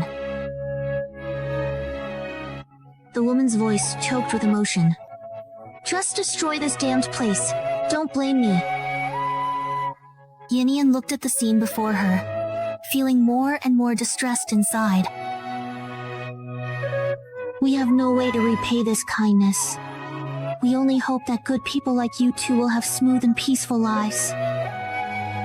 Yinian said with a trembling voice, You don't need to say that. I was the one who first received your kindness. Thanks to all of you, I was able to advance my strength. Everyone looked up, exchanged glances with each other, and started to laugh. They now knew who their benefactor was. It was the girl who had been brought here today by those members of the Bai family. Can this acupuncture technique be undone? The girl asked. Even if we die, as long as the root cause remains, there will still be helpless children captured and brought in, becoming nourishment for families as rotten as this district. Yinian turned to look at Yuan Shinsui. Yuan Shinsui had her hand resting on Yinian's shoulder, and she rubbed Yinian's earlobe with her fingertips, looking a bit reluctant. Breaking 4 formations is exhausting. Is there anything you want, or anything I can help you with? I don't want anything at this very moment. Let's just put it on hold for the time being. In the very next moment, his powerful hand pressed firmly down on the intricate formation, and the massive, ancient array began to visibly collapse at a speed that was easily discernible to the naked eye. And Ran, can you do me one more favor? That woman suddenly looked up and handed Yinian a token. Actually, I'm not a child, without parents or anyone to rely on. I was pampered and spoiled since I was little. I only left home because of an argument with my family, but ended up falling into the hands of the Bai family. This letter and my token, once my family sees them, they'll understand everything. The woman's hands were trembling as she handed over the items, afraid that Yinian would refuse to help her. But Yinian took them almost without hesitation. Who should I give them to? The formation had completely collapsed, but fortunately, Yuan Qinshui had sealed off all the commotion inside. None of the patrolling guards outside had noticed that the Bai family's most important foundation was about to come crashing down. After fulfilling her final wish, as the mistress of Baikao Manor, the woman's tone even became lighter. Tell my brother and father not to seek revenge for me, so as not to implicate the manor. Yinyan finally understood why this woman had always seemed so familiar to her. It turned out she was a child of the Bailuo family, and her brother was the master of Shangjilin. The two of them really do look about 80% alike. Is your brother's name Zhuang Zhen? Yinyan asked. You've met my brother? The woman's eyes suddenly lit up, and her tears flowed even more fiercely. Is he still in good health? Yes. He's fine. Yinyan smiled. Once your brother leaves Shangjilin, your Baikao Manor will have a bright future. That would be wonderful. That's great. Really great. The woman wept tears of joy, and with a loud crash, the righteous law collapsed. Each of them faded away like ashes in the wind. Before they completely disappeared, the woman wept tears of joy, and with a loud crash, the righteous law collapsed. Each of them faded away like ashes in the wind. Before they completely disappeared, Yin Yan heard everyone's final words. Benefactor, we're truly glad that the spiritual energy essence taken from us today can help you. After hearing these words, Yin Yan slowly closed her eyes. The direction of the wind shattered with a roar, the entire space began to collapse, and finally, GSC's original appearance was revealed. It was nothing more than an empty, damp room with stagnant water and a musty smell. The muffled, boisterous laughter of the Shuren came from the small pocket on his chest. Don't be sad. I'm not sad. Yin Yan said hoarsely. They won't have died in vain. Wait a moment. Yin Yan looked at Yuan Xiansui and said, Don't worry. I won't let the Bai family suspect you.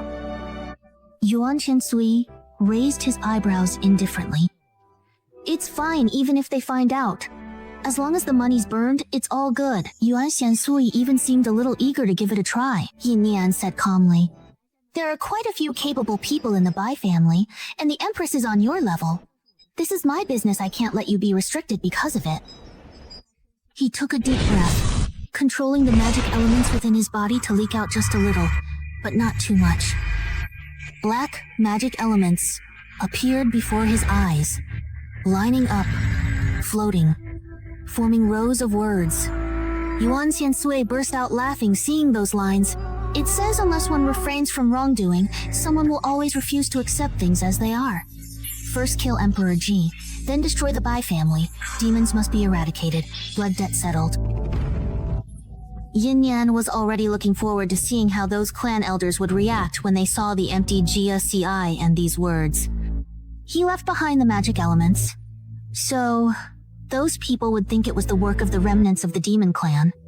Go get some sleep at the Hongyan Pavilion. Aren't you going to sleep with me? Who told my doll to run outside every day? Sleep? What for? You kept saying, let's sleep.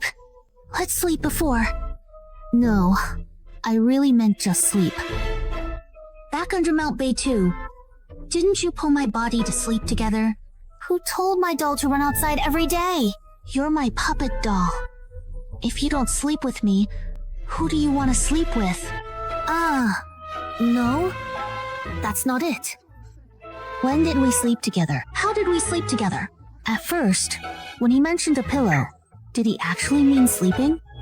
No way. How do you sleep? How else can you sleep except just sleeping? You close your eyes. What about me? Cultivator. Do you take my clothes off when you sleep? Why would you take your clothes off just to sleep properly? What nonsense are you talking about? Oh, so he really doesn't understand. Now I can be at ease. Haha, just forget what I said. You should go to the Hongyan Pavilion. Don't stay at the Bai family's place, or they might end up sending me to the palace. Ying Xiansui found him a relatively quiet place and sent him over. Master. Bai Bian immediately turned into an excited dog and ran over to him. You came too late. Bai Bian almost couldn't hold on any longer. I'm sorry, Zai Zai. Let's go and see Su Lion. Yin Yan smiled and walked forward. After taking 2 steps, he saw Zhuang Shen from Baikao Villa coming towards him with a bunch of spiritual medicines. Yin Yan was stunned and immediately thought of the thing that the woman gave him. Miss Bai? What are you here for? Yin Yan looked at those elixirs. Are these prepared for Su Lion? It was an order from the Emperor and Empress. Are you here to see Diki too? Let's go together. He hasn't really appreciated Su Lian's appearance yet. The two walked together and ran into Feng Shun every 2 steps. The wounds on Feng Shun's face had healed, but the bones that Yuan Shangsui had broken were still not mended. He narrowed his eyes, sizing up the 2 people who had come together. Bai Luo's face was quite ordinary, but his temperament had changed a lot recently. Just standing there casually was enough to draw people's attention to him immediately. Zhuang Shen, standing beside him, wore a polite smile, his gentle gaze falling on the woman next to him. What a perfect couple they make! For some reason, Feng Shun felt a pang of discomfort in his heart. Not long ago, Bai Luo was still calling him Brother Shun at every turn in front of him. He straightened his back, waiting for Yin Nian to come over and greet him. But in the end, neither of them even looked at him. They just walked right past him. Feng Shun called out in disbelief. Bai Luo. Yin Nian stopped in her tracks, turned slightly, and replied with a hint of impatience in her deep-set eyes. Yes, that's right. Feng Shun was taken aback. That Tianjian, Yin Nian, muttered as she dragged Shuangxian away, still talking as they walked. Ha! You call out but then don't say any what's wrong with you. Did you bang your head on the ground or something? A surge of anger suddenly flared up in Feng Shun. But Yin Yan just kept walking, pulling Zhuangshen along with her, and soon they were far away. Feng Shun gritted his teeth hard, and the Feng family attendant following him asked cautiously. Feng Shun, What should we do about the princess? Our two families still have a marriage agreement, don't we? Do you think I would marry a useless person who has lost their divine beast? Feng Shun's expression was gloomy. So what if Su Linyan has the phoenix bloodline? Even if Su Lin has the phoenix bloodline in the future, and it's easier for her to tame other kinds of beasts for her own use, no matter how many beasts she has, they can never compare to her own life-bound divine beast. Besides, if her life-bound divine beast dies, Su Linyan will undoubtedly die as well. A strong look of disgust flashed in Feng Shun's eyes. What's more, her face now is truly revolting. How could a woman like that ever really be worthy of him? Young master, we still need to find a reason for breaking off the engagement. Otherwise, people will say our Feng family is ungrateful and turns on others after getting what we want. Of course. Feng Shun said coldly, his voice sharp. Do you truly believe that I am unaware of this fact? Useless. Things have gotten to this point. No wonder my son can't wake up. If my son doesn't wake up, I'll have every one of you useless spiritual doctors' brains ripped out. A row of spiritual doctors knelt before him, trembling like leaves in the wind.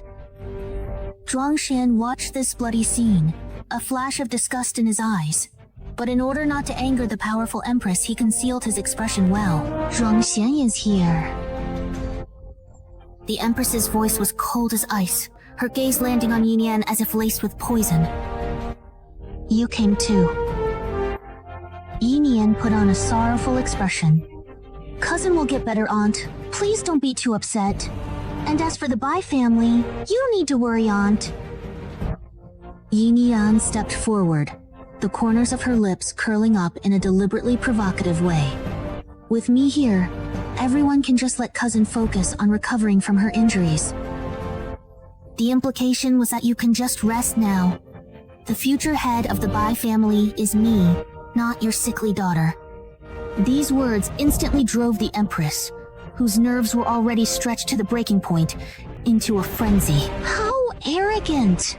When has the Bai family ever been run by a little girl like you? The empress couldn't contain her fury at all. Yinian let out a miserable scream, her whole body flying out like a kite with its string cut. Ha! Help! Somebody help! A calculating glint flashed in Yinian's eyes. She quickly lifted her head and shouted outside, Ancestor, save me! Aunt has gone mad. Aunt wants to kill me. Her voice was so loud, it was almost amusing. The empress stormed out of the room, her face twisted with malice as she pointed at Yinian and cursed. You wretch. She's spouting nonsense and sowing discord. Just watch. Today, I'll tear your mouth apart. Yinian's voice grew even softer. Ancestor, if I am unfilial, I won't be able to serve the Bai family anymore. This is indeed Luar. Several clan elders instantly appeared in front of Bai Luo. As they approached, Yinian, whose voice had just grown softer, suddenly tilted her head and vomited a large pool of blood with a loud wail. Luar, are you quite alright? The Grand Elder's eyes were bloodshot. Empress, your actions today are truly chilling. Was it Luar who caused the incident with the Imperial Princess? Why take it out on Luar? Just because your own daughter died, do you want everyone else to be buried with her? You've all been fooled by this girl. She was the one who provoked me first. That's very true. I truly do not know which of my words might have provoked Aunt. Was it truly wrong for me to tell Aunt not to be angry? And to try to calm her down? Was it wrong for me to say that Aunt doesn't need to worry about the Bai family, that the Bai family can handle itself? Do you mean to say that Aunt would only be happy if my cousin never wakes up? You wretch! Please shut your mouth immediately! The Empress's eyes were bloodshot and ferocious. Seeing that she was about to strike, several clan elders shouted angrily. Empress, you are being far too presumptuous. Do you even have any respect left for us old folks? Or for the Bai family? The Grand Elder's gaze was razor sharp, as if it could pierce right through the Empress standing before him. These past 2 days, the Bai family and the Empress have been testing and watching each other, both wary. and cautious. The Bai family wants to support Yinian, while the Empress only wants her own daughter to shine, to control both the Bai family and the royal family, but neither side has made their intentions clear. But because of that momentary provocation and the mouthful of blood he spat out in public, the already flimsy veil of pretense was finally ripped away with force. Supported by several people, Yinian lowered his head, a smile appearing on his face. Today was just a trigger. He hadn't even served the main course yet. It wouldn't be long before he would completely ignite the fire between the Bai family and the Empress. Roar, let's go. The Grand Elder let out a cold snort and, in the end, said nothing more to the Empress. Is it really so hard to just tear off all pretense? Am I going to die? I said. If I die, can you help me break the contract between me and the life-eating dog? At the very least, let the life-eating dog continue to serve the Bai family. The Grand Elder was so moved by Yinian's words that he laughed through his tears and said, Good child, don't talk nonsense. You're just injured. It's nothing. I said, Will that day really come for me? Can the contract really be broken? His heart was pounding. That's right. Yinian was probing, and the Grand Elder was clearly moved by his sincerity. He sighed and said, of course there is a way. Yinian felt a weight lift from his chest. Good, as long as it can be broken. He showed a barely noticeable smile. He wanted to break the contract between Nalan and Sulayan. What needs to be done? He said. Tell me, so that if I ever encounter misfortune in the future, I can also leave the life-saving dog behind. Several clan elders exchanged glances, all seeing the shock in each other's eyes.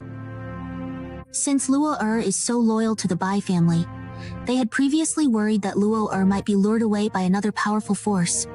That was truly unnecessary. Very well. The group pondered for a moment, then nodded. They were also reminded of the Empress today, not that they wished anything bad upon this outstanding child, but with Sulayan acting like this, and the Empress looking so unreliable. The mutated life-saving dog could be considered the last trump card they had left for future growth. Actually, it's not that difficult. It just requires a very rare treasure. Luo, let me ask you, aside from our own life-bound spirit beasts, what do we need to form a contract with other wild spirit beasts? Of course, anyone would know this. It's common knowledge even to 3-year-olds in the Beast Nation. We need the Beast God fruit, unique to our Beast Nation. Both the Spirit Beast and I each eat one. Then the Spirit Beast offers a drop of its believer's blood. From the moment our beast bond begins, the contract is formed. A life-bound Spirit Beast is a death contract for both parties. They live and die together. But ordinary contract beasts aren't like that. The stronger party will always dominate the contract. And basically, those beast tamers who can't awaken their spirit bodies aren't able to contract with any beasts other than their life-bound spirit beast. After all, spirit beasts can grow stronger, but they're just ordinary people. After signing the contract, those spirit beasts can use whatever means they want, but in the end, they still have to go along with their master's wishes, right? Of course, if your own life-bound spirit beast is willing to manage those lesser spirit beasts, then it doesn't really matter. Yes, it's the Beast God fruit. But the people of the Beast Nation only know about the Beast God fruit. They don't realize that there's a 1 in 10 million chance that the Beast God fruit tree might not bear fruit at all. It produces a kind of black flower shaped like a sharp cone. Is it that black flower? Yinian hurriedly asked. No, it isn't. No, it isn't. The clan elder showed a smile. Those black flowers basically can't survive more than 100 days, but out of 10,000 poisons, there will still be one that survives. Inside the flower, a single drop of dew will form. Only that drop of dew will do. The more Yinian listened, the heavier her heart became. With such harsh requirements, when would she ever be able to find it? But no matter what, as long as there's a way, he won't give up. Does the Bai family have it? Silly child. Something so precious, could anyone have it? As for this method, it was only because one of our Bai family ancestors happened to obtain this condensed dew by chance, and not knowing what it was, drank it. As a result, he immediately broke his contract with his life-bound spirit beast and regretted it endlessly. Master, Big Daddy can't help himself. As soon as he saw it was safe, he ran out from the space. Is this Master's home? Of course not. Yin Yan looked around the house and said, "Our home is in the demon realm. There are lots of uncles and elders there, and I'm sure they would all really like Lala." Just then, Babyan popped out too. He turned into a little boy and glared at Lala. Now Master is the master of two beasts. Aren't you unhappy? Lala's big eyes darted around, and seeing Babyan puffing up his cheeks, she also snorted coldly. Their gazes met, clashing in the air with a crackling sound. Master, let's go. Lala was delighted that Master took him and not Babyan. Why does Master have two eggs? Wouldn't it be absolutely wonderful and truly amazing if he were indeed the one and only person? Wow, there is so much incredibly delicious and wonderfully prepared food here. It's truly a feast for the eyes and the palate. All the grass here is edible. These are spiritual herbs, not just grass. After Yin Yang Cow finished speaking, she heard footsteps and the sound of an argument. Father, why do I have to go to Shengshan sect? I'm not going. It was Zhuang Xian's voice. If you don't go to Shengshan sect, do you want to end up like me, growing old and dying in this manner? You have such great talent. Don't you ever think about your future? Shengshan sect has promised me that their sect leader will personally take you in as his last disciple. What Shengshan sect can offer you is far more than what a useless father like me ever could. Last disciple? Hey, I'm not interested. What kind of prestigious sect is that? Anyway, they say they want to take me in, but really, they're just forcing me. And what did Shengshan sect say anyway? They want us to bring our manor under the sect's name so they can protect us. But really, they're just a bunch of bandits who have their eyes on our manor's spiritual herbs and plan to take them by force. Father, this manor is the result of generations of our family's hard work here. You really willing to just hand it over to someone else? Yes. Shen Keating is impressive, but he's still too young and too easily manipulated. After Zhuang Xian delivered the spiritual herbs to the Emperor and Empress, he returned only to receive this shocking and devastating news. The Shengshan sect specifically demanded him, not just him, but also for his father to hand over the manor. He could still remember the arrogant look on the messenger's face, the way he was spoken to with his chin raised. I can guarantee that, aside from the Shengshan sect, none of the other major families could offer something as grand as this. Your manor here is a juicy piece of meat, and without strength, you simply can't protect it. Considering that you're about to join our Shengshan sect, we're willing to take in your little manor. He acted as if he was certain they wouldn't dare refuse. His words were dripping with a sense of superiority. Besides, when our Shengshan sect names someone, no other faction would dare compete with us. The reputation of Shengshan sect is worth a lot, that person said, half-warningly. With such a sincere offer, what about you guys? You should just count your blessings. Zhuang Shan thought that what he really meant was that Shengshan sect had already warned the other factions not to extend an olive branch to him. This was a threat. But what exactly can we effectively do about this particular situation? Zhuang Tianwen looked utterly dejected. The reality is, I can't protect the manor. I'm a cripple. The royal family already treats this place as their own estate, taking whatever they want. Now, all I want is to send you safely into the Song sect, so you won't end up being harmed in the future.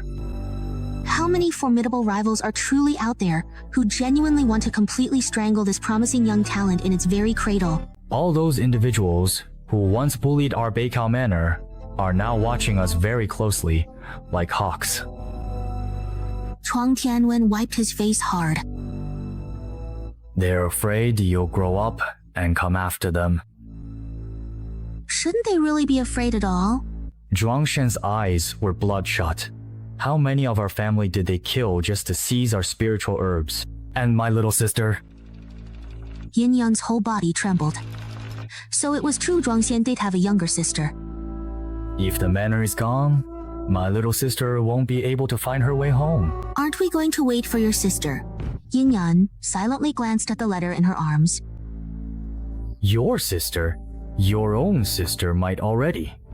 No, that's truly, utterly impossible. Zhuangxian suddenly raised his voice. My sister is definitely still alive and well. Lala looked at Yin Yan with a heart-wrenching gaze. Their family was already gone. If it were the master who died, Lala couldn't even imagine how sad she would be. Master, should I perhaps tell them all of this information again? How truly and utterly pitiful that is. Aren't the girls who died truly pitiful too? Not letting them know their family died tragically. With nowhere to turn for justice. That's what's truly pitiful. As the words fell, the letter and token shot towards Zhuangxian. Who could that possibly be? Zhuangxian caught the letter in one swift motion. Before he could get angry, he saw the token, and his pupils instantly contracted as he asked in disbelief. Sister? Someone else's last wish has been fulfilled. Yin Yan quickly retreated, ready to run. Wait. Just wait. Zhuang Tianwen had already noticed the direction Yin Yan was heading. We won't move. We won't come over. It was so hard to get news of his daughter, he was extremely anxious. He spoke sincerely. I just have a few questions. Please stay. We absolutely won't come over. He sensed that Yin Yan seemed unwilling to reveal her identity. My sister. Is my sister alright? Zhuangxian asked excitedly. Why hasn't she come home? Why couldn't my father and I find her no matter where we looked? As long as you're happy, that's all that matters. He should have written it all down. Alright, miss. Please, don't leave. If you don't trust us, we can just talk. We haven't even thanked you yet. The two of them were overjoyed, thinking they were about to see their daughter. Yin Yan remained silent.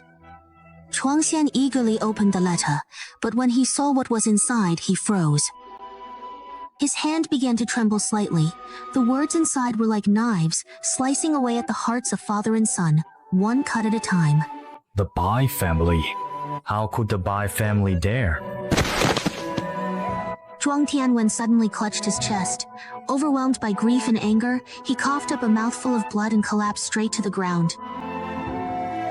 Oh, father, miss, is what my little sister said true? Did the Bai family really do something so utterly heartless? You should be able to recognize your little sister's handwriting. Bai family, I, Zhuangshang, will never coexist with you in this lifetime. Zhuangshan's eyes were bloodshot as he gripped his sister's letter tightly, veins bulging on his forehead. As for the Bai family, I won't let a single one of you go. Miss, rest assured, my little sister already said that you are the benefactor to whom he can never repay his debt of gratitude in this life. Please accept a bow from Zhuangxian. No need to kneel to me. I was merely entrusted with a task and fulfilled it faithfully. Even so, please allow our Baikal Manor to repay you. Whatever Baikal Manor possesses, you are welcome to take. If you have nowhere to stay, you can also live here. Do you have dew from the bellflower fruit on the tree? She asked. But in truth, Yin Yan didn't have much hope. Forget it. Miss, how did you know our Baikal Manor has it? Is that really true, indeed? Yes.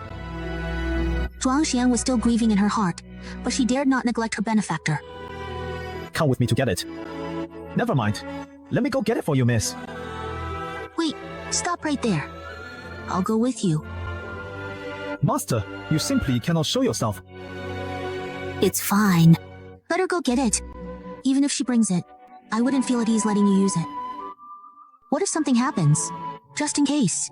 She doesn't even know if anything has been added to the Yanling Dew. She has to see it with her own eyes. Besides, since they're giving her something so precious, she should at least show her face. Miss, don't worry. If you don't want to show your face, I just won't look. No need. I'm wearing a mask. This is it. My family has been cultivating spiritual herbs for generations. We once had a period of great prosperity, and this is something left from that time. But since we don't know its properties or effects, no one has dared to use it. We're also afraid that using it carelessly would waste such a rare spiritual herb. Zhuangxian respectfully presented the item with both hands. To repay the young lady's great kindness, we entrust this item to you. Yin Yan took the Anling Du, her heart burning with emotion. She had originally prepared herself to spend the rest of her life searching for this item, but unexpectedly, it was delivered right into her hands.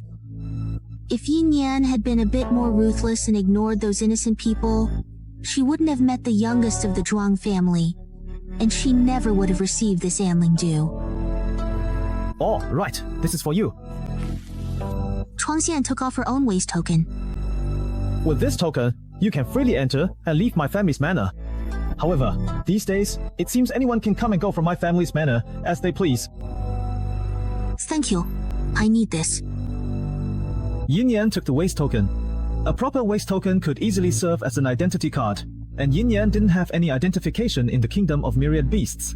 When she returns to her own body, she'd basically be an undocumented person. Yin Yan didn't dare go back to the Bai family to use the Anling Du on Lala, for fear of drawing attention. He planned to take Lala deep into the mountains. Father, I absolutely do not want to go to a place as unreasonable as the Sacred Mountain Sect. If nothing unexpected happens, that Imperial Princess is also going to the Sacred Mountain Sect. Who is the DG? Isn't she also of Bai family blood? A remnant of the Imperial Empress, and also the head of the Bai family. My younger sister died at their hands. There's absolutely no way I could study under the same teacher as such vicious people. Zhuang Tianwen looked as if he had aged 10 years. It was as though he had made an important decision. He took a deep breath and said to Zhuangxian, "You don't have to go to the Sacred Mountain Sect. From today on, our Baikal Manor and the Bai family are irreconcilable enemies. Go and bring out the token your father kept in the secret chamber." Zhuangxian was shocked and dismayed. "Father, that thing must not be touched. If I tell you to go, then go." Zhuang Tianwen said anxiously, "Your sister's body is barely cold, and you want your father to cling to that life-saving talisman for the rest of his life?" When Zhuang Tianwen was young, he had been the disciple of a very powerful master. Unfortunately, he later suffered a serious injury to his foundation. Unwilling to rely on his teacher's reputation, he returned to the kingdom of 10,000 beasts. That token was a life-saving talisman given to Zhuang Tianwen by that powerful master, and now, Zhuang Tianwen was finally going to use it. Yin Yan took Lala deep into the mountains. "We're here." After Lala swallowed the Anling Du, "Do you feel anything?" Yin Yan asked nervously. Lala smacked her lips, her chubby little face tense, and said, I don't feel anything." As soon as she finished speaking, Lala's lifespan was suddenly torn apart, her whole body convulsing, as if something was being ripped away from her. "It hurts so much, Master. It hurts so much." "Forget it."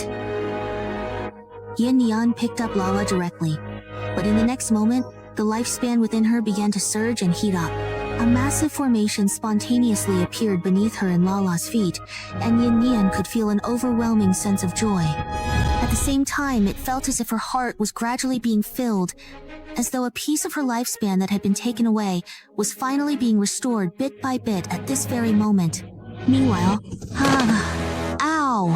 My back hurts so much. Someone's digging out my bones. It hurts so much.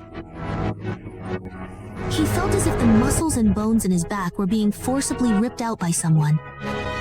The pain that Yin Yan once experienced, he was now finally enduring just a tenth of it.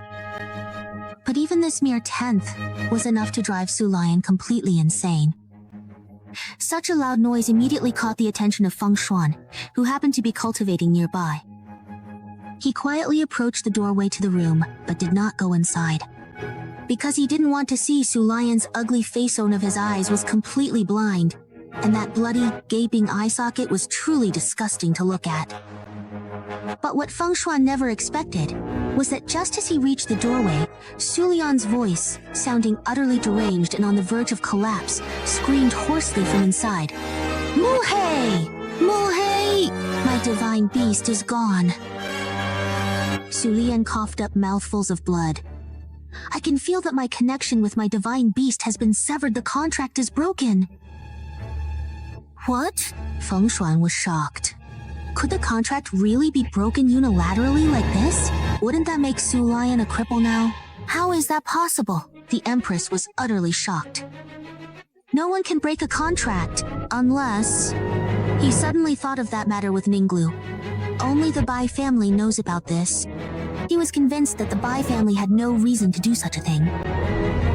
Could it be that a God Realm expert used some powerful technique to forcibly sever it? Let alone a small place like the Kingdom of 10,000 B7 across all 5 continents. It's been many years since a God Realm expert has appeared. Haha. Mulhey! Mu! He is that swordmaster who has returned. Su Lian was about to go mad. It's her, she's back! The phoenix bone I stole from her, the phoenix eye I took, and all the tricks I used to snatch things from her. No, she's going to take them back from me one by one. She wants revenge on me. She's back! Ha ha ha. Impossible, that woman's bones have already rotted away. Don't be afraid, don't be afraid. It's just Muhi. Muhi is right here. The Empress was so furious, she wanted to kill everyone, but could only hold her most beloved daughter tightly, constantly comforting her. Mu, he will find you even more outstanding spirit beasts. You're a rebellious Phoenix Eagleve. It's gone. It's gone. And besides, don't you trust our Bai family's bone replacement secret technique? Not to mention, you still have the Phoenix Bone and Phoenix Eye. If you want someone else's beast bones, Mew, he will find them for you too. The sacred Kalindo? You like that piece of bone at the string joint? If that doesn't work, do you want that mutated beast of Bailu's? This medicine is something my son wanted to get rid of. Mu, he can snatch it for you as well. At this moment, Feng Shuan, who had been standing outside listening to everything, had a completely frozen expression on his face. Killing people to seize their bones is actually such a secret technique. Feng Shuan glanced disdainfully in Su Lian's direction. The Kingdom of 10,000 Beasts really has guts, daring to try to fool him with such a fake woman. But then again, a calculating glint flashed in Feng Shuan's eyes. He was very interested in that bone replacement secret technique. If he could obtain it, wouldn't that mean that people like her, who couldn't control beasts, could also awaken their own spirit beasts in the future? Feng Shuan narrowed his eyes. She would never want a woman like Su Lian. She's not worthy of her. But as for that secret technique, she absolutely has to get it. Deep in the mountain forest, Lala was no longer in pain. Master! Master, all my wounds are gone. After he severed the contract with Su Lian, because Yin Yan was right by his side, Lala's soul instinctively became entangled with the phoenix essence in his true master's body. But after calling out twice, Lala realized that Yin Yan wasn't responding. When she looked up, she saw that Yin Yan had her eyes tightly shut, with both spiritual power and demonic elements surging toward her, already swirling around her in a roaring, scorching vortex. Master is about to experience something extraordinary. Lala suddenly straightened up, and both of her natal spirit beasts returned to their places at the same time. Only now was the Phoenix core truly and completely reborn. Waves of pure spiritual power were feeding back from the Phoenix core. Yin Yan could clearly see that in her lower abdomen, the 2 pearls sewn black and 1 white were slowly extending a second spike outward. At that moment, both the 2-star human spirit realm and the 2-star human demon realm were broken through simultaneously. Wild spirit beasts nearby were beginning to stir, but Lala no longer had to worry about her aura being exposed and discovered by the Empress. The contract had been severed. No one could break the blood seam and devour it anymore. A blood-red fire phoenix suddenly appeared on the ground, spreading its wings. Its soul, fused with the true essence of the phoenix, was even more powerful. Its massive wings unfurled, flames blazing fiercely, shielding Yin Yan, who was still within the forbidden zone at the center. The Blood Phoenix's overwhelming presence swept across the entire mountain range, pinning all the restless wild beasts in place. It opened its mouth, and though its voice was still immature, It already carried the embryonic power that would one day be strong enough to swallow the heavens and extinguish the sun. Lowly beasts, be gone! While the Blood Phoenix was protecting its master, in a dense forest to the east, Yan Qian's colorful robe trailed along the ground as she stared intently at the crowd of black-robed figures before her. I am very familiar with the distinct aura on you all. Yuan Xiansui lifted her eyes, which were filled with a cold, empty indifference, while the black-robed figures trembled with excitement. The next moment, they suddenly knelt down before Yuan Shenhui. Greetings, young master. Yuan Shenhui raised an eyebrow. I originally thought that everyone from the Xian clan had perished, but to my surprise, you all have survived. Back then, how glorious was our Xian clan, and how much did our people contribute to the 5 continents. Yet in the end, their greed knew no bounds, and our entire clan was wiped out because of it. In his despair, the clan leader used the last of the clan's strength to set up a grand formation, preserving you, young master, as the only pure-blooded descendant. The man in the black robe spoke with sorrow in his voice. At that time, our group was out on a mission and got trapped after running into danger.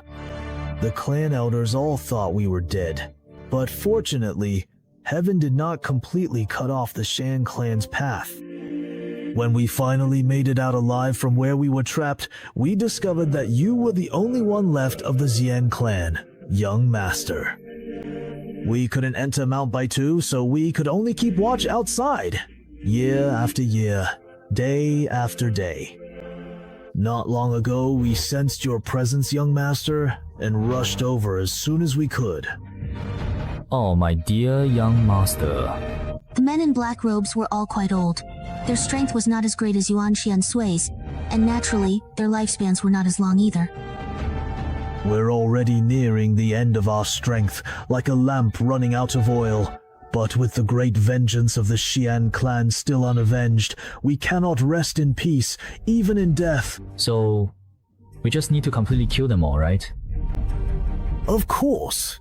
They all must pay for their blood debts with blood. The men in black robes spoke with hatred. However, we know that relying on just ourselves won't be enough. That's why, all these years, we've been secretly expanding our influence.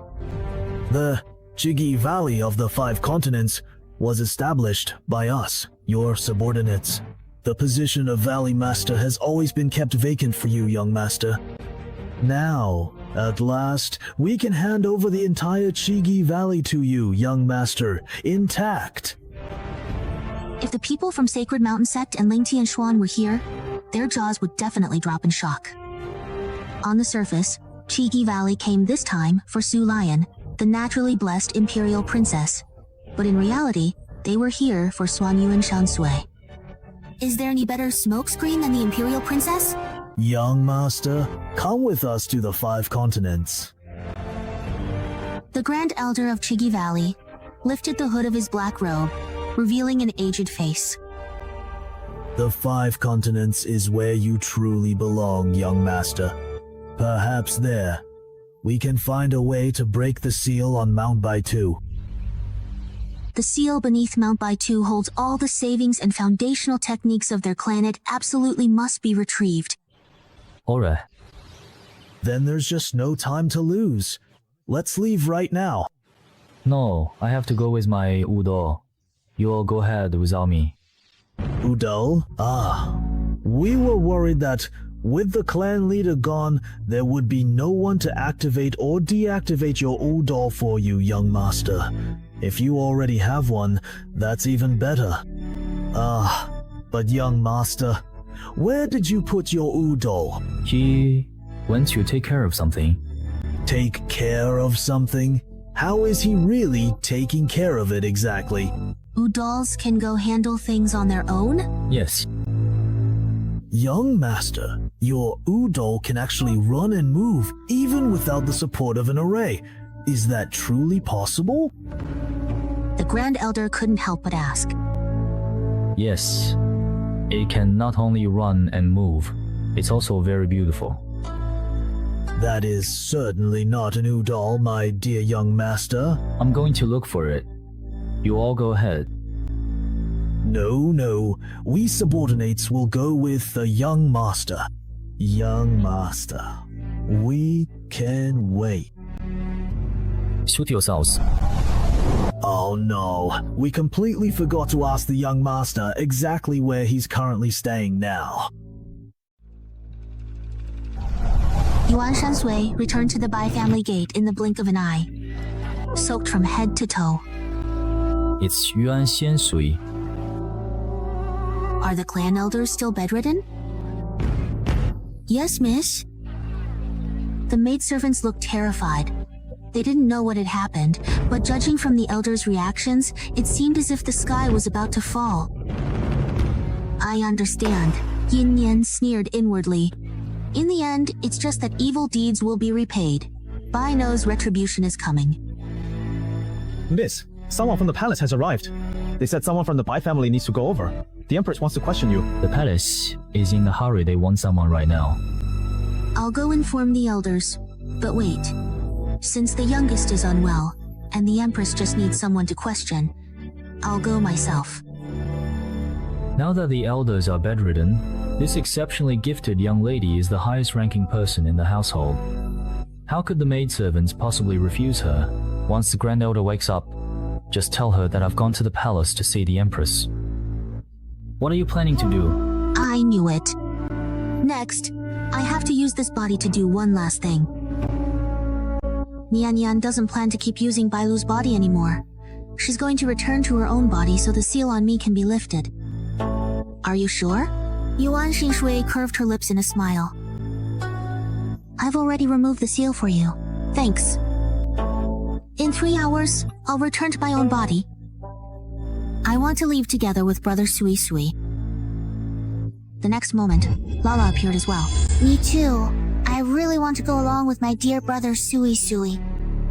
Is that so? Alright then. Anyway, once my soul returns to my body, you'll still be by my side. After all, Yuan Shinshui is taking care of her body. But I really couldn't tell you actually get along so well with kids.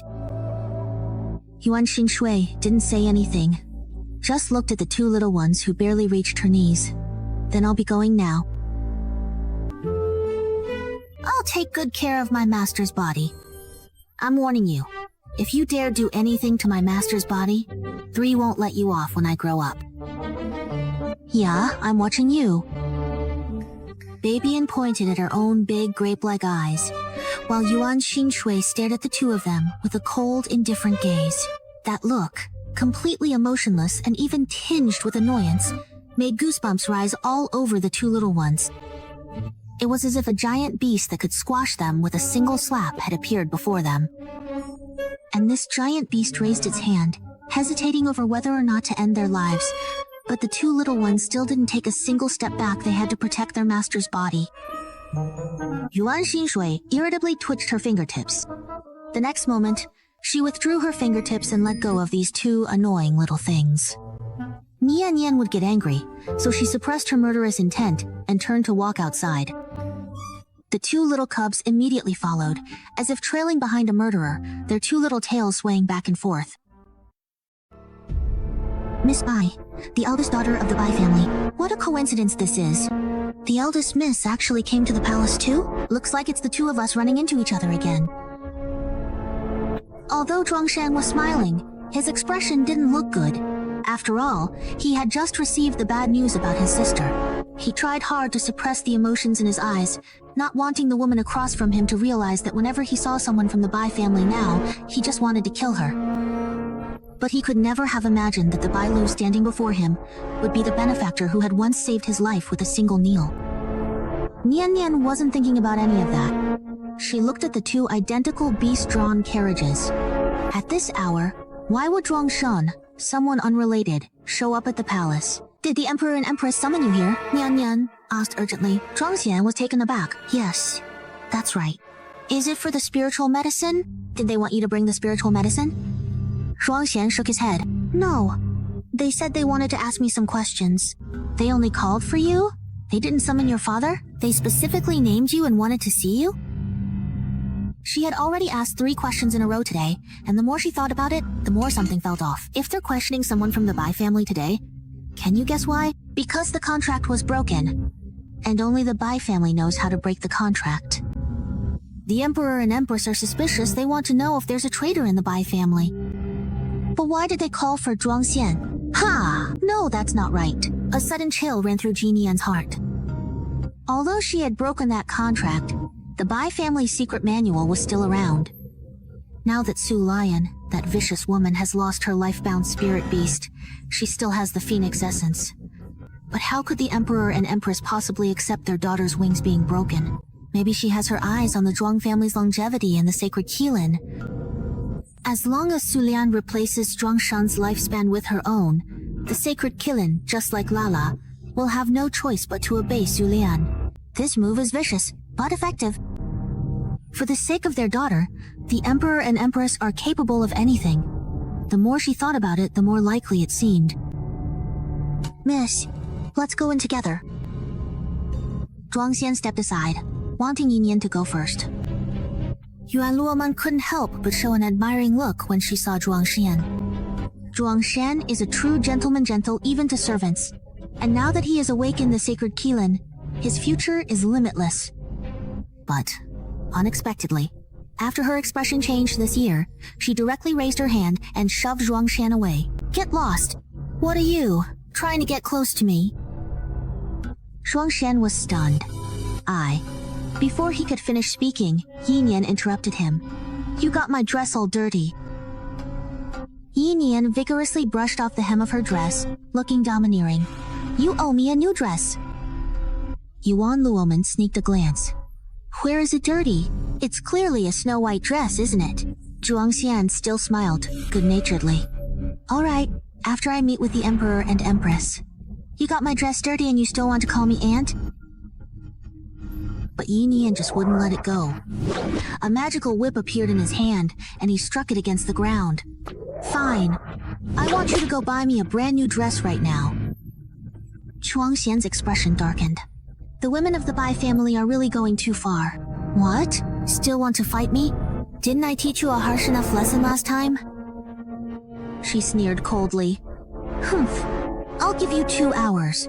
I want a dress exactly like the one I'm wearing now. If you can't get it, don't even think about leaving the manor alive today. But, miss, isn't this a bit much? Yuan Luoman tried to persuade her. What's wrong with it?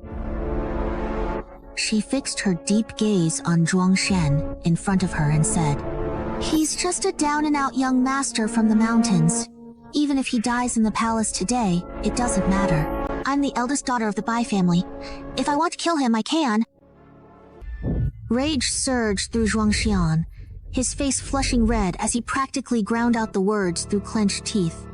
Is that so? The Bai family really is something else. Fine, your Bai family is just great. Yin Yan narrowed his eyes. Of course, the Bai family is truly the best. Get out!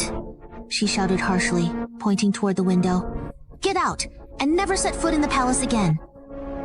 The maidservants didn't dare try to persuade the now powerful Yin Yan, so they could only try to talk to Zhuang Xian. Young Master Zhuang Xian, it's just a skirt just. Go and come back quickly. The Emperor and Empress are still waiting. That's right, young Master Zhuang Xian. This Miss Bailu is not someone we can afford to offend. They spoke in hushed tones. Zhuang Xian turned away in anger and strode off. But after walking some distance, he glanced back toward the palace gates and saw that the woman was still standing quietly in the distance, listening to him. The exaggerated arrogance from before was gone from her face. Instead, she looked very calm. Behind him, the mountain palace was pitch black, like an endless cave with no visible end. Zhuang Xian stared at it, frozen in place, feeling that something was vaguely wrong. He wanted to turn back, but saw the woman speak again, silently mouthing 3 words. Don't come back. A jolt of shock ran through Zhuang Xian's heart. But in the next moment, the palace gates had already closed completely, Yaner, don't cry. Actually, the one behind the scenes already took the St. Keelan's lifespan for you. Shy! Is it really that behind the scenes? I want the St. Keelan. I also want that mutated deadly dog. And my eyes too. Behind the scenes, my appearance was ruined. Shy! Will Brother Xing not want me anymore? Am I going to be rejected from my engagement? Crying. I'll become the laughingstock of all of Wuzhou. No, absolutely not. The one behind the scenes would never let something like that happen. Has Zhuangxia not arrived yet? She did arrive, but she dirtied the young lady's dress at the palace gate and was sent out by the young lady to buy a new one. Outrageous! The Empress was furious. Who gave Bailu the nerve? The person I want to see, and she just sends her away if she pleases. Wait, what did you say? It was Bailu who came? Yes. Not daring to say a single unnecessary word. These past 2 days, the Empress has been venting her anger on us maids over the matter of the princess, killing us at the slightest disagreement. I really don't dare provoke her. The one I want to see is the clan elder. Yes, I want to see her. The Empress spoke, full of irritation. Behind the scenes, I want her lifespan. Unexpectedly, Su Laiyan immediately became agitated. She's even more formidable than Zhuangxian behind the scenes. We can't touch her yet. Aunt, don't worry. For now, we still need the Bai family to serve you. Once I've appeased those clan elders, I'll kill her and use her for my baby's sake. This illusory bone secret art isn't absolutely invincible either. It has many limitations. For example, it can't be used on anyone over 18 years old. This secret technique is a cruel forbidden art. Once exposed, it will definitely cause a stir in Wuzhou and bring about huge trouble. That's why only the true top-level members of the Bai family know about the existence of this secret art. The others have no idea at all. This secret technique can only be used by experts at the minor divine realm. As for those juniors who have nothing to do with the Empress, she would never waste her own spiritual power to use the secret art on them. Moreover, a person can only receive up to 3 life essences, so naturally, each time they will choose the best one. The life essence that is transferred over is actually less effective. Having one's own powerful original life essence is the best. For example, the Empress herself has 3 life essences, but on the surface, she only has 1, so her actual strength is far greater than what she appears to have. And it's the same for those elders of the Bai family. Get lost, Bailu! And those so-called elders too? Before the Empress could finish speaking, Yin Yan had already dismissed the maid at the door and walked in. If the Empress has anything to ask, you can just ask me. If the Empress has anything to ask, you can just ask me. The elders of the Su family are all bedridden now. I'm afraid they won't be able to answer your summons, Your Majesty. Yin Yan walked in, his gaze landing on Su Lian. He raised the corner of his eye, openly displaying a hint of unrestrained delight, which was about to drive Su Lian mad. Not wanting Su Lian to get any angrier and further exhaust her energy, the Empress simply pressed the back of her daughter's neck, causing Su Lian to fall into a deep sleep. Bailu, tell me, do you truly act with such blatant arrogance and unbridled confidence in front of me right now? Simply because you are absolutely convinced and certain that you will inevitably acquire the entire Bai family's legacy and assets. The Empress's gaze was indifferent. In the next moment, the pressure suddenly lifted, and his will could only collapse to the ground. How could someone at the second star human spirit realm possibly withstand the pressure of a minor divine realm expert? Immediately, blood began to trickle from his nose and mouth, glistening as it flowed. His kneecaps made a cracking sound, the sound of his kneecaps fracturing. Laughter. Still refusing to kneel, no matter what. You've got backbone. The Empress looked down at him from above, sneering. Do you think that, just like last time, if you provoke me into injuring you, the clan elders will come to your aid? Stop dreaming, you wretched family dog! As long as I remain the Bai family's only divine realm powerhouse, the Bai family and I are inseparable and must obey my command. The same trick won't work on me a second time. The Empress raised her hand and pressed down forcefully. Kneel for me. With a crack, a wave of excruciating pain shot through Yin Yan's entire body. She had long anticipated this torment. As long as she entered the palace, the Empress would never let her off easy, but that was exactly what she wanted. Even as the pressure forced blood from her 7 orifices and the pain twisted her bones and muscles together, she suddenly lifted her blood-soaked face and started to laugh. What are you laughing at? For some reason, as the Empress stared at her face, she found it strangely familiar. That smile made her uneasy. Clearly, this person should be as insignificant as an ant she could crush at will, yet she wasn't afraid of her at all. Empress. No! Butcher! Jin Tian slowly spoke, blood trickling from the corner of her mouth, yet her smile was wild and unrestrained. You and your daughter, both of you are heartless scum from the double districts. Do you know why all the elders are bedridden? You only care about your daughter. Have you ever bothered to find out what happened to the Bai family? At that moment, her gaze became utterly unfamiliar, so much so that it made the Empress's heart race. What happened to the Bai family? The Empress felt as if she was being led by the nose by this insignificant little ant in front of her. How utterly absurd. She grabbed Yinian by the neck, slowly tightening her grip, her eyes fierce as she said, "Don't even think about playing tricks on me. Speak." Yinian was being choked so hard she could barely breathe, but the more uncomfortable she felt, the brighter her smile became. It was so dazzling that it sent a bone-deep sense of fear through the Empress. Yinian slowly opened her mouth and softly uttered 4 words. The Bai family in the path of filth. As soon as those 4 words were spoken, the Empress's composure was instantly shattered. She subconsciously loosened her grip, and Yinian fell to the ground, coughing.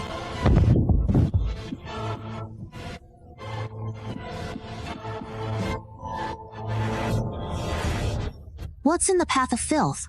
Don't pretend you don't know. Would a butcher like you really be clueless? Yinian clutched her neck, raised her head to look at her, and said with utter mockery, "Speak. What happened in the Bai family's path of filth? That's the very lifeline of the Bai family. Besides, the Empress has already grown accustomed to using those pure energy fluids from there, and even the Suli fluid has been used quite a bit. If those energy fluids are gone, how could her Yan-air possibly continue to outshine everyone else? The path of filth is gone." Those 4 quiet words from Yinian stirred up a raging storm in the Empress's heart. What do you mean it's all gone? What do you mean it's all gone? You're lying! The Empress could barely stand, insisting on going to the Bai family herself to see. That was the foundation passed down through generations show. Could it just be gone like that? But after just 2 steps, the Empress suddenly turned around and looked at Yinian, who was lying nearby. She suddenly remembered that her niece used to call her Aunt always sharply. But how long had it been since she last called her that? Even when she did call her, it was always with a sarcastic tone, as if she had become a completely different person. Would it make such a big difference if one is just gifted? The Empress walked step by step to Yinian's side. She looked at Yinian and asked in disbelief, "Bai Jiaji is also ruined? Why are you laughing? You are not Bai Lu." Once that absurd idea appeared in the Emperor and Empress's minds, it grew like a vine and could not be controlled. And at this very moment, several elders of the 8 families were rushing quickly toward the palace. As soon as they woke up, they found that Yinian was gone. When they heard from the servants outside that Yinian went to the palace, they were so frightened that their souls nearly left their bodies. "Great Elder, hurry up! Why do I feel so uneasy in my heart?" The second elder hurried toward the palace as he spoke. The Empress probably doesn't know about the incident with the Bai family yet, does she? The Great Elder let out a cold laugh. She only cares about her injured daughter. Of course she wouldn't care whether the Bai family lives or dies. When the Great Elder discovered that the Bai family's foundation had been destroyed, he went from despair to reluctantly accepting reality. With nowhere to vent the anger burning in his chest, he naturally shifted his resentment onto the Empress, who had ignored the Bai family's plight. All these years, the Empress hasn't done anything for our Bai family. Yet she always takes the most refined liquid every time. If all that refined liquid had been used to nurture the next generation of our Bai family... The third elder's words were cut off before he could finish. "Enough, third brother." The Great Elder gritted his teeth. There's no medicine for regret in this world. So what if I had a little less refined liquid? Our Bai family is large and prosperous. While this has hurt our family's vitality, it's not a fatal blow. He could only comfort himself this way. Now, as long as we nurture liver well, it's not impossible for the Bai family to return to its most glorious days. Thinking of Bai Lu, the Great Elder felt much more at ease. He thought, heaven has not abandoned our Bai family after all. Although we've lost Jing Chuanye, we've gained a peerless talent for our Bai family. I can guarantee that even if you searched all 5 continents, you wouldn't find another child as exceptionally gifted as our Luer. Several clan elders nodded in agreement, feeling that as long as Bai Lu was around, the Bai family could still return to its peak, rising even stronger after this setback. But why did Luer have to go to the palace on her own? What if the Emperor and Empress go mad again? The second elder said angrily. If anything happens to Luer, we really can't let the Emperor and Empress do as they please anymore. It won't come to that. After all, she's still the head of the Bai family. The Grand Elder shook his head, though he felt a bit uneasy inside. I'm afraid the Emperor and Empress eye Luer's lifespan and mutated Qiming dog, planning to use them for Su Lian. The other elders all turned pale at once. That's right. They had almost forgotten about the Bai family's secret arts. The Emperor and Empress are so desperate for their daughter, they might actually do something as reckless as killing the goose that lays the golden eggs. Originally, that lifespan would be fully effective on Bai Lu. But if it's transferred to Su Lian, it would only be 80% as effective. Hurry up now, and pick up the pace quickly. The elders were so agitated that they broke out in a sweat. Inside the room, Hung Yan was already numb from the pain. But in her heart, she felt an unprecedented sense of relief. Who exactly are you? When the Empress heard this, she felt a chill run down her spine. Even though she was a minor divine realm expert, judging by the aura and checking the blood and bones, this was definitely Bai Lu herself. Could there really be something so bizarre in this world? Who am I? You're very curious, aren't you? Huh? Yinian's gaze fell on the Empress's severed finger. That was the one she had bitten off that day. Yinian slowly revealed a smile and spoke softly. I'm the one who's come to take your life. He wouldn't tell this venomous woman who he was. He wanted her to spend every day from now on in fear, so that whenever she remembered this day, she would feel as if a sharp blade was hanging over her head. I will take away the things you value most, one by one. Last time, she had stubbornly bitten off a segment of the Empress's finger. This time, she was going to take something else that was very important. Just you? The Empress was trembling with rage. How dare this insignificant ant try to scheme against her? And it's not just about Bai Lu either. As soon as I tell the clan elders, you're finished, do you understand? When the time comes, I'll make sure you can't live or die as you wish. Are you afraid to reveal who you really are? Yinian wiped the blood from the corner of her mouth and said, You said that the same move can't be used twice, right? Let me tell you, that's not true. If you use the same move with enough force, it will still work. Actually, what I want is to take the Bai family from you. As soon as she finished speaking, before the Empress could mock her, Yinian grabbed a dagger and plunged it into her own immortal treasure. That was her left arm bone, and also the true source of Bai Lu's lifespan. What are you doing? The Empress was startled, but Yinian completely ignored her. As if she couldn't feel any pain, she pulled out the dagger and, without even blinking, stabbed it into her own heart. The Empress was dumbfounded. Yinian slowly leaned back and fell. Even as she collapsed, her eyes remained fixed on the Empress. This time, I will personally take the entire Bai family, every single member, from your hands.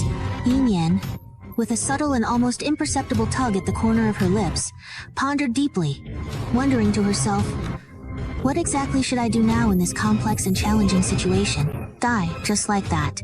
As soon as she finished speaking, Yi Nian's vision went black, and her life instantly left her body.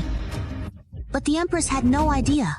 From her perspective, after this woman said a bunch of inexplicable things, she actually killed herself. Is she insane?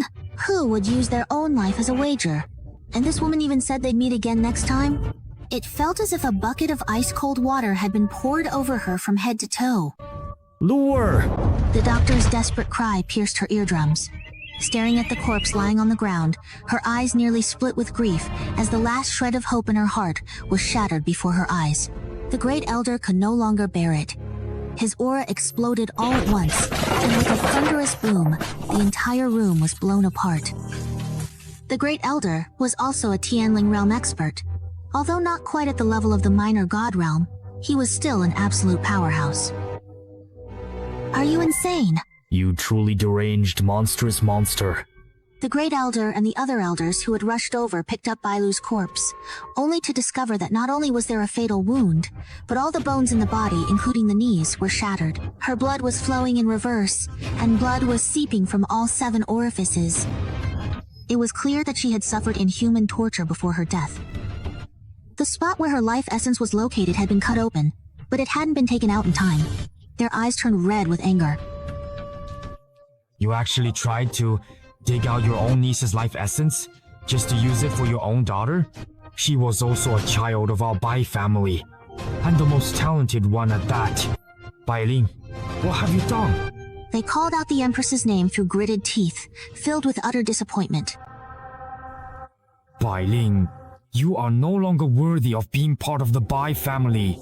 Elder Dezuo's expression turned frighteningly dark as he stared intently at the Empress and said, Our Bai family absolutely does not need someone who only ever thinks of her own beloved daughter and completely disregards the entire family's well-being and reputation. The Empress trembled all over. At this moment, she finally understood what Bian Nian meant by, I'm taking the Bai family with me before closing his eyes. Everything had been orchestrated by him, including deliberately enduring the pressure of the little divine sword, making his body appear as if it had been severely tormented. The entire room erupted, and the pressure from the heavenly spirit mirror expert spread out, just in time for Zhuang Xian, who was hurrying over with a dress in hand, to witness the scene. He hadn't even entered the palace yet when he saw the maidservants, afraid of being caught up in the fighting, fleeing from inside one after another. Hey! What's going on in the palace? He casually grabbed someone and asked. Ha ha ha, Bai. Miss Bailu is dead? The maid, her face noticeably pale and filled with dread, cried out in a desperate plea. They truly said, the Empress cruelly killed the young lady. Zhuang Shan's hand loosened, and the pristine dress fell to the ground. Meanwhile, on a beast-drawn carriage 100 miles away, the lifeless body leaning against Yuan Jiansui's shoulder suddenly opened its eyes. She had returned. Oh, Master! Master! The scent on Master is still the best. Ji Nian hadn't used his own body for a long time, and originally thought that after coming back, all his muscles would be stiff. My shoulder. I remember my shoulder wasn't this comfortable before, and also, the strength of my physical body. This body is much stronger than it used to be more than just a little. He turned to look at Yuan Shansui sitting beside him, utterly astonished. What did you do to me? I just kept your corpse from decaying, that's all. Every day, I use spiritual power to nourish you a bit. Huh? No one can directly use their spiritual power to nourish someone else's body. Last time, the spiritual energy entered his body on its own, but that was because the demonic element liked to enter his body too. But helping someone else cultivate now that's going too far, isn't it? You really don't believe me? Yuan Xiansui was actually a bit tired. Ever since he left Baidu Mountain, he hadn't had a proper night's sleep. But in the next moment, he felt a hand rest on the back of his neck. That hand was icy cold, making Yi Nian shudder all over. But before he could say anything, countless streams of spiritual power surged wildly into his body. No, that's enough! Yi! Nian shouted hurriedly. His whole body's muscles and bones began to ache sharply. The spiritual power being forced in made him feel both swollen and in pain, but it was indeed something he could use. Is this the power of your Shanzu clan? The Shanzu had disappeared for far too long, and on top of that, Yinian himself had been locked away in the Deep Palace for so long that he knew nothing about it. Yuan Shansui didn't answer. He just yawned tiredly, then very naturally pressed down on Yinian's thigh. Yinian shuddered all over. He was taking liberties with him. You, listen! I'm going to take a nap. After saying this, Yuan Xiansui fell into a deep sleep. Master, shall we go out and watch the show now? Bai Bian, is that a bump on your head? Bai Bian had 2 little bumps on his round, shiny head. They felt pretty nice to the touch, springy and soft. Oh, are you about to advance to the next stage? Ha! I'm about to advance too. I'm definitely going to be faster than this bug. Seeing the 2 little ones about to start arguing again, Yinian quickly said, "Don't fight. I'll take you both out to see the excitement." He couldn't wait to see the excitement of the Emperor and Empress, and the excitement of other members of the Bai family. Yinian took the 2 kids and walked outside. After walking for a while, he bumped into someone when he turned a corner. Banker? Or the player? When Zhuang Shen heard the voice, he slowly looked up and met a completely unfamiliar face. He looked puzzled. "Excuse me, miss. Do you happen to know who I am?" Only then did Yinian remember that she was no longer using Bai Lu's body. But he didn't panic.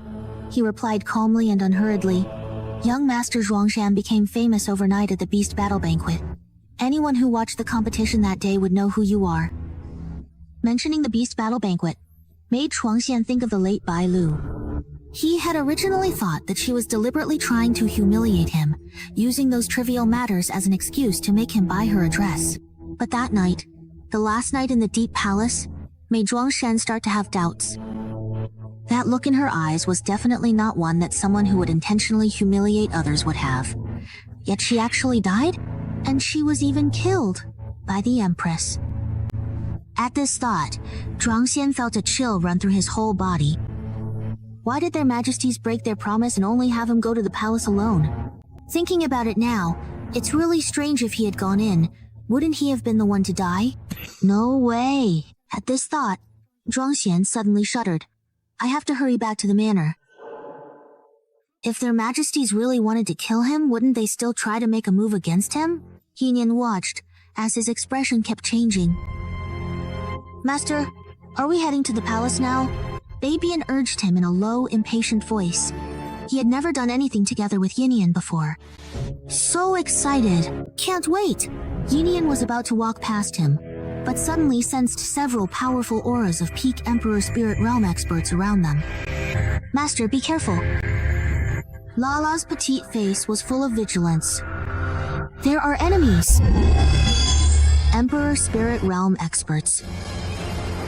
Zhuangxiang's pupils shrank sharply. Are you sent by the Empress? He reacted immediately. The dark-skinned man narrowed his eyes. This kid is pretty smart, but even such a clever little genius is nothing more than a stepping stone for those at the Emperor level. Since you already know, just come with me to the palace obediently, so you won't have to suffer any unnecessary pain. You should know, the Empress is going hysterical in the palace right now. If we fail this mission, we won't survive either. After the dark-skinned man finished speaking, he looked over at Yinian beside him. Fine, I'll go with you.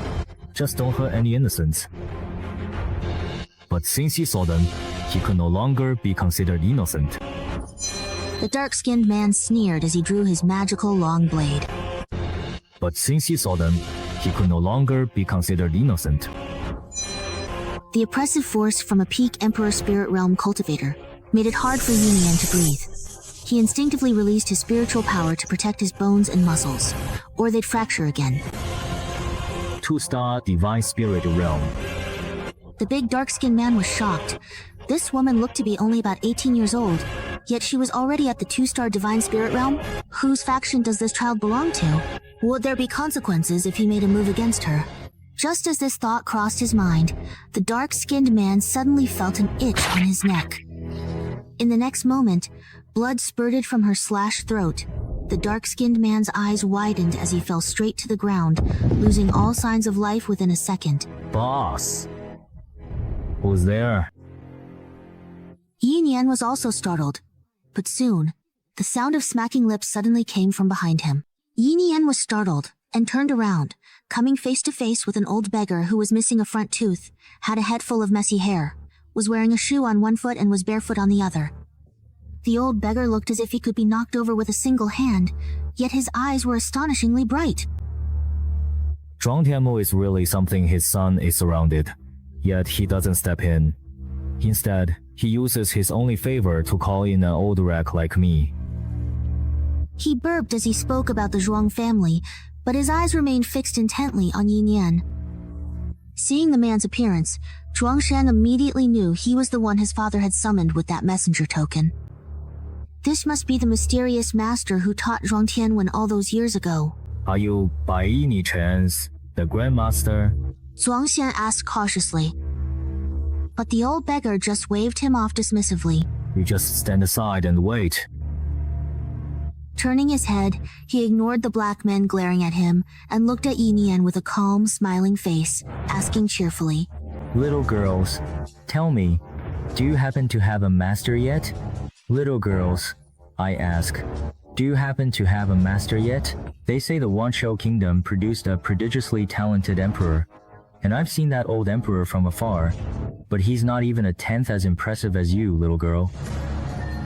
Seeing that his attention was entirely on Yin Yan, the black men exchanged glances and suddenly bolted for the exit. What a joke, their boss has already had his throat slit. If they still charge forward now, that's just asking to die. Seeing them try to escape, Yin Yan instinctively shouted, Don't let them. Before she could finish, she saw that the group, still in their running posture, had their lower bodies make it out. But their upper bodies were completely severed by threads. So, how about it then, little kid? Won't you take me as your master? In the demon realm, every demon was his master and beloved. How could Yin Yan possibly have another master, especially someone whose background was completely unknown? No, I don't. After taking a sip, the old beggar waved his hand, and Yin Yan felt a sharp pain in her neck before collapsing limply to the ground. Since you're not saying anything, this old man will just take that as a yes. La Lao and Baby Yan let out a furious roar and lunged straight at the old beggar. So fierce. No wonder you are the offspring of a divine beast. But in the next instant, La Lao and Baby Yan were both knocked out cold by him. Zhuang Xian witnessed all of this, and if he still couldn't tell that his grandmaster was a minor deity-level powerhouse, then he might as well be blind. Grandmaster, this young lady is innocent. Zhuang Shen was both shocked and anxious. He knew his grandmaster acted on a whim, but he hadn't expected that, without even saying a word, he would just knock the girl out. Innocent? What do you mean, innocent? The old man chuckled slyly. Didn't you clearly see that she readily agreed to become my disciple? Zhuang Xian was left speechless. Why does his grandmaster always talk to himself like this? Who agreed to be his disciple? She was just about to refuse, and then got knocked out with a punch, wasn't she? Grandmaster, you really can't do things this way. Zhuang Xian said earnestly, taking on a disciple is about mutual consent, and besides, she might already have a master. As soon as he finished speaking, the old beggar impatiently waved his hand, and with a smack, Zhuang Shan collapsed limply to the ground. This kid sure can nag, just like his father when he was young. Not good, not good. Old man, I am still lacking a close disciple, so you two are the ones. Zhuang Tian asked the brat. He was ignorant when he was young, and did something wrong, which ruined his foundation. Unexpectedly, the child born turned out to be quite promising. Although Sheng Qilin can't compare to this little girl, he is still barely passable. Ah, take one. Get two free. Colorful. Colorful? Huh. What? No, that's not right. The old beggar suddenly furrowed his brows. Those men in black just now, they said they were sent by that ugly woman from the palace, right? He shook his head, acting all crazy, muttering to himself, and then even got angry. Touch my disciples, And not just one, but two at once. Aren't they just shitting and pissing on my face? That crazy old hag is really asking for it. The old beggar traveled 1,000 miles in an instant and arrived directly at Beika Manor. Zhuang Tianwen had already been waiting anxiously outside for a long time. Hello there, teacher. He saw that familiar figure, but before he could even kneel and bow, before there could be a tearful reunion between master and disciple. This is my new disciple. Take good care of him for me. I'm going to teach that wretched woman a lesson off I go. The old beggar snorted coldly as he spoke. Teacher. As soon as Zhuang Tianwen managed to get a word out, the old beggar knocked him to the ground with a single punch. Don't call me that. The bond between us as master and disciple was severed the moment you ignored my advice and insisted on defying fate. This time, you've used up the last bit of goodwill between us. From now on, I will never see you again. Zhuang Tianwen's eyes turned red as he choked up and said, Yes. Master, I truly understand. Even though our master-disciple bond is now completely gone, I am still taking your beloved son with me, as I promised. Have the Death Warriors not returned yet? Useless fools. All they had to do was bring back that good-for-nothing young master, who doesn't even have a spiritual body. They can't even handle such a trivial task? But how could he have known that his Death Warriors would end up as corpses themselves? And then there is the Bai family. The Empress wore a gloomy expression as he pinched the bridge of his nose. He hadn't slept well these past 2 days. Every time he closed his eyes, he saw that cunning woman glaring at him with a bloodthirsty look, sneering as she shouted, "Humph! I'll take everything from you. Just you wait." Even though he was already a minor deity-level powerhouse, every time he opened his eyes, he would still find himself drenched in cold sweat, feeling an inexplicable sense of dread. Ever since he became the head of the Bai family, he hadn't encountered a single thing that didn't go his way so. How come there have been so many lately? Those useless Bai family fools won't listen to me either. They're all worthless idiots. He swept everything off the desk in front of him with one motion, frightening the serving slave girls so much that they all knelt down, trembling. Send someone to look again? Isn't it just about finding Zhuangshan? Why is it so difficult? The Empress spoke impatiently, but before the next group could even be sent out, the entire palace suddenly shook with a loud boom, followed by a string of curses that made the Empress's brow twitch. You old hag. Trying to set up my disciples behind my back, get out here and face your death. A minor divine realm expert. When the Empress went outside, she saw a gigantic humanoid figure so tall it seemed like he could reach the sky. In his other hand, he was holding a wine jug, taking a couple of big gulps from it. A giant! The Empress's pupils contracted sharply. Didn't the giants disappear 200 years ago? The Empress dared not underestimate her opponent. She took a deep breath, and in the next moment, a massive array of light spread out beneath her feet. From within the array came the furious roars of a spirit beast. With a roar that rivaled a minor divine realm expert, the enormous beast squeezed its way out of the array. Its back was lined with long, sharp spines, its limbs thick and sturdy like pillars holding up the sky, and its blood-red eyes stared fearlessly at the old beggar. At the same time, powerful auras at the heavenly spirit realm surged up from deep within the palace. They hovered in the air, each accompanied by their own giant beasts, gathering toward the Empress. Your Majesty, what is going on? Weren't the giant tribes supposed to have disappeared long ago? They have not disappeared. The Empress looked at the old man in front of her, who was still downing wine and appeared quite drunk. Some races with special bloodlines have only seen their bloodlines decline, but that doesn't mean not a single one of them remains. The giant tribe can be considered a race blessed by nature, especially skilled in combat. Esteemed senior of the mighty giant tribe, may I humbly inquire how our revered Wanshou Kingdom has inadvertently caused offense to you, for you to so brazenly and audaciously barge into our royal palace in such a manner? Could it possibly be that the formidable giant tribe holds our entire royal family in such utterly little regard and disrespect? As soon as the words left his mouth, the old beggar suddenly stretched out his enormous foot and kicked over the nearest palace building. Hold you in regard? Even if I trample you underfoot, I still wouldn't feel satisfied. Old hag, let me ask you, why did you harm my disciples? Could it be that the giant tribe holds our royal family in such little regard? As soon as the words left his mouth, the beggar with the blade suddenly stretched out his enormous foot and kicked over the nearest palace building. Hold you in regard? Even if I trample you underfoot, old man, I still wouldn't feel satisfied. Old hag, let me ask you, why did you harm my disciples? The Empress suddenly thought of Zhuangxian. She had only captured Zhuangxian today, so where did this accusation come from? I did not harm your disciples. What is your disciple's name? Where exactly is he from? I am... The knife beggar was so choked up tears sprang from his eyes. In rage, he kicked over another palace. What kind of wine is this? You really have no sense at all. You poured it up your nose. What does that have to do with the royal family? You're going too far. The Empress was so furious her eyes turned blood red. God of War, kill him! Bring it on.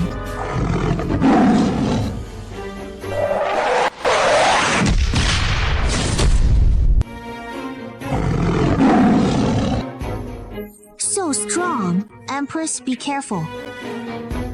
Everyone was startled. They knew the giants were strong, but they hadn't expected that even spirit beasts, whose physiques were far superior to humans, couldn't do anything to him. Senior, this might be a misunderstanding. I advise you to stop now. Otherwise, if the entire royal family takes action, you'll become our mortal enemy. What misunderstanding? You think I could be mistaken? All of you, clean out your ears and listen carefully. My disciple's name is... She paused. Eh? What was that little girl's name again? And what was Zhuang Tianwen's son's name again? Her muddled mind couldn't recall for a moment, and when she looked up, she saw everyone still staring at her expectantly. Knife Beggar's face darkened instantly, unable to keep up appearances at all. He raised his hand, his eyes flickering with anger, and cursed, "What? If I say fight, then we fight. Who gave you the nerve to question me?" Everyone was left confused. The Empress could no longer hold back, raised her hand and commanded, "God of War, kill him for me. God of War, kill him for me." The God of War immediately sprang into action at full strength, charging forward alongside his master. The two sides collided like falling stars, neither willing to give an inch. When true powerhouses clash, it's nothing like the petty scuffles imagined before. The old beggar and the Empress exchanged hundreds of blows in an instant.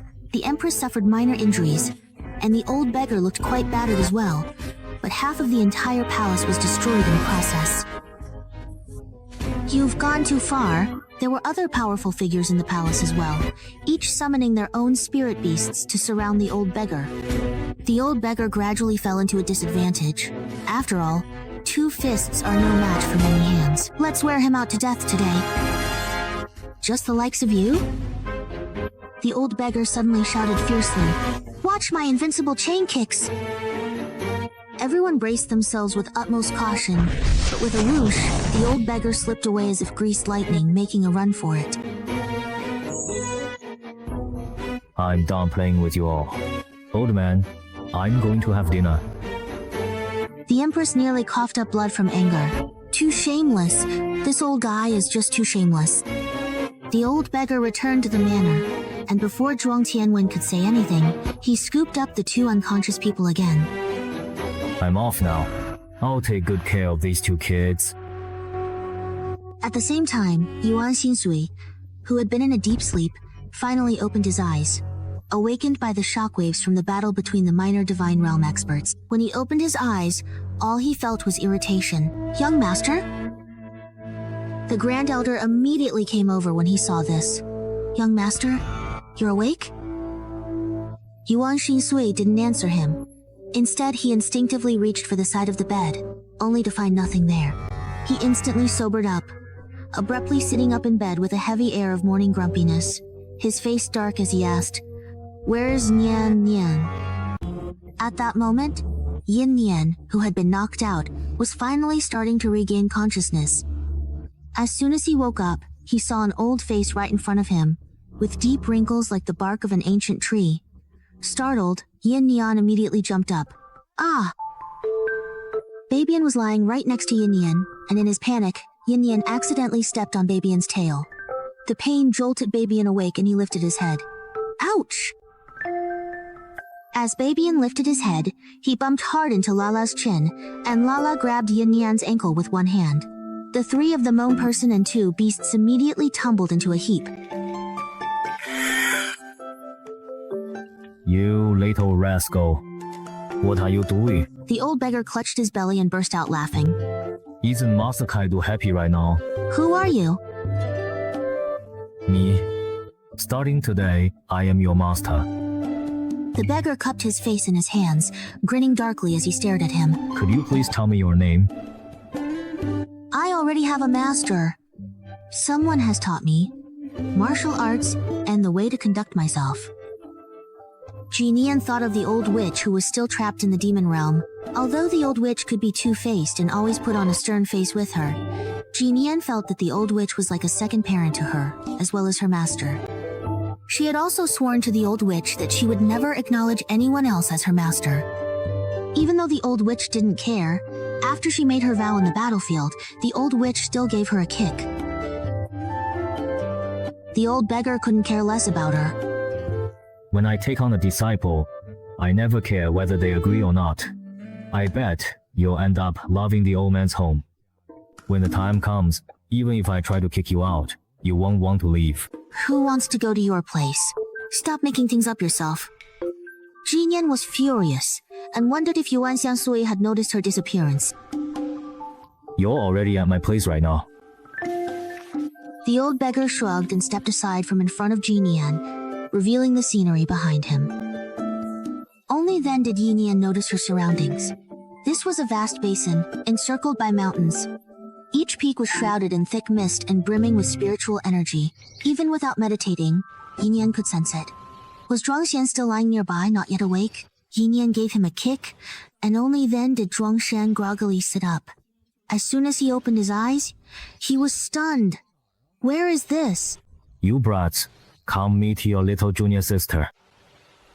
As soon as the words fell, Yinian heard shouts of Master, Grandmaster, and Great-Grandmaster echoing across the mountains. One figure after another came running down from the peaks, crowding together and completely occupying the mountaintops. Yinian was completely dumbfounded. What? If all of this old beggar's disciples held hands, they could fill the entire mountaintop? Before Yinian could react, a large crowd had already gathered around her. Hey, so this is our little junior sister? Hey, little junior sister is really pretty. Master, your choice this time is pretty good, much better than second brother, the one you brought back last time.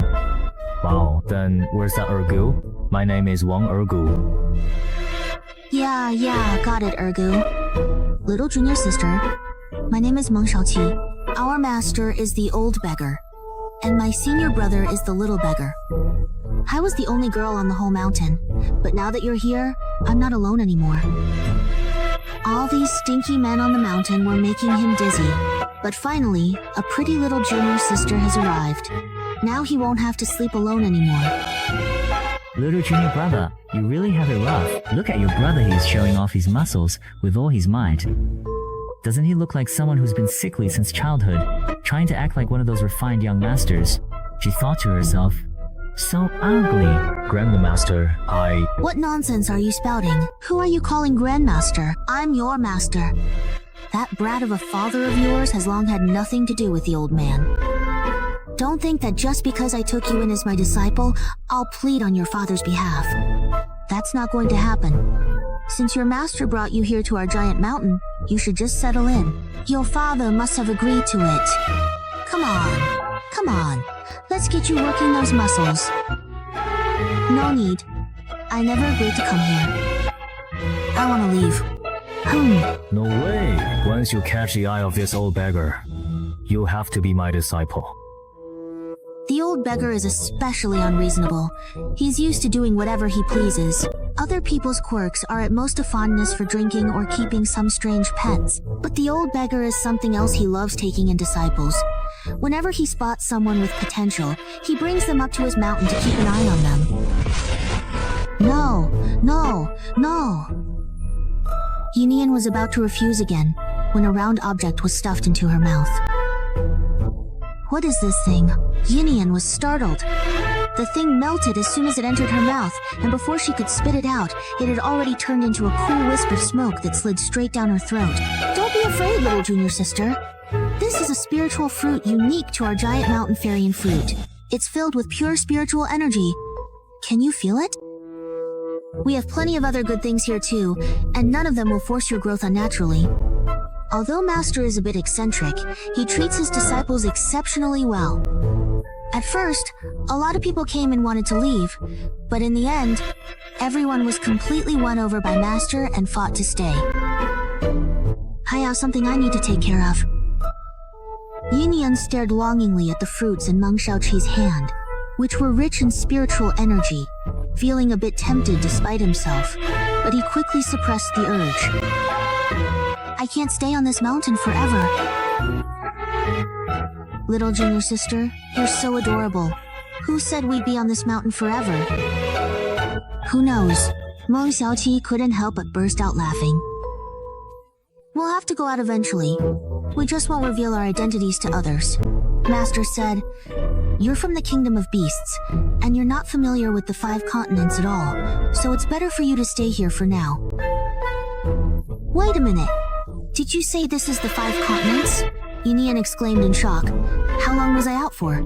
I actually ended up in the 5 continents? Master is really fast. We'll be there in no time. As Meng Xiaoqi spoke, she pulled her over to the entrance of a pitch-black cave. You'll stay here. I'll be in the cave right next to yours. Wait, live. Did you say cave? This isn't just any ordinary cave. Look, does it hurt? Watch the door. The wisteria actually let out a strange laugh, startling Yinian. In the next moment, all those vines curled up and sprang upward, revealing a huge space inside. There was a series of clattering sounds. Yinian saw a few short trees shake themselves, and the fruit on them suddenly lit up, illuminating the entire cave brightly. Although the space inside was quite large, there was only one bed. Other things like tables and chairs can be made for you by the senior brothers, but for some of the cultivation items we use, you'll have to get those outside. The same goes for food. That wisteria you just saw is the guardian demon vine. In a moment, you'll need to drip a drop of your blood onto it, and then it will recognize you and only open the door for you from then on. If anyone else tries to break in, they'll have to get past it first. Don't be fooled by its ugly appearances. Protective power is on par with a 5-star spirit realm expert. Miss Meng, is the guardian vine a type of demon grass tree? Can demon grass trees be tamed as well? And inside this cave, there's more than just one kind of medicinal grass tree. That's one of the abilities of our giant clan. As long as you're still within Giant Mountain and are recognized as a friend by our clan, the demon grass trees that share a bond with us won't harm you. Oh, right. I just remembered there's something else especially important. Little junior sister, the world outside Wuzhou is still quite dangerous, full of all sorts of people. Even though you have good talent, you haven't fully grown yet, and your strength is still too weak. You absolutely must not sneak out, understand? Here, we don't lack any medicines at all, but we really don't have enough everyday items. You don't even have a pot. A pot? While saying this, he reached into his spatial treasure and rummaged around. Yes, I have one. Here, use this. He pulled out a pitch-black, rusty-looking iron pot. Sorry, my pot is kind of ugly. It really is ugly, and it's all bumpy and uneven. What's the big deal? I'll cook for you. Oh? Huh? Meng Xiaoqi took a closer look at the pot, and was instantly at a loss for words. Isn't this a high-grade magical artifact? Meng Xiaoqi finally managed to say a complete sentence. Those bumps and dents aren't rust at all, are they? That's a carved image of myriad beasts. This is a top-tier defensive magical artifact. Really? She grabbed the ugly pot and looked it over from top to bottom. Oh, an elder in my family gave it to me. Told me to use it for boiling water and making soup. I don't really know what it's actually for. According to Granny, high-grade magical artifacts are useless to Nianian right now anyway. Other than blowing things up for fun, what else could it be used for? This thing is so ugly, can it really be used as a pot? Still, it's more useful than those other high-grade ones that can only be used for blowing things up. So she just stuffed it into her storage space. It's fine. Let's just use this to cook. Nianian didn't care at all. She had plenty more like this in her storage space. Meng Xiaoqi looked at her in utter disbelief. She had originally thought her master had just picked up some pitiful stray from somewhere, but after seeing this comparison, alright then, it turns out we mountain kids are the real pitiful ones. Come on, let's go get some supplies right now. Ah, I really miss that little girl who was covered head to toe in compatibility value. Boss Chiyama discussed this with his underlings. How about we go find her and make her our master? Guys, are we going or not? The Tiamas snorted at each other, paired up in twos, and all seemed to understand what it meant. One by one, they all ran to the door. They tiptoed quietly outside, then suddenly flapped their wings and took off. But because the Bai family and the Empress were having a dispute, no one was paying attention to the Tiama. When the maidservants brought over the food, they discovered that all the Tiama lords were gone. Ah, grandmother, something's wrong. All the Tiama have run away. Compared to the Bai family's endless troubles, things weren't much better for the Empress either. Why would Feng Shun, want to marry a woman whose looks are gradually fading? If your divine beast were still around, it actually wouldn't be impossible. At worst, after we get married, I just wouldn't touch it. The elders of the Fengzun family frowned. Xunair, in fact, a woman's appearance isn't the most important thing. What about Fang Yuan? The divine beast was stolen. But shouldn't we try to get it back? After all, a contract like that is absolutely unbreakable. The elders of the Feng family felt it was a bit of a pity. How could Feng Shun not know what these old guys were thinking? He didn't give the Empress any face at all and said it outright. I heard it with my own ears from the people there. The contract has already been broken, and the divine beast, the blood phoenix, can never return. What? Bai Ling, is that true? The Empress felt a wave of panic in her heart. How did Feng Shun find out? You're probably wondering how exactly I know all of this, aren't you, my friend? Feng Shun laughed. Of course I absolutely overheard you and your precious darling daughter talking. Shall I reveal a few more of your deepest, darkest secrets? For example, the Bai family's secret technique, that's a real treasure. Even I want it. Or perhaps, the very powerful Feng Yuan that is now on your daughter was actually dug out from someone else's body. You're talking nonsense. Why haven't you broken off the engagement yet? How could a half-crippled hand possibly be worthy of our Shu'er? Even if you marry her, you'll only bring disgrace to the Feng family name. The Empress clenched her fist tightly. How dare the Feng family humiliate his daughter like this? If Yanair were to be rejected at such a critical moment, not only would she fail to become the future legend of the 5 continents, she would first become the laughingstock of the 5 continents. Your Majesty, Empress Bai Ling, how about we make a deal? As long as you can offer me something that satisfies me, I'll wait 3 more months before breaking off the engagement with this woman. How does that sound? And I also won't tell the people of the Sacred Mountain sect that the divine beast no longer belongs to Su Linyan. Otherwise, I'm afraid he wouldn't even be able to set foot in the Sacred Mountain sect. The Empress was trembling all over with rage. Think carefully about my proposal. I truly believe that you are indeed smart enough to know exactly what it is that I want, aren't you, Your Majesty? The Empress stared intently at Feng Shun. A boy who hasn't even grown all his hair dares to threaten her? It seems he's after the Bai family's secret technique. The Empress wanted nothing more than to kill this reckless junior right here and now. But doing so would make the Feng family their mortal enemy. Fine. 3 months it is. The Empress suppressed the humiliation of the Yongsheng Marquis clan. You'll just have to wait. I'll only stay for 2 days, so make it quick.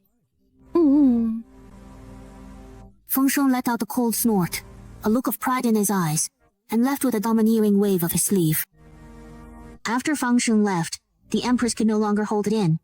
Clutching her chest, she coughed up a mouthful of blood in anger. Your Majesty, are you indeed all right, my lord, at all? I'll go get Ling Yi. There's no time. Go bring Yanner here. The Empress's eyes were filled with viciousness. So none of them think my Yanner is good enough, is that it? Fine, then even if it costs me my life, I will help my Yanner regain her talent. Xin was stunned for a moment, then, as if suddenly realizing something, her face turned pale as she said, Your Majesty, you don't mean to... Enough talk, hurry and bring the princess here. Yes, ma'am. Xu Lian was helped inside. She had already heard about everything. Huh, I absolutely refuse to marry a hypocrite like Feng Sheng. Of course, Mother would never let you marry him. It's just a stalling tactic. And under no circumstances should you give him the secret technique. Once I become accomplished in the future, I will make sure to tear that man to pieces. Xu Lian said viciously, He dares to humiliate me? Humph, I want to chop that thing of his into pieces. Let it grow legs on its own, and make sure he can never be a man again. Only then will the hatred in her heart be resolved. That Zhuangshan is probably the disciple of that madman from the giant tribe. As for her lifespan, we won't be able to get it for now. Then, besides the phoenix fate from the gradual tomb, you can actually awaken your lifespan once more yourself. The Empress slowly exhaled and made up her mind, saying, But the lifespan within you is not good. In fact, it's quite poor. Because it is on the ancestral bone, your mother has temporarily sealed it. After preparations are complete, let your phoenix source devour it to nourish your vitality. But who would have thought that the divine beast would be gone, and the phoenix source connected to the divine tree would be greatly diminished? It's practically a worthless longevity bone now. What good lifespan could possibly be cultivated from that? Xu Lian looked completely unwilling to accept this. How could such a longevity bone be worthy of its noble imperial status? But if your mother uses her essence blood to help you nurture it, she can transfer your lifespan to your skull. You must already know how important the skull is, right? The skull is the most important part of a person. Of course, doing this comes at an absolute price. That is, for the rest of her life, the Empress will never make any further progress. She will forever remain a 1-star minor divine realm expert, and might even lose strength, falling back to the heavenly spirit realm. But, for her daughter, everything is worth it. Yanner, your mother is determined to send you to the 5 continents, to inherit Shaoshan sect, and become a peerless prodigy of your generation. The Empress pressed down on Xu Lian's skull. Let's begin. Humph! You're closer to master than I am. You move back. We have to keep the same distance. And you secretly reached out to tug at master's sleeve. Don't think I didn't notice. Neither of them would give in to the other. But when Gedo and Yin Yan turned their heads to look at them, the two were suddenly smiling sweetly and sticking together. We weren't arguing, master. Yin Yan shot the two cubs a glare, but at this moment she couldn't be bothered with them. Because the moment they emerged from the grove, they saw a group of burly men, tied up with hemp ropes like dead fish, writhing on the ground like giant worms, making buzzing noises from their mouths. What are you yelling for? Looking for a lesson, are you?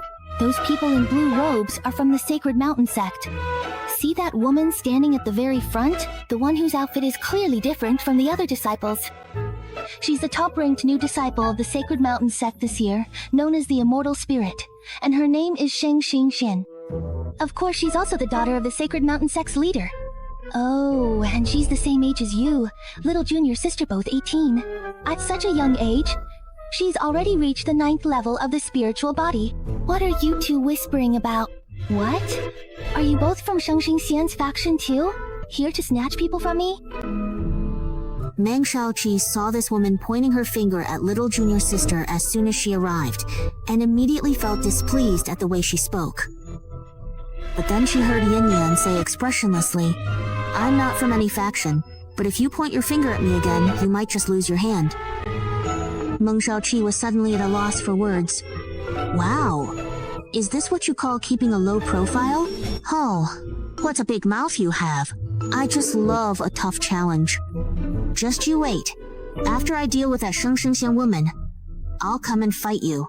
Young Master Zhou, do you really think it's fun to bully someone so weak and helpless just because you're from the Zhou family?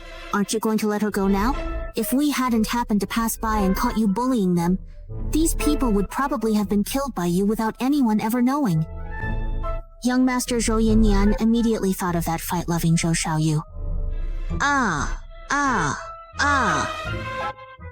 They looked at Sheng Xingxian with eyes full of longing, as if saying, "Help us." At Shenshin sect, we can't stand seeing the strong bully the weak. The disciples of Shengshan sect surrounded young Master Zhou. At the same time, they looked over at Meng Shaoqi and Yin Yan, who were standing to the side. "Hey, you two girls over there, come help out. What are you standing there for? No need to force it. Not everyone has a conscience or a sense of right and wrong." Little junior sister, come on, take out your identity token. Yin Yan was taken aback and pulled out the identity token that Zhuangshen had given her. Suddenly, a thought of Yuan Qingsui flashed through her mind. "Ah, senior sister, which province is the Red Ghost Valley in?" It's Ghost Valley in the 5th province. Oh? My dear little junior sister, did you just call me senior sister? Are you truly willing to stay with our giant clan and learn valuable skills from our esteemed master? If master still wants me, that is. She was worried that the old man would change his mind at any moment. What if he went back and immediately kicked her out? Of course. I absolutely want you. So why wouldn't I? A voice suddenly exploded, right next to Yin Yan's ear. Good. As long as you've thought it through. Why were you just now asking about the Red Ghost Valley, if I may politely inquire? The old beggar squinted his eyes. What? Is your little wolf cub truly in the Red Ghost Valley? No, it's just someone I know is there. Look, when I have some free time, I'll take you to Wuzhou.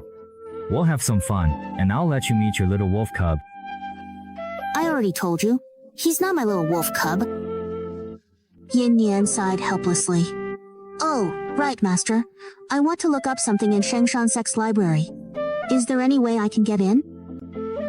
It's not exactly impossible indeed. Yin Yan surprised. That's actually possible? Just now, a Shengshan Sect disciple got beaten up and hung because of me. It's fine, as long as you didn't capture and beat up the sect leader of Shengshan Sect. Master, we'll go talk to the sect leader of Shengshan Sect. You actually know the sect leader of Shengshan Sect? Seriously? And you still beat up their disciples like that? I don't know him. If I go and chat with him for a bit, won't I get to know him? Disciple, just wait here. Your master will go have a word with him. Master Ai. Before Yin Yan could finish speaking, the old beggar had already vanished from where he stood. Alright, junior sister. Our master has always been like this. He acts on a whim. You won't be able to keep up with him. Senior sister will take you to buy what you need first. Don't worry about Shengshan Sect. Even though our master seems unreliable, his word is as good as gold. If he says he can get you in, you can trust that you will get in. Haha, okay, got it, senior sister. What he didn't know was that at this very moment, in the main house at Chiyi Valley in Wuzhou. Go find them. You must find the person for me within 3 days. You know what he looks like after disguising himself, Elder. Draw it and send the notice to all 5 provinces. Hey, don't worry. We'll definitely find Miss Nian. Alright, let's head out. Wait. Xiaozhu, is there anything else you need to instruct? Post it everywhere in Wuzhou. And make sure the reward for providing clues is generous. Within 3 days, I must see my Nian. Do you understand? Understood. Anyway, Master has already gone over there. Come on, senior sister will take you to see the excitement. Even though we can't get in, I can still show you who's who. But little junior sister, wanting to go there is one thing, But you absolutely can't forget our giant clan just because you see Shangshan sect. Got it? If you behave well as my junior sister, I'll truly care for you from the bottom of my heart. But if you dare use Master to turn your back on us, I'll knock some sense into you myself. Don't worry, senior sister. There's absolutely no way I could have any good relationship with Shangshan sect. Not to mention all the new things going on there. Just the fact that Su Lian is joining Shangshan sect is enough to make Yin Yan feel disgusted. But, senior sister, just give me a little more training time. And who ends up knocking whom is still up in the air. That's right. Lala will work hard to level up. Bianling snorted coldly. If we rely on you, how long will Master have to wait? It'll definitely be me first. The group, bickering and laughing, soon arrived at the entrance of Shangshan sect. Shangshan sect truly deserves its reputation. As one of the great powers of the 5 continents, just the main gate alone is so imposing. And it's not just someone inexperienced saying this, because even Lala and Babyan were left in awe. How does this massive gate stretch all the way from one side of that giant mountain to the other?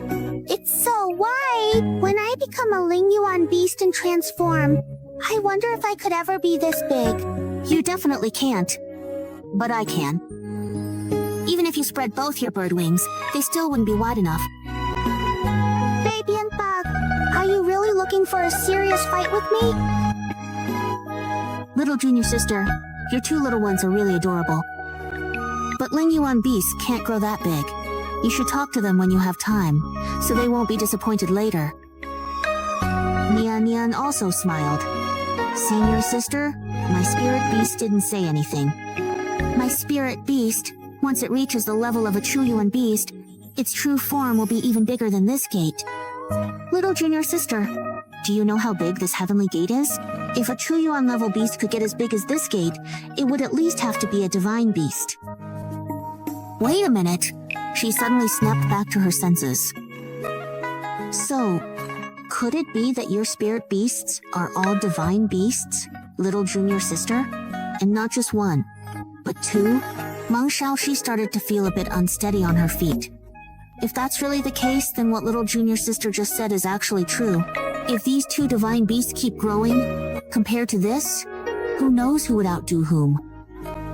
Wow, that's amazing! Behind them, there was a little boy who loved to eat, looking to be about 3 years old. While his father was busy packing things into bags for the guests, the boy wandered over to the gate of the Sacred Mountain sect. He gnawed on his chubby little hand, gazing longingly at the entrance of the Deep Mountain sect. The gate was guarded by a group of disciples at the human spirit realm. When they saw the little boy reaching out his hand, their faces showed a hint of impatience. Brat, get out of here! Brat, you need to get out of here!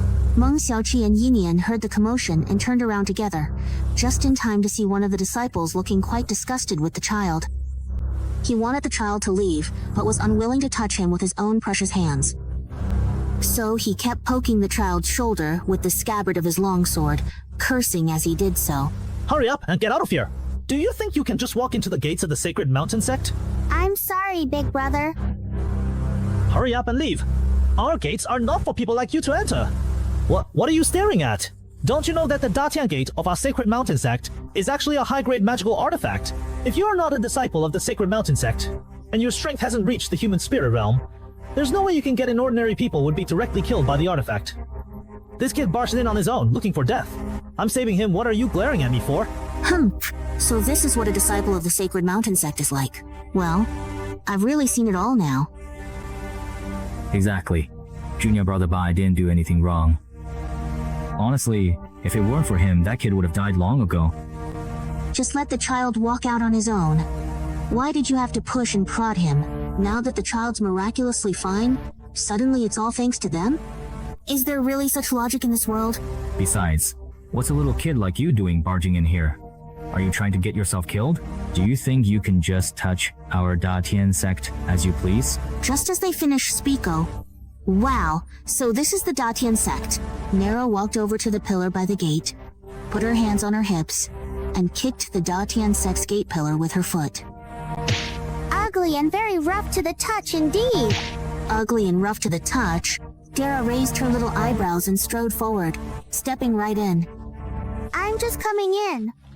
What? Then, under the stunned gazes of the disciples, she ran back out with a thud, thud, thud. I'm just coming out again right now. That junior brother surnamed Bai turned green in the face, his hands trembling as he asked in disbelief. You? How could you possibly do that? Such a little kid. And she already has the strength of a human spirit realm? Dara is a primordial level divine beast, with power comparable to a 5-star human spirit realm. As her strength grows, she'll be able to easily defeat even 9-star human spirit realm opponents, while still at the primordial level, got it? Ah, your sect is really interesting. Your sect's gate. It's not meant to stop bandits, nor to defend against foreign enemies, and yet it can't even block ordinary people who aren't at the human spirit realm. So, is the Sacred Mountain sect afraid that these weak ordinary people will go in and tear down your lair? Just how cowardly is your Sacred Mountain sect? You're even weaker than the wilted vegetables that the vendor uncle next door sells. You just shut up. With a miserable scream, the disciple was sent flying, crashing heavily into the Datian gate he was so proud of. Indeed, that's right. He spat out a mouthful of blood. Master, are you mad at me? Did Nala do a good job? Master, will you give Lala a hug? Do you know who I am? I am from the Bai family of the 5 provinces. The Bai family of the 5 provinces, kin to the Empress. I'm a child of the Bai family, and also the personal disciple of the same mountain sect elder. My master is a powerhouse of the heavenly spirit realm. When my master arrives, even if you kneel before me, it'll be too late. Before he could finish speaking, he was sent flying again with a kick. This kick was way fiercer than Nala's, huh? Bye, family member. Ha! Then you deserve an even bigger beating. Meanwhile, deep inside the ancient and revered Saint Mountain sect... You must be the sect master of the Saint Mountain sect, right? I don't really have any other business with you. It's just that I have a little disciple who thinks your Saint Mountain sect is pretty fun. Could you let him hang around here for a couple of months? Of course, as his elder, I'll definitely pay my little disciple's tuition. Only disciples of the Saint Mountain sect are allowed to enter our sect. Senior, please leave. That won't do. I've already boasted to my disciple. So, tell me, what would it take for you to agree to let him in? My little disciple is well-behaved, smart, obedient, gentle, and fair-skinned. You really don't need to worry at all. As long as he comes over, he definitely won't cause your sect any trouble. This isn't a matter of whether the disciple is well-behaved or not. The Holy Emperor is the most patient of all. He clenched his fists, a sharp aura surging through his entire body in an instant, beginning to exert pressure on the old beggar. I see your hair is already gray, so I address you as senior. But if you keep pressing the issue, don't blame me for being rude. Oh, come on. Let's talk things over nicely. Why resort to fighting and killing? How about this? Let's exchange students. You can also send a couple of your disciples to our mountain to study. How about that? Our mountain isn't a place where just anyone can enter, you know. You're changing the subject, little monk. 3. Hearing him say that, the Holy Emperor suddenly calmed down. 3 what? He knew there were many reclusive and noble families residing in Wuzhou. Could this old man possibly be one of them? Oh, that's right. Before the old beggar could finish speaking, a disciple rushed in from outside, blushing and calling out, "Senior brothers and sisters, something's wrong." Junior brother Bai was beaten so badly by a woman and a child that his mouth is full of blood. What? Senior brothers and sisters, something's wrong. Junior brother Bai was beaten so badly by a woman and a child that his mouth is full of blood. What? All the disciples of the Sacred Mountain sect present were furious. How could they let one of their own get beaten right at their own doorstep? A child? What exactly is going on with this child? Junior brother Bai couldn't even beat a child. Third senior brother, you should go outside and take a look. Our Sacred Mountain sect has lost all its face. That child is really strange.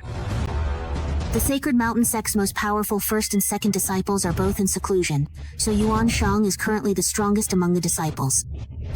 When everyone saw him arrive, they all clamored to go teach Yinian a lesson. Let that little girl see just how powerful our Sacred Mountain sect is. Don't worry. No one has ever left our Sacred Mountain sect unscathed after causing trouble outside. Our sect's disciples have always stood united against outsiders. Please excuse us if this has amused you. The old beggar, with a straight face. It is quite funny actually. Alright, we still haven't sorted out our own issues yet. Kid, you want to know who I am? What kind of power is backing me? And whether it's worth letting an outsider's disciple come here to learn, right? The old beggar didn't want to waste any more time and directly stretched out his hand, clenching it into a fist. Kid, watch closely. In the next moment, the Sacred Emperor saw that the fist seemed to swell as if filled with water, growing larger and larger. The Sacred Emperor's eyes instantly widened. What? You're from the Giant Clan? But didn't the Giant Clan disappear a long time ago? Our Giant Clan isn't that easy to wipe out. So, are you going to make the exchange or not? I'll send 4 disciples from my side, and you can also take in 4 disciples from yours. We need 2 at the Spirit Mirror level, and 2 at the Earth Spirit Mirror level. There's no need for them to deliberately interact. Just let them stand by and observe. How much they learn and what they pick up will all depend on the disciples' own comprehension. 100 years ago, the Giant Clan was a race highly skilled in combat, and naturally, they have no shortage of unique skills. The Sacred Emperor was very tempted. Alright, it's settled then. He really wanted to send his own daughter in. Even just learning the cultivation methods of a great clan, however much she could pick up, would be beneficial. Since it's decided, I'll bring the disciples over tomorrow. You should get ready as well. Let's go, let's check out the excitement. The old beggar was getting a bit restless. Who is it? Who has the nerve to cause trouble right at someone else's doorstep? The old beggar was especially eager to meet those 2 impressive people. Who dares to show up at the gate of my Sacred Mountain sect? Yuan Shan was halfway through his sentence. You? What are you doing here? Oh, so it's you. It's the 3rd senior brother of that rabbit fur girl. Long time no see. That was when the old beggar rushed out.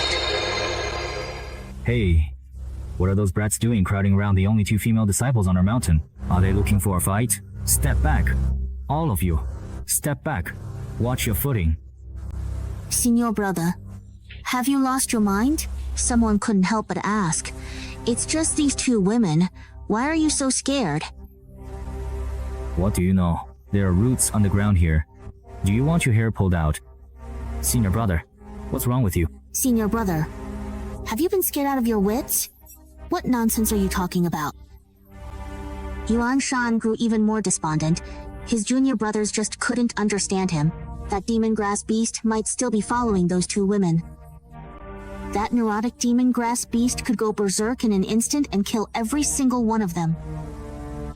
Does this fool really think Grandpa Mountain's roots could follow us this far? He just smiled and said nothing. You 2, what are you doing here again? Was what you did before not enough? Don't act like you're the victims here. Go ask your good junior brother what he just did. Of course. Since you're from the same sect, others might cover for him and refuse to tell the truth. But today, everyone here witnessed it. And there are plenty of people outside the door you can ask anyone and you'll know why your precious junior brother got beaten like a dog. You wretch! How dare you act so arrogant? Master, do you want me to go beat them to death? Me? But someone was even faster than him. Everyone only saw a black shadow flash by. And in the next moment, a cloud of black mist appeared in front of that white-robed junior brother. From within the mist, 2 fair hands reached out and slapped the junior brother hard across the face. What in the heck is that? Yuan Shang, shocked, sent spiritual energy at the black mist. The hands instantly withdrew into the mist. The spiritual energy dispersed the mist, but didn't touch anything solid at all. What exactly was that hand just now, anyway? The disciples had never seen such a bizarre technique before. Only Yinian sensed that it was the fluctuating spiritual power of Babian. That black mist was actually Babian's innate ability. That hand must have been Baby Yin's as well, right? Is it really just a bug beast? Demoness, what did you do? It didn't do anything. It didn't even move. Eating with a dirty mouth looks like it's been punished by the heavens. Baro! Just as a disciple of the Sacred Mountain sect uttered a single word, Baby Yin, who was holding onto Yi Nian's leg, turned to glance at him. That look was chilling to the bone, making the disciple swallow hard. Thursday? That? What is that? You're not allowed to leave! His voice dropped a pitch, and Baby Yin's icy gaze made the disciple's throat tighten, as if he'd been targeted by a terrifying beast. Knife Beggar couldn't care less about these cowards. They don't even dare to fight, just talk big. What are we doing? We're going home with Master. Master will take care of everything for you. What about food? He actually agreed to that? Knife Beggar's eyes darted around, but he didn't tell Yinian that when the man agreed, he had no idea his daughter and disciple had been beaten up by them. Anyway, he'd already agreed. And if he dared to go back on his word, well, then Knife Beggar would have a perfect excuse to take his disciples out for a little exercise. Upon hearing this, Yinian immediately broke into a smile. Everyone, see you tomorrow then. The disciples were stunned. Who's supposed to see him tomorrow? What's wrong, son? I'm bored of playing the teacher game. I originally wanted to pretend I'd been blown up, just to mess with those unreasonable people from Sacred Mountain sect, but it didn't work out. But that's alright. Thanks to this body, I found someone really interesting. She grinned and pressed her palm lightly against the man. A flash of purple light flickered in the child's eyes, and she spoke softly. Wake up. I don't need you anymore. As soon as she finished speaking, the man's whole body trembled. In the next moment, his previously clouded eyes suddenly became clear. Huh? What exactly is that? The man looked at the little child in front of him, frowning as he spoke. Whose little child are you, dear? Why are you here all alone? Where are your parents? I don't have any parents. As the child spoke, she handed the man a bag. Uncle, I really enjoyed playing these games with you these past few days. Here's your reward. Now, I'm going to look for someone even more interesting. The little boy beamed. He smells so nice. The man took it, glanced at it instinctively, and was dumbfounded. My goodness, it's a whole bag of spirit crystals. No, this can't. The man looked up to refuse, only to find that the little boy had already disappeared. Meanwhile, high above the center of Tianyi Prefecture City, the heavenly horses that had flown over from the capital last night were snorting. Happily they were here, looking for their new masters. The heavenly horses flapped their wings and took deep sniffs with their big noses. A scent. Which direction is that wonderful smell coming from? The largest heavenly horse flapped its wings vigorously and snorted at the horses behind it. Spread out, sniff around, we'll definitely find it. The other horses all nodded in agreement. Yunyan had no idea that those esteemed horses from the Bai family were all coming out to look for him. He, his master, and Meng Xiaoqi had already returned to Giant Mountain. Little junior sister, what did you want to talk to me about? Just cleaning up the villa and pretending to be idle. Do you know who I am? Have we perhaps met before, by any chance? Yi Nian didn't say anything and simply took out that identity token from his chest. You're the mysterious person who actually saved my little sister. Is that right? Yes. So it was you. If it's you, just tell me whatever help you need. I'll definitely help. I need an identity token that will never arouse anyone's suspicion. The identity token Yi Nian is holding now can only get him through the less strict inspections. If they really investigate, he'll still need an identity token with his own name on it. Su Lion is about to arrive, and he can use this face to meet her. After all, since he dug up someone else's marriage fate, as long as Su Lion has any sense, she wouldn't dare make a fuss about it. But he can't do it under the name of Jianzhong. They said that if Su Lion investigates her, because she doesn't have an identity, and then exposes the matter of the demon sword, things will get complicated. Your sister hasn't registered online, yet she's already passed away, right? Ah, no, she hasn't. Do you need this? Zhuangxian hurriedly took out a green jade token from his pocket, with a large golden number embossed on it that was everyone's personal number. There's nothing special about the jade token itself, but what makes it unique is the number. It's engraved by a specialist using a special method, so it can't be forged. I didn't want to destroy this identity token, so I deliberately kept it. Let's just pretend it's still valid. Zhuangxian's voice grew softer. But if it's for you to use, I'm sure my sister would agree. In the letter that was sent back as a final testament, aside from expressing a cruel sense of guilt towards her father, there was also a deep gratitude towards the one who saved her. Zhuangxian's younger sister was also a very kind woman, yet such a woman suffered endless torment and died. I can swear to you that I will never use this identity to do anything immoral or against the will of heaven, and I will never bring shame to your sister. There's no need to swear. How could I not trust someone whom my family spoke of with endless gratitude before they died? I won't let the Bai family off the hook. This debt will have to be settled, bit by bit, in the future.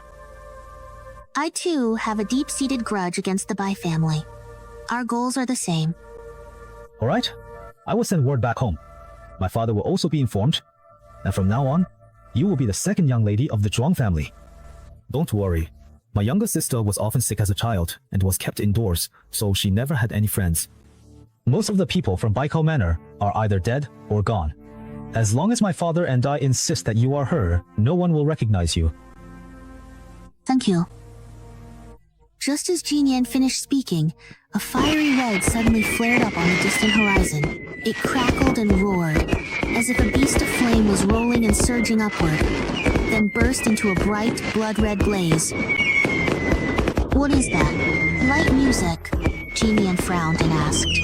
The spot where the red was about to explode still seemed to be far away. A fiery red suddenly flared up on the distant horizon, crackling and roaring, as if a beast of flame was rolling and surging upward, then bursting into a bright, blood-red blaze. What is that? Light music, Jinian frowned and asked.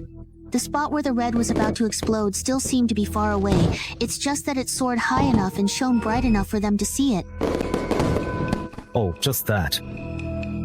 Senior Ergu walked over with two people, each wearing the chosen iron cuff on their wrists, just in time to hear Yin Yang's question. That's probably the Sacred Mountain sect. That sect loves to show off and make a spectacle of things. At their annual disciple recruitment ceremony, they always set off those things so that everyone in Tianyi Prefecture can see it. Then what are they setting off now? Meng Shaoqi walked over, frowning, and said, "Are the people from Sacred Mountain sect crazy or something? Why would they set off a firework for no reason? They're not crazy. They're announcing that Sacred Mountain sect has accepted another remarkable disciple." Yin Yang sneered. Sacred Mountain sect only recruits disciples once a year. Everyone in Wuzhou knows about their strict no latecomers rule. But if they make an exception for anyone, this new disciple is the biggest exception of all. They're trying to tell everyone that Sacred Mountain sect has managed to snatch up a peerless genius, someone so extraordinary, they're worth breaking the rules for. Of course, Sacred Mountain sect has to give this disciple a grand welcome. La Qi walked over to Yin Yang as well, looking at the gradually expanding sphere after the explosion, and said disdainfully, "This is all just for show, just an act. Competing over these pointless things, look at the distance. At their speed, it'll be at least tomorrow morning before they arrive, yet they're already showing off now." After Guy finished speaking, he glanced down at Yin Yang and suddenly said, "Little disciple, tomorrow you'll be heading to Sacred Mountain sect. This was your own request. I'll have Shuangxian, Shaoqi, and Ergu go with you. I'll first teach you one of the giant clan's internal techniques or clan's unique divine movement step." Ergu and Mo Xiaoqi nodded. As expected, Master really valued their little junior sister.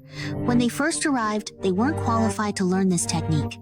But to their surprise, Master smacked his lips and said, "Your father has already offended all those disciples from Sacred Mountain sect. Since this is an exchange of disciples, Master can't always step in to fight for you. You only have these two senior brothers and sisters, and they can't handle being beaten up by so many people. I figure they're all lining up to fight you. If you learn this, at least when we can't win, we can still run away, right?" Master, can't you wish us a little good luck for once? Thank you, Master. Yin Yang actually thanked him sincerely. Very few people are willing to teach such a unique skill. This really means he treats him as a true disciple. Of course. As for giving you any guidance, don't even think about it. This old man only takes in disciples. I don't give instructions. Unless you hit a bottleneck, don't come looking for me. Just follow the manual and practice on your own. As he spoke, the beggar tapped Yin Yang on the forehead. This technique comes from the inherited memories of the giant tribe. As he spoke, the beggar tapped Yin Yang on the forehead again. This technique comes from the inherited memories of the giant tribe, and it can't be copied at all, which is why it became a lost art. Moreover, the experience can only be learned by oneself. It can't be passed on to others. In an instant, Yin Yang felt as if his head was about to explode, the pain so intense that he instinctively wanted to clutch his head and squat down. Oh, I almost forgot to give it to you. You come here too. Gai Qi tapped Zhuangxian's head and said, "There, that's better." Even the leopard had turned into two people. It took quite a while for his mind to settle down and gradually regain clarity. The first thing he did was to check that technique, only to find that it wasn't written words, but rather a mass of gray energy. This energy entered directly into his mind and body, winding through every inch of his meridians, then flowing down toward his feet. Hey, hey, little junior sister. You got tricked, didn't you? There isn't actually a technique, it's only passed down in person. You just keep feeding this energy with your spiritual power, and when you move your feet, that's our divine movement step. And the dog laughed heartily as well. So, even if the people from Xingshan sect come, they won't be able to learn our divine movement step. But we can still spar with them, can't we? Little Dooley, huh? Master, you really don't have any other requirements? Suddenly, he pointed at that cloud on the horizon. See that thing over there? What I dislike the most are those flashy, pretentious displays. I don't care if it's the Foundation or Imperial Foundation, or how talented you are, you have to outshine all the new disciples from Shengshan sect. Understand? Otherwise your master here will have nowhere to save face, you understand? With his mind and spirit in perfect harmony, his aura slightly imposing, he curved his lips into a smile. "Ha, Master. Rest assured, whoever I've let go, I will never let him go." At the same time, that strange child who had once crossed paths with Yinian finally found the location of the giant clan where Yinian was. At the same time, that strange child who had once crossed paths with Yinian finally found the location of the giant clan where Yinian was. The child tilted his head, stared at the mountain for quite a while, and then revealed a strange smile. "Haha, there are so many powerful auras here. I'll just wait outside for him to come out." The next day, a ray of light suddenly pierced through the sky. Lying in bed, Yinyan suddenly opened his eyes. Su Lion, I'm really looking forward to meeting you again. Nian, let's go. There's nothing much to bring today, just Lala and Babyan. As we were about to leave the cave, the two little ones were still a bit reluctant. Ah, my cultivation cave. Lala pulled a long face. "My little reef, I can't bear to leave it." Master will come visit you when she has time. Shinya nodded. As they walked out of the mountain, the little boy who had been squatting under the tree stood up. He tried to move closer to Yinian, but his gaze was fixed on the left and right in Babyan and Lala, each holding one of her hands. Babyan was highly perceptive. He suddenly swept his gaze over, and the instant he saw the boy, a sharp glint flashed in his eyes, gone in a heartbeat. The little boy's expression changed immediately. That beast had noticed him, and what's more, its bloodline purity was even stronger than his own. That moment of suppression just now had already made his legs go weak. Babyan let out a cold snort. He released his grip on Yinian's hand, then pulled Lala over to whisper, "Look! What is that?" He quietly avoided Yinian and pointed in the boy's direction. "That's a young beast cub." His earlier perception had indeed been correct. He had already thought that the little boy at the Shengshan sect's entrance was acting strange. Lala took one look, and her already large eyes immediately bulged out even more. Heh. He knew this master smelled so delicious. There was bound to be some fresh beast coming to keep an eye on him. He just didn't expect it to happen so soon. Dala raised his little hand and made a throat-slitting gesture toward the little boy. He was the little law on the chest wound. If you dare covet my master, I'll kill you. You're not allowed to come over here. Go away! Having to share his master's love with a shapeshifter was already hard enough. A trace of unwillingness flashed in the little boy's eyes. Seeing Yinian and the others walking farther and farther away, he narrowed his eyes. Just because you won't let me follow, do you think I really won't? He could always find a time when Yinian was alone to stick to her. He quietly followed after them. As soon as they approached Shangshan sect, Xinyan heard the heavy screeches and roars of spirit beasts coming from not far away, with a loud boom at the entrance of Shangshan sect. Just like last time, that familiar golden light shot up into the sky, exploding into a massive cloud on the horizon. And then, that Emperor Ji showed up. Meng Xiaoqi crossed her arms over her chest, watching the gradually emerging figure ahead with a half-smile. That Emperor Ji truly lived up to his reputation as a member of the Myriad Beasts nation. The Empress also gave him plenty of honor, sending an entire spirit beast army to clear the way for him. Su Lian was sitting atop the largest unicorned bull beast. The half of his face with the injured eye was covered by a mask, leaving only the intact half visible. In his hands, and perched on his shoulder, was a golden, snake-like creature with 4 claws on its feet and 2 small horns on its forehead. Could that actually be a dragon?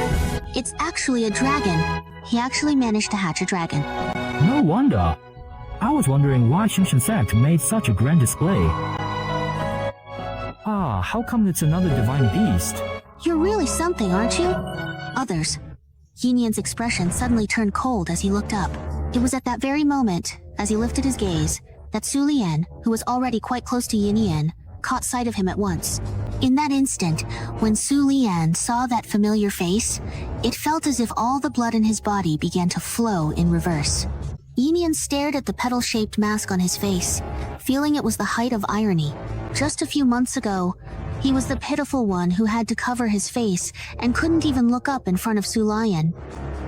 But now, it was Su Linian's turn to wear a mask in front of him, unable to show his true face. The sky was still a shade of red, and under that blood-red shroud, Yinian curved his lips into a smile at Su Linian, a smile that seemed to have been dragged out from the depths of hell itself. Even the simple act of curling his lips was filled with intense murderous intent and hatred. Su Linian finally couldn't hold it in anymore. As if she had seen a ghost, she let out a blood-curdling scream. A ghost! It's a ghost! Are you here to claim my soul? A ghost! Yinian, you've come to take my life, haven't you? The one eye she exposed was wide open, and red veins quickly spread across her entire pupil. Get out! Get out! Lala suddenly grabbed Yinian's hand. She had taken a disguise pill after all. Her face had appeared at the Beast Kingdom's grand banquet before. But now, seeing this ugly freak Su Linian, she still couldn't suppress the anger in her heart. At the same time, Lala glanced at that so-called divine beast. This thing dares to call itself a divine beast? Is it worthy of being on equal footing with him? Yana, what's wrong? Snap out of it. You're not dead. Weren't you truly thrown into the terrifying demon realm? Did you actually make it out of there alive? Her delicate lips trembled slowly as she spoke. It was you. You did all of this to me. You're not dead. And you even stole my divine beast. You have become a demon. You are a demon. Is that the demon girl from the demon clan who disturbed the kingdom of beasts? The elder of Shaoshan sect took out his magic weapon almost immediately. Are you serious? It's true. It's true. Su Lian couldn't control her voice, and it sounded crazy. Elder, you should kill her. You dare. If you touch my junior sister today, my clan will go to war with the Holy Mountain sect. Ergong and Meng Shaoqi sacrificed themselves to protect Zhang Yinyan, who was able to stand still. She thought the two would at least argue. Nonsense, absolutely nonsense. Nonsense, absolutely nonsense. You may be born noble as a member of the Beast Kingdom, but does that nobility give you the right to slander others without any evidence? My younger sister and I grew up together since childhood. We've been inseparable for over 10 years, and we were even born in the same year and month as Dragon and Phoenix twins. And now, you're acting crazy and want to slander my little sister's reputation. I think you've lost a divine beast, and the grief has driven you mad. Yinyan, how dare you? Stop flaunting your one-beast kingdom status here in Wuzhou. Or do you still think this place is your kingdom? What do you take Wuzhou for? You may be a noble, but does that mean the rest of us are just ignorant commoners? Are you the only one above everyone else, looking down on all of us? You better put away that arrogance of yours as a noble. Even the children of the 5 great families in Wuzhou aren't as overbearing as you. Well said. Hearing this, even the people nearby couldn't help but quietly curl their lips in agreement. Exactly. Calling us ignorant commoners. In Tianyi continent, that kind of thing doesn't fly. There are no nobles here. Even though Shaoshan sect is the largest sect in Tianyi continent, it can't control what everyone says. This made the elders of Shaoshan sect furious, feeling that these people were showing no respect for Shaoshan at all. At the same time, the look Yinyan gave Su Lian also carried a hint of dissatisfaction. Now that they had left the kingdom of myriad beasts, there were some things that shouldn't be said in public anymore. If people started talking about it, what would that look like? But of course, she still sided with Su Linian in her heart, and her pair of smoky eyes fell on Yin Yan. You said you are not a remnant of the demon clan. Yenna is a disciple of our Shushan sect, so we naturally believe you. But what exactly do you have to prove your identity? Do you happen to have an ID card? Mr. Chang, this woman doesn't even have an ID card. If you have the guts, show me your ID card. But if I just steal whenever you tell me to, where would my dignity be? Just because your Shoshin sect is powerful and forms the foundation of the Beast Kingdom, does that mean you can bully others with your influence? You say I am a remnant of the demon clan. I say I am not, and you want me to prove myself. But how can you prove that what you say is true? Just because you can't provide proof, do you think your words are absolute truth? I think you're just feeling guilty. If you can't produce it today, then you are indeed a remnant of the demon clan. Su Linian spoke excitedly. Anyone who is a demon should be executed. You're just spouting nonsense. Your mouth is foul, your mind is filthy. What are you even thinking? Just because you say so, it must be true? The demons have disappeared for so many years. Have you ever even seen one? How do you know whether demons are good or bad? Even among humans, there are good people and bad people. So just because they're fake, bad people are nobler than bad demons? Enian's hand, holding the identity token, suddenly froze. Her heart began to tremble. She had originally thought that her senior brothers simply believed she wasn't a demon, but she hadn't expected that they were also worried she might be one. Even in prison, they didn't dare to speak too definitively. And everything they said was in her defense. Little junior sister, don't worry. Little junior sister, don't worry. Senior sister believes you are a good person. As long as your heart is kind, no matter what you are, we can accept you. Senior sister, don't worry. Although she can't tell them the truth right now, she will definitely not drag the giant clan down. Su Linian, just watch what demon clan remnant. Why do I have no idea what you're talking about? It seems, little brother, that you're really heartbroken and your mind isn't working right. Your identity token is fake. He has demonic energy on him. And since his head is still fresh, we can check whether he really has demonic energy inside. You are going much too far, indeed. You are really pushing the boundaries. Are you from the Shan sect? Do you think the giant clan has no one to stand up for us? Ergu stomped his foot in anger. The overwhelming power of the Emperor's spirit realm instantly filled everyone present with fear. Are you causing trouble outside my holy mountain sect? Everyone, stop right now. Sect Master Shang Hong appeared before everyone with a dark expression. I said, stop right now. Sect Master Sheng Hong appeared before everyone with a dark expression. His calm and steady gaze swept over Yinian, then returned to the elder. What exactly happened? Su Lion, who had just been looking proud and was about to speak up, suddenly felt an inexplicable pressure on him, so heavy that he couldn't utter a word. Sheng Hong merely glanced at him indifferently, and Su Lian's heart began to race wildly. This man could kill him with just a lift of his hand. This was the true pressure of a lesser god realm expert, not like his mother, who never bothered to exert even the slightest bit of her power. Su Liang clamped his mouth shut tightly. The elder recounted the entire sequence of events before turning to Yinian with anger. It was this girl who started all of this. Sect Master, you must not let her off. However, Sheng Hong did not immediately eliminate Yinian as she had expected. Instead, he frowned deeply and looked at the four of them. Giants, perhaps. Are they really? That's right. Sheng Hong cursed inwardly. He knew that the old beggar's disciple was definitely not someone easy to deal with. Let me see your identity token. Sheng Hong reached out his hand, and Yinian tossed the identity token over without the slightest hint of fear towards Sheng Hong. You don't look much like your brother. Of course not. We're fraternal twins. The difference between a man and a woman is even more drastic. What?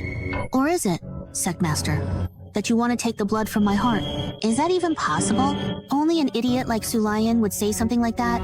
If you take the blood from the heart, your talent will be ruined. Wouldn't that ruin someone's whole life? Exactly. Sect Master, take her heart's blood. Su Lian, however, looked excited as she saw everyone staring at her like she was an idiot and said, Sect Master. Shut up. I'm here. The elders are here. Do you think it's your place to speak? Su Lian's face turned pale. We don't need your heart's blood. But since everyone has doubts in their hearts, it's better to make things clear, right? With just a drop of your blood, I can determine whether you have demonic energy in your body.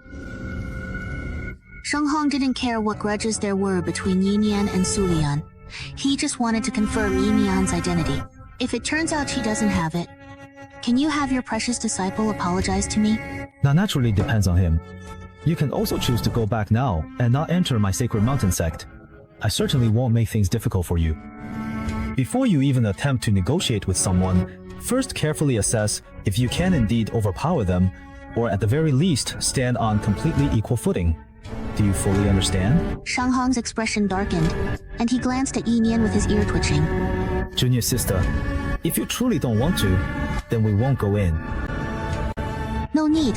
Senior brother, what do I have to be afraid of? He calmed his mind and looked inward. As he tried to bring forth the two pearls that usually kept to themselves, they suddenly trembled. The white glazed pearl, receiving its master's command, moved directly toward the black pearl. The black pearl resisted, rolling in place in a haughty manner, but was still forced closer by the white pearl. The white pearl released its spiritual power, completely suppressing it. The demonic elements in his blood were instantly overwhelmed by the spiritual power. And fortunately, his spiritual and physical forms were integrated, allowing him to switch freely between them. With a single thought, he bit his finger, and the blood quickly coagulated. The blood, wrapped in spiritual power, fell into Sheng Hong's hand. The spiritual power of a minor deity-level expert was completely infused and merged into this tiny drop of blood. Everyone held their breath, staring intently at the changes in Sheng Hong's expression. After a moment, Sheng Hong opened his eyes and calmly said to Yinian, "Welcome to the Sacred Mountain Sect." The crowd immediately erupted in astonishment. Su Lian covered her mouth in disbelief. "That's impossible! You are clearly that swordsman. There's no way you could be Zhuang Xian's younger sister. Could there really be two people in this world who look exactly the same?" DG, I don't know what kind of grudge you have with the person who looks like my sister, but calling her a sword seed over and over doesn't seem right either. Is this the kind of manners expected from an imperial artifact of a nation? Zhuang Shen shuddered harshly, and those around nodded repeatedly in agreement. Truly uncouth behavior. "Hey, shouldn't you apologize to Nian Nian? Our Nian Nian didn't do anything to you, yet you came at her right away. Apologize. If he apologizes, Where would his pride go? How could I, the dignified DG, possibly apologize to him? Shang Heng didn't comment on this. He also didn't want his own disciple, whom he dreamed of, to lower his head and apologize. What are you looking at? How could I possibly apologize to a fishwoman like you? Do you dare to face me in a formal duel? A voice rang out, beating Yin Yan to the punch. Suddenly, a spirit beast appeared on Su Lian's shoulder, charging fiercely at Babyan with a roar. Suddenly, a spirit beast appeared on Su Lian's shoulder, charging fiercely at Babyan with a roar. A divine beast's bloodline cannot tolerate provocation. It immediately lunged at Babyan, ready to kill. Ha! Well timed. A huge light array immediately enveloped the two beasts. Golden Dragon. Su Lingyan looked at Babyan in amazement. The spirit beast could actually transform into a human form. Isn't this something that only a divine beast can do? Even if her golden dragon was a divine beast, it couldn't do that. But Su Lingyan has absolute confidence in her own beast. Golden Dragon, tear it apart. Everyone was startled as well. Could it be? Is that also a divine beast? But Su Lingyan's divine beast isn't humanoid either. Amidst everyone's murmurs and curious gazes, the golden dragon's body gradually grew larger, while Babyan remained the same, not even taking on a physical form. The golden dragon roared as it charged at gaming, intent on devouring this arrogant mongrel. My lord, someone couldn't help but frown. That little girl is too impulsive. Even if her spirit beast is a bit special, and can take on a human form, there's no way it can stand up to a divine beast, right? But in the next moment, everyone's eyes narrowed in shock as they saw that small, pale hand suddenly press against the charging golden dragon's head, golden light surging in its eyes. In the next instant, its bloodline power erupted, and with a thunderous boom, the golden dragon was actually slammed straight into the ground by it. And that's not all. And that's not all. The tiny shape-shifting creature grabbed the golden dragon by the tail, and as if it were an unruly vine, whipped it against the ground again and again. Outside the formation, there was a deathly silence. Su Lingyan's pupils trembled. Her proud divine beast was completely unable to fight back. The shapeshifter pressed the golden dragon's head down, shaking it amidst the bluish hue. The golden dragon convulsed all over, blood continuously seeping from its mouth. The shapeshifter looked at Su Lingyan and said slowly, "If you don't want me to cripple your spirit beast, apologize. Apologize to my beloved master, who has endured 18 years of torment from you.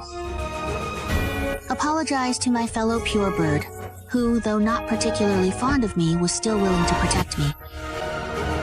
He wanted it to lower that detestable head and then pay the price." What? How is that even truly possible? What exactly is that child's true, terrifying form, really? Is it a divine beast? Everyone around was wide-eyed in shock, and even Ergu showed a look of surprise. Ever since the formation of the ever-changing array, it had kept its chin raised arrogantly until it saw the ever-changing one pin the golden dragon to the ground and give it a brutal beating. Only then did it snap back to its senses. It scratched its head in a silly manner. I thought these two kids were little junior sister's children. Meng Shaoqi rolled her eyes. How old do you think little junior sister is anyway? How would I know how old little junior sister is? As for Gu, he's the typical type who only cares about cultivation and tunes everything else out, never taking anything to heart. Ever. Changing. Go. Go. Go. If something feels bad, you have to solve it in a way that feels bad. As he spoke, he pounded his big chest muscles. Meng Xiaoqi really thought this big guy was hopeless. The disciples of the Sacred Mountain sect looked as if someone had knocked over a palette of paint. Their expressions were truly colorful. Don't even think about it. Su Lingyan felt a chill all over her body. She couldn't accept that the divine beast she had painstakingly hatched was no match at all for such an ordinary little boy. Golden Dragon. If you say it has more power than this, you must be cheating. You must have tampered with it. You must have used some dirty trick to make my golden dragon end up like this. My golden dragon is a divine beast. How could a divine beast lose? Huh. You call this a divine beast? You call this a divine beast? As soon as he said this, the elders of the Sacred Mountain sect, including the sect master, all changed their expressions. What does that mean? Not to mention that even among divine beasts there are different ranks. This creature couldn't even take human form after hatching. With horns on its head and under its belly, even if you try to make it look impressive, at best it's just a little flood dragon with impure blood. How can you call it a dragon? A dragon is born a dragon. Besides, even the television dragon has to bow its head before me. So what if you become a dragon? As he finished speaking, he gave the golden dragon another fierce kick. No weight in the golden flood dragon's head. The golden flood dragon let out a wail and was about to lower its head in surrender, but unexpectedly, Babian suddenly pressed down on its bowed head and knocked the golden dragon out cold. Oh, how did it faint just like that? If the spirit beast refuses to admit defeat, then I can just keep hitting it, break its lifespan, shatter its resolve. With that, he landed another punch on the golden flood dragon's tail, sending blood splattering everywhere. Sulinya was trembling all over, while Babian's gaze was fierce. I'll ask you one last time, are you going to yield or not? Are you going to apologize or not? Sulinyan was shaking all over, her face pale, on the verge of collapse. Seeing this, Sheng Hong's face darkened, and he was about to speak, but Yi Nian, who had been silent all along, suddenly looked at Sheng Hong. Master Sheng Hong, you just told me that unless we're at the same level, there's no need to negotiate terms, right? Well, now their beasts are evenly matched. Su Linian and I are also on equal footing in terms of strength. Wouldn't it be inappropriate for you to interfere rashly? Of course. If Sect Master Sheng Hong truly disregards his own status and intervenes in matters between disciples, I will also have Babian withdraw. Sheng Hong was left feeling extremely uncomfortable by these words. He sneered coldly. If you put it that way, your master really has no shame. That's right. Our master has no shame. Are you the same as our master? Are you the same as our master? As long as you are shameless. It is others who will be punished. The corner of Sheng Hong's mouth twitched fiercely. He was very concerned about his reputation, so he naturally couldn't act like an old beggar. Su Linian! Sheng Hong took a deep breath and shouted, "If your spirit beast is gone, you are no longer a disciple of my Shengshan sect. If you lose your spirit beast, you will no longer be a disciple of my Holy Mountain sect. Apologize." The golden dragon is at least at the level of the beast world. Although it is not a divine beast, it is also a good seedling. Even if Su Linian lost, he had no intention of driving Su Linian away. Su Linian felt angry and ashamed. When he saw the people around him looking at him, he felt as if they were watching a joke. But if his golden dragon is ruined, then all the hard work he and his mother have put in will truly be wasted. Su Linian was trembling all over, and as if squeezing the words out from between his teeth, he glared viciously at Yunian and said, "Sorry." As soon as he finished speaking, there was a crisp crack. The golden dragon's tailbone was stopped and broken by Babian again. Ha! You dare to offend my master. And that's your attitude when apologizing? Not bowing your head? Are you refusing to comply? Apologize properly. This is your last chance. Babian stepped on the golden dragon's back. If you keep being so perfunctory, I'll crush its bones and muscles so it will never be able to stand up again. Su Linian looked as if he was about to faint. He looked around at the disciples of the Sacred Mountain sect for help, but they were all completely stunned by Babian's imposing presence and the shocking revelation that the divine beast was not actually a divine beast. They hadn't recovered from the shock yet. Left with no choice, Su Linian could only suppress his surging emotions and blood, and turn to Yi Nian. Yi Nian held Lala's hand, looking at Su Linian with a blank expression, her gaze as if she were looking at a bug in a filthy gutter. That bug was struggling desperately. Su Linian slowly bent over, lowering his head to avoid her gaze, his whole body trembling like a leaf, his throat feeling as if it were pierced by countless needles. "I'm sorry." No one was more qualified than Yi Nian to hear these 3 words, which surprised everyone. Yi Nian didn't respond, but instead made him stay bent over, maintaining that posture. Only after a long while did she walk over to Su Linian. To everyone's surprise, Yi Nian didn't respond, but instead made him stay bent over, maintaining that posture. Only after a long while did she walk over to Su Linian. He smiled as he helped the person up. "It's all right." Yi Nian smiled gracefully and gently, which made the onlookers around them finally breathe a sigh of relief, so, in the end, they reconciled. Well, what else could they do if not reconcile? After all, she's already a disciple of the Sacred Mountain sect. The disciples of the Sacred Mountain sect also looked a bit more at ease. "All right, everyone, go inside. Today, the people of my Sacred Mountain sect have really lost all their face."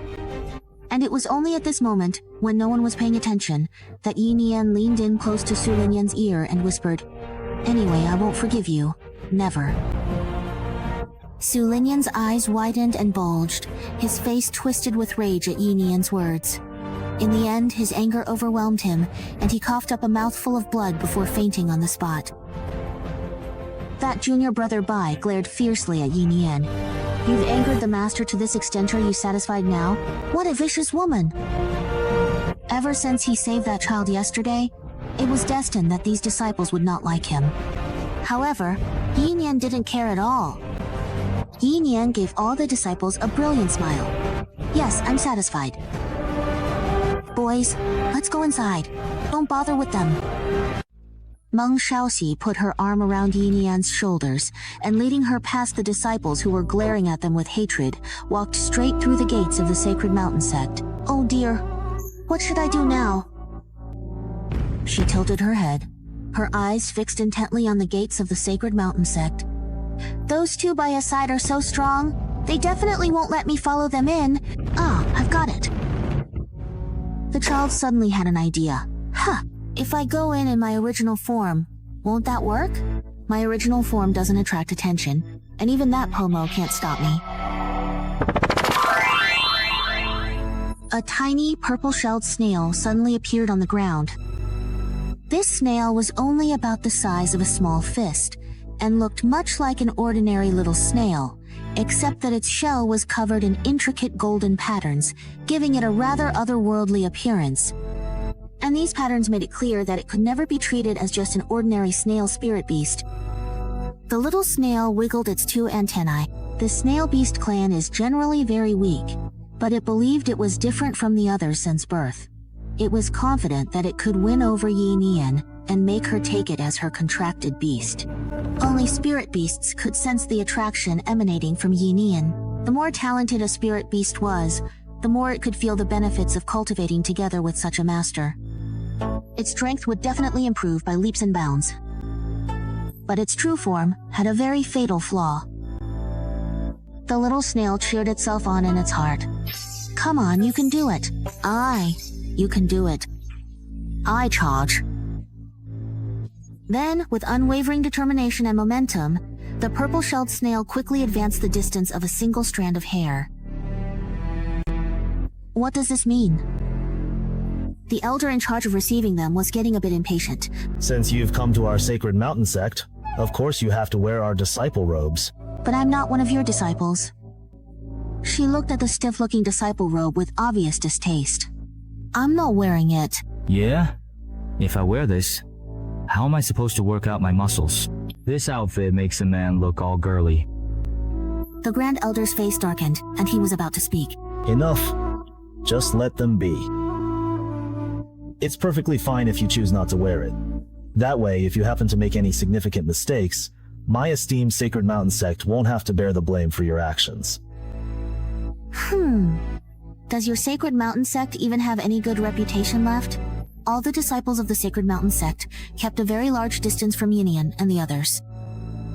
Their disdain was almost like a mask on their faces. But there were also disciples of the Sacred Mountain sect who whispered to each other as they looked at Lala and Babian. I didn't expect that woman to be a beast tamer too. That little girl, is she a divine beast? No way. Maybe she's some kind of charmed spirit or something. That's impossible. I've never heard of a beast tamer who could have 2 divine beasts at the same time. Isn't junior sister Ying her naturally born with dual bones? It's a pity that the phoenix from before was a real divine beast. I wonder if it can ever be found again. If you ask me, beast tamers aren't as good as us who cultivate spiritual bodies. If their spirit beasts aren't around, we could kill them with a single punch. I'm not going. I'm not some member of the Juan clan. I want to go catch that woman who bullied me. Father, help me teach her a lesson. My dear brother. My brother. He is definitely coming. That woman who pulled out my hair has come looking for me. Was it really you who actually did that to my beloved daughter's beautiful hair? Senior brother, what do you think? It was your daughter who, without asking for the reason, kept pestering and almost let a few trainers escape. Don't go.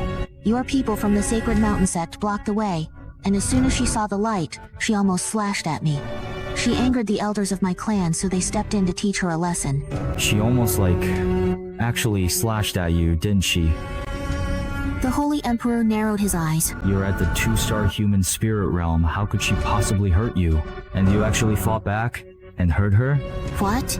According to you, Sect Master, am I just supposed to stand there and take the beating? Your daughter kept saying I deserve to die. What was I supposed to do? Could the elders of my clan just tolerate that? She couldn't even possibly hurt you. You may indeed have talent, but you possess absolutely no magnanimity at all, whatsoever. The Holy Emperor's gaze grew cold, and Meng Xiaoji was about to speak with a frosty expression. The Holy Emperor, who had been suppressing his anger from the very beginning, suddenly waved his hand, unleashing an overwhelming pressure that descended directly upon Yinian and the others. Countless waves of pressure were released, pressing down on everyone present, including Yinian. Yinian felt a surge of blood in his chest, the taste of iron rushing up to his mouth. I'm not here to listen to your explanations, little girl. I know you have great talent, and your master and family are powerful, so you're proud and arrogant. But my Sacred Mountain sect is not afraid of you. Don't worry, I'm certainly not going to take your precious life. You can still remain within my Sacred Mountain sect to study and learn, but you'll have to suffer a little bit to appease my daughter's understandable anger. Do you dare? Then, with eyes reddened by anger, but Divine Realm experts are simply too powerful. My master will never let you get away with this. Then, what if your master and I fight for 3 days and 3 nights? Emperor's face unchanged, voice loud. Do you really think my Sacred Mountain sect is afraid at all? In the next moment, his hand suddenly moved to strike down on Yinian, while Jianian stared at him intently. The desire for power once again clawing its way out from within him. He was too weak, so much so that others could bully him at will, without any need for reason. As long as the strong-willed it, if they wanted you dead, you would have to die. They could decide the fate of countless people with a single word. At times like this, sparing your life almost feels like a kind of mercy. Quite a fierce look in your eyes. The Holy Emperor sneered. You better remember this lesson. You need to understand, there are some people you simply cannot afford to provoke. A powerful force shattered the space above his head, and the crimson clouds that had been looming overhead suddenly broke apart, scattering in all directions. The blinding light instantly stung everyone's eyes, and a massive array of light appeared above the Sacred Mountain sect. The blinding light instantly stung everyone's eyes, and a massive array of light appeared above the Sacred Mountain sect. A fierce wind suddenly rose, uprooting several withered trees beside Yinian. The highest building in the Sacred Mountain sect had its roof tiles shattered and swept up into the sky. A spatial array, for sure. The Holy Emperor's expression changed dramatically. How could the spatial array from the Red Ghost Valley possibly appear here, in this place? Are you referring to the mysterious and legendary place known as the Red Ghost Valley? Could you please provide more details about this location? Who is that? A figure gradually appeared above the array of light. Seeing that familiar silhouette, Nayanian couldn't help but call out his name, Xuan Xinsui, but forgot that she was still under the suppression of a powerful little divine mirror cultivator. After saying those 3 words, he couldn't suppress the surging blood and directly coughed up a mouthful of blood. After spitting out that clotted blood, Nayanian actually felt strangely relieved. Yuan Xinsui above had already seen Nayanian, Yuan Xinsui above had already seen Nian and saw that he was being suppressed and had just spat out a mouthful of glaring blood. I wonder who you are coming down here. The Holy Emperor had just solemnly cupped his hands in greeting when he saw that handsome man suddenly darken his expression and set up countless arrays around him. The formations instantly took shape, and in the next moment, beams of spiritual energy swept toward the Holy Emperor like a storm. Every single move was absolutely deadly. There was no mercy at all. The elders underground all rushed over together. The Holy Emperor dodged in a rather disheveled manner. The speed and intensity with which this man conjured his arrays completely shattered their previous understanding of array masters. The Holy Emperor was struck on both his shoulder and leg. How dare you! I have no grievance or enmity with you. Why do you torment my sacred mountain sect? But just as he finished speaking, the Holy Emperor saw Yuan Shan shatter and fall to the ground. He raised his hand and directly broke the Holy Emperor's spiritual pressure. Nian and the others suddenly felt the weight lifted off their shoulders. Nian. His eyes had been dark and gloomy, but he raised his hand and wiped away the trace of blood at the corner of Nian's lips. He raised his hand and wiped away the trace of blood at the corner of Nian's lips. His voice was soft, yet carried a sharp, murderous intent. You're bleeding. Since arriving in Wuzhou a year ago, this was the first time encountering someone familiar, and an involuntary sense of familiar, hidden grievance welled up inside. He tried to speak, but as soon as he opened his mouth, he found himself trembling with anger, breath quivering, being pinned to the ground whenever someone wanted, beaten whenever they pleased. Even though he didn't say a word and refused to admit defeat, deep down, he still cared. It's okay. Don't be afraid. In his heart, he thought, Nian, I'll help you. When the Holy Emperor saw that this person had actually come for Nian and was showing such obvious affection, his scalp instantly tingled. That was all a misunderstanding just now. I didn't actually mean to kill anyone. Who wants to hear your explanation? In the next moment, the Grand Formation was activated all at once, and every attack was aimed solely at the Holy Emperor. The disciples had already been evacuated to the main gate by the elders. Bai Qian stared blankly at the fierce battle in the sky, his whole body chilled to the bone. And just at that moment, the distant cries of spirit beasts could be heard again. Bai Qian instinctively turned to look, and at the far edge of the sky, what did he see? He actually saw the Bai family's heavenly steeds desperately galloping toward them at full speed. The heavenly steeds were so excited that their nostrils flared wide. Nian was right in front of them. It's Seat! It's my Bai family that's here! The heavenly steeds have arrived! Bai Qian shouted excitedly. I knew that the Bai family would surely come to save the Sacred Mountain sect! With a look of wild joy, he dashed madly toward the heavenly steeds. As they drew closer and closer, the heavenly steeds slowly descended from the sky. Then one of them kicked Bai Qian right in the face, and, staring at his utterly shocked expression, let out a loud, watery fart. Damn. Whose family does this incredibly inconsiderate guy blocking the way actually belong to? He seems so utterly clueless, doesn't he? Bai Qian's mouth was right up against the heavenly steed's rear, and his face instantly turned green. He bent over and started vomiting violently, even sticking his fingers down his throat to make himself gag. The heavenly steeds glanced at him with utter arrogance, thinking, why is this guy throwing up? He actually dared to throw up in front of such beautiful creatures as us. The white heavenly steed rolled its eyes dramatically. This kid is really unlikable. Everyone shook the feathers on their shoulders and looked excitedly toward the inside of the Sacred Mountain sect. Their fragrant, promising future master was right in there. But since the strong were fighting inside, the pampered horses who weren't good at brawling decided to wait outside for now and only go in when it was safe. The seven of Red Ghost Valley have gone too far. Atop the tree-lined peaks of the Sacred Mountain sect, those old monsters who had been in seclusion finally awakened, and countless terrifying auras pressed down heavily on Yuan Xinshui. With everyone working together, the Grand Formation shattered with a thunderous crash. We have completely broken your formation. The Holy Emperor sneered. Yuan Xinshui pulled Nian behind him, and upon hearing this, a hint of mockery flashed in his cold eyes. Very naive indeed. He chuckled softly.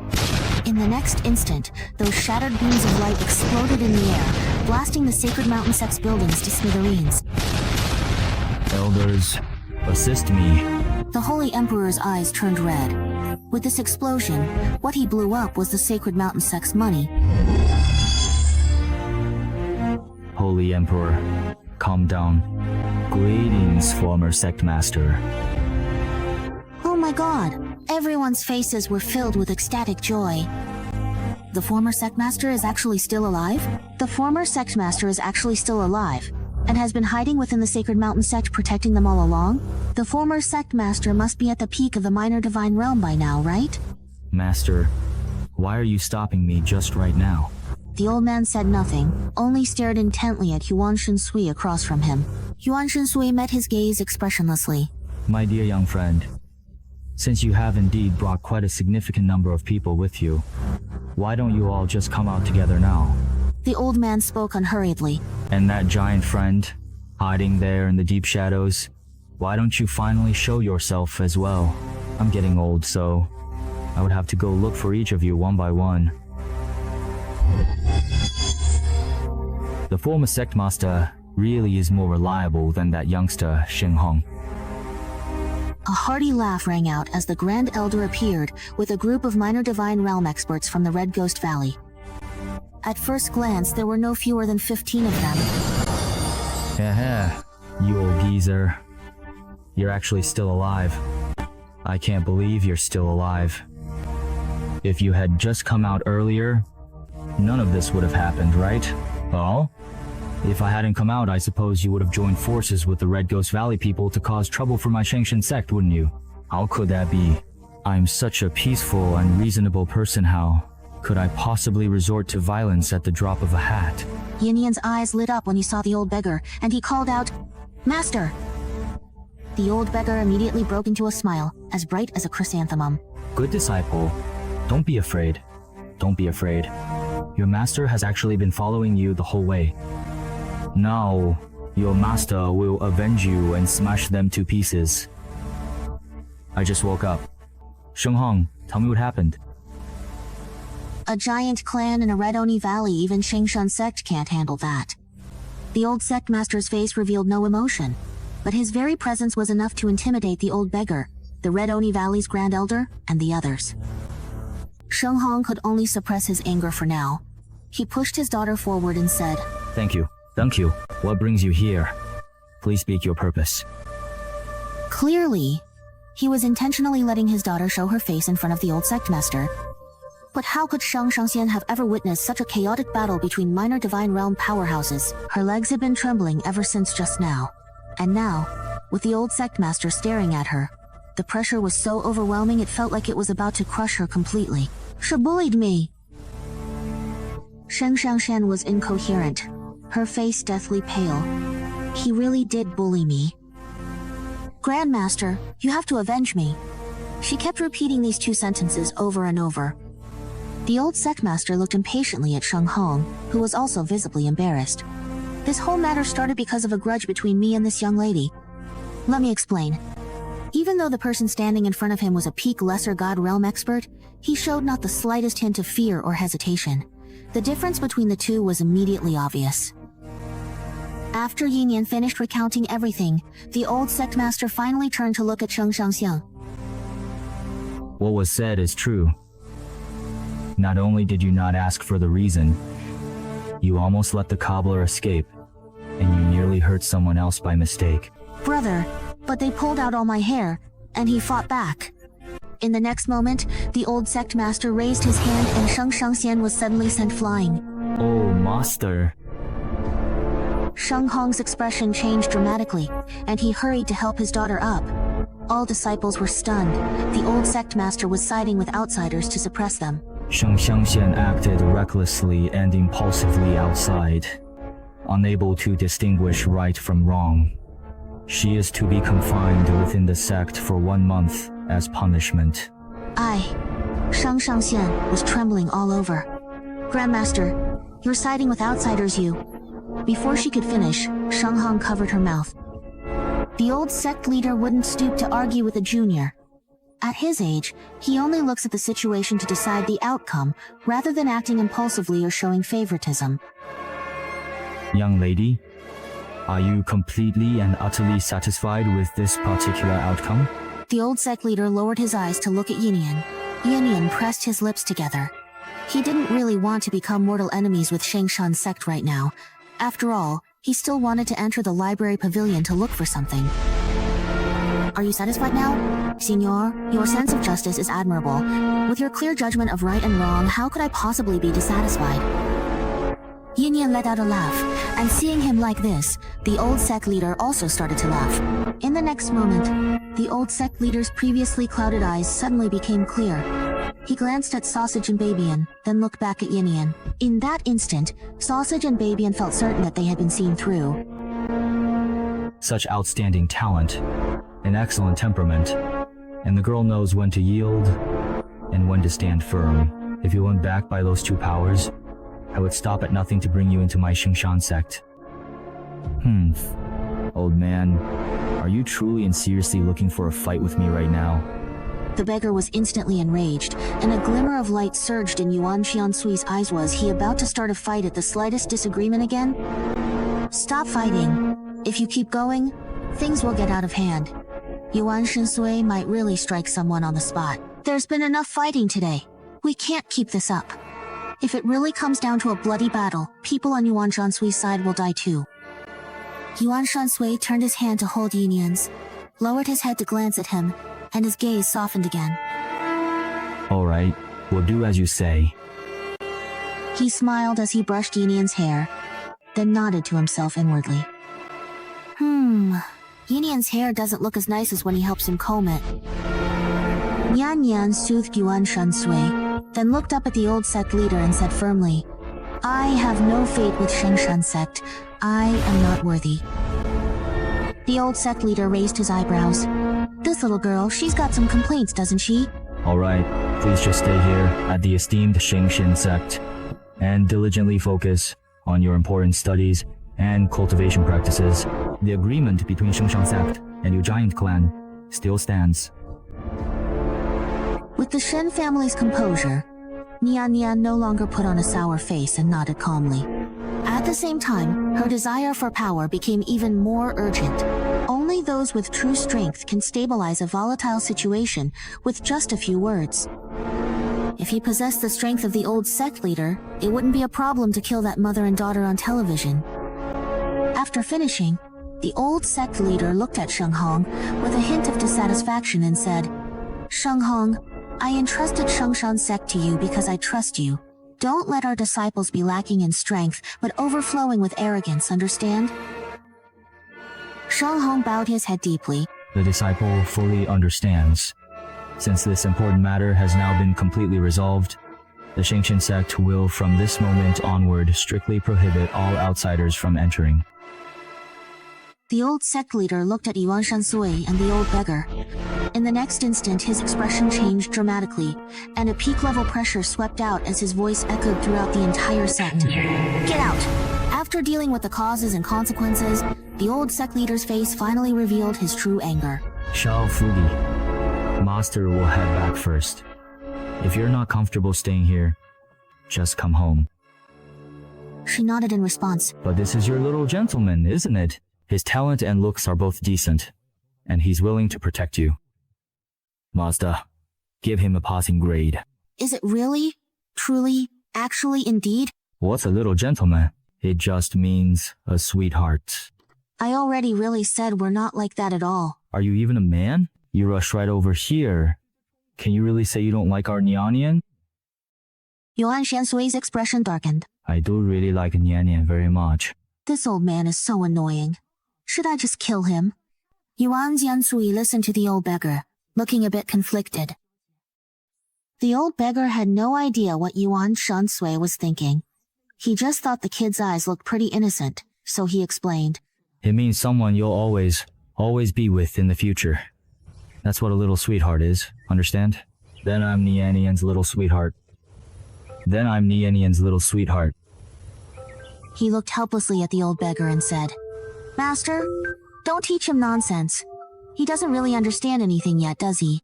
How exactly am I teaching nonsense?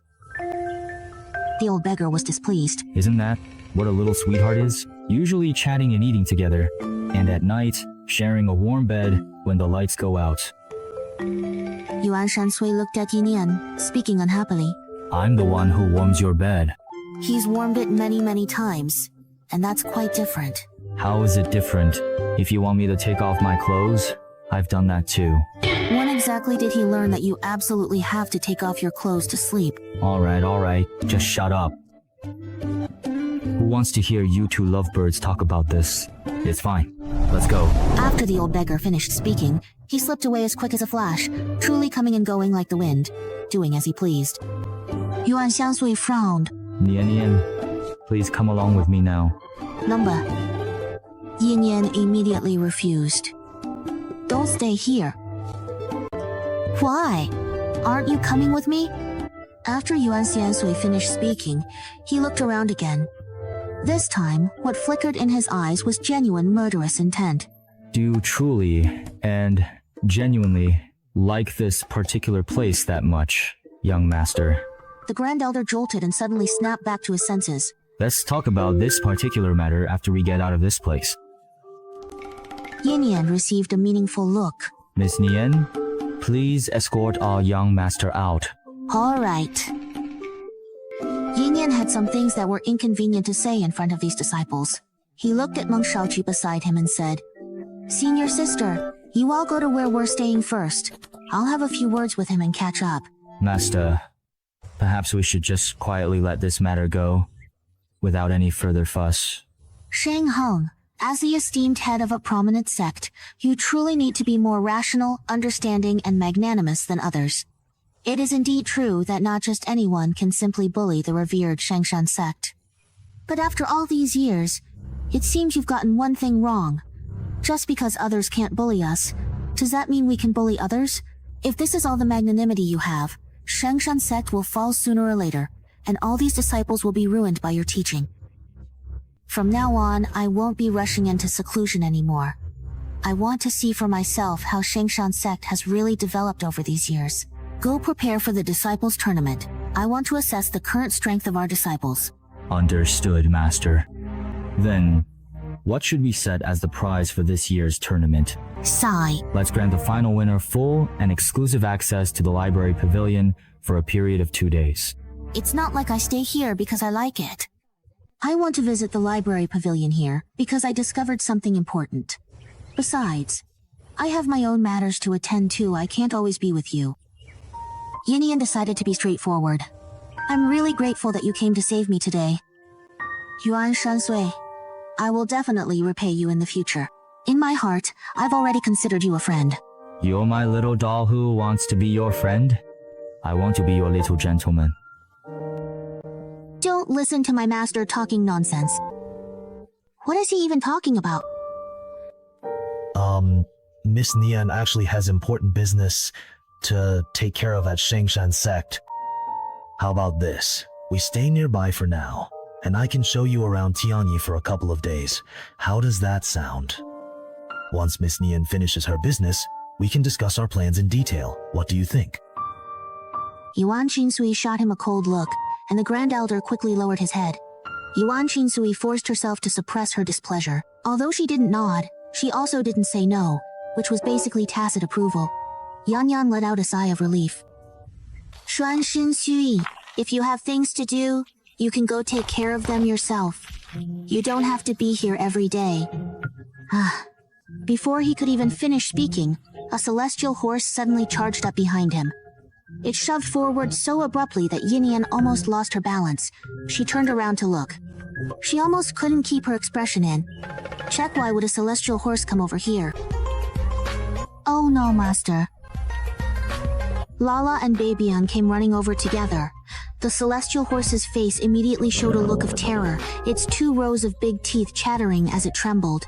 Dalai wrapped one arm around the horse's neck, while Babian grabbed its hind legs. Master, don't shake this little horse. The 2 of us will ask Yue Hei to let it out again. Nala gave the horse's head a punch, and only then did the celestial horse quiet down, afraid of getting hit again. Go ahead and have fun, Master. Don't worry about us. The celestial horse stared at him in horror, as if crying for help. What are they trying to do? They probably want to form a bond with Master, but their aptitude is too poor. They're nowhere near the level of a sacred beast, so how could they possibly bond with Master? Yinyan felt helpless. Just raising Guangbai and Nana, those two little troublemakers, was already exhausting. They would start fighting at the drop of a hat, shaking the heavens and earth, let alone adding a whole herd of horses to the mix. But aren't these horses from the Bai family? Yinyan raised an eyebrow, a hint of schadenfreude appearing in her smile. The Bai family hasn't lost their minds, have they? As soon as she finished speaking, she saw Bai Qian running over, looking utterly devastated, tears streaming down her face. Heavenly horses, what on earth are you all doing? Zhuang Yinian, you shameless scoundrel. What exactly did you do to my Bai family's heavenly horses?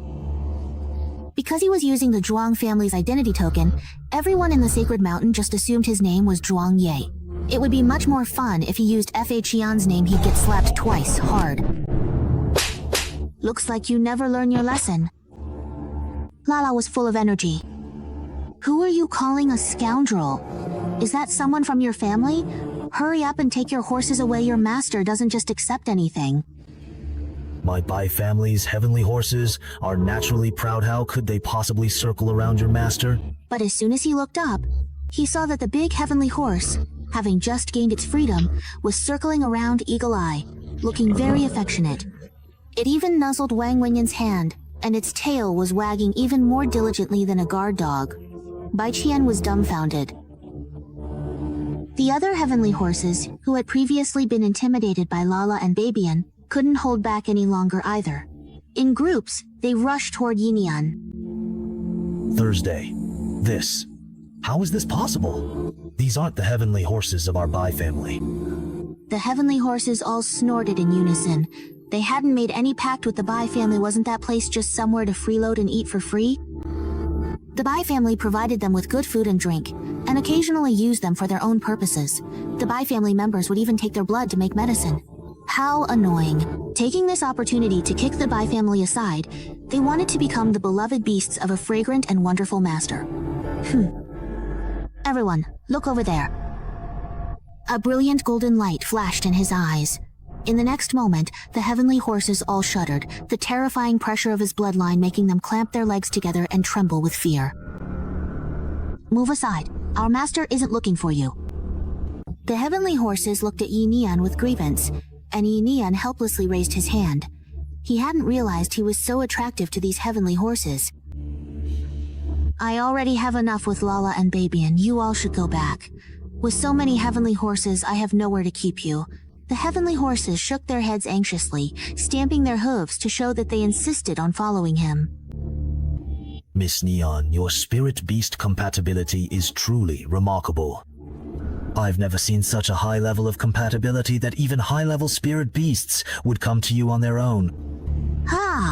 This is my first time seeing it too. You don't want them? If you want, you can take them all in. When Bai Qian heard this, he immediately started to feel unsteady. What do you mean, take them all in?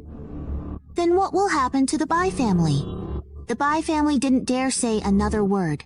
If they said anything more and caught that man's attention, they would be doomed for sure. He turned and ran outside, had to inform the Bai family elders about this. In the 5 provinces, the Bai family's own heavenly horses were actually guarding the main gate. Babian and Lala stood with their hands on their hips, making them line up properly. Prepare a horse, just one, for taming. Master, you go have fun. How should we handle things here? Don't bully them, just persuade them to leave. That's enough, no fighting. Whoever starts a fight won't get dinner tonight. 2. Zai Zai nodded repeatedly. The great elder truly lived up to his reputation for speed. He quickly found a suitable place to live. It was a large courtyard very close to the Sacred Mountain sect. Bring them in. Several timid men were brought in, and as soon as they knelt down, they started trembling with fear. Great Elder, we really were just momentarily confused. As soon as they came in, they started kowtowing repeatedly. We never intended to betray the Red Ghost Valley. It was those other factions who deceived us with their sweet talk. Before they could finish speaking, several flashes of light swept by, blood splattering everywhere. The bodies of these men were instantly sliced into several pieces. The Great Elder's face turned pale. Young Master, although these men have had contact with other factions, they have been following me for a very long time. Old men, huh? Yuan Qinshui waved her hand, and the corpses were instantly shredded into even smaller pieces. In that moment, she seemed like a completely different person, raising her eyes amid the sea of blood. If even the old followers harbor disloyalty, then they deserve an even more miserable death. The Great Elder stared in a daze at the grotesque remains scattered all over the ground. The true nature of the Xian ancestor is pure and kind. As an elder of the Xian clan, the Great Elder's first instinct was to cripple those people's cultivation and give them a chance to live. After all, they followed him for so long. Even if they haven't achieved much, they've at least worked hard. Sire, young master, there was really no need to kill them. Yes, especially considering all these years of loyalty. As soon as the words fell, the Great Elder's back bent, and he uncontrollably fell to his knees in the midst of all that blood. Yuan Xinrui stared at him coldly, the veins on her neck bulging as her blood surged with suppression, pressing directly onto the Great Elder and making him break out in a cold sweat. Do you know how our clan was destroyed? Yuan Qianrui lifted her eyes to look at the Great Elder. Although I was young at the time, I still knew. It was because there was a traitor who colluded with those bandits from within and without, breaking through our clan's protective formation, which led to everything that happened afterward. Those people cruelly peeled off the skins of our clansmen and took their hearts. They didn't even spare the infants. Do you know why they needed people from the Xian clan? Because the Xian clan is uniquely gifted with exceptional spiritual resonance. Back then, when the spiritual energy of the 5 continents was about to run dry, only by activating a heaven-defying formation could they break the laws of heaven and draw in new spiritual energy. But that required using a large number of our clan's flesh and hearts as a foundation men, women, young, and old. Not a single one was spared. They were afraid that if even one survived, they might rise from the ashes and seek revenge. The Grand Elder's pupils trembled slightly. He only knew that his clan had been wiped out, but not the reason why, because he wasn't there at the time. Did they succeed? Yuan Shangsui's voice was very soft, yet it carried a bone-chilling coldness. Of course they succeeded. Look at every wisp of spiritual energy floating across the 5 continents. No, it's the flesh and blood of our clan. It's the wailing of our people. And you still want to show mercy to those traitors? Tell me, if next time you're still so soft-hearted, do you plan to die with them too? Just because I sometimes listen to your advice doesn't mean you can control me, understand? There had always been a void of darkness in his eyes, but only at this moment did the Grand Elder truly feel the cold indifference and cruelty in Yuan Qinsui. He truly despised everyone in the 5 continents except for Yinian. The doctor said that in front of Yinian, he's just someone easy to talk to if he smiles.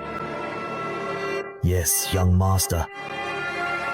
It was also the first time the Grand Elder had heard such a detailed reason for the clan's destruction. For a moment, he couldn't tell whether he hated those traitors more, or feared Yuan Qinsui more. He actually started to tremble all over. But young master, tell me, where are those masterminds from back then now, I wonder? When they returned and found the Xian clan wiped out, they had been searching for the masterminds behind the massacre all these years. Over all these years, we have also identified some of the main culprits among the 5 great families of Wuzhou.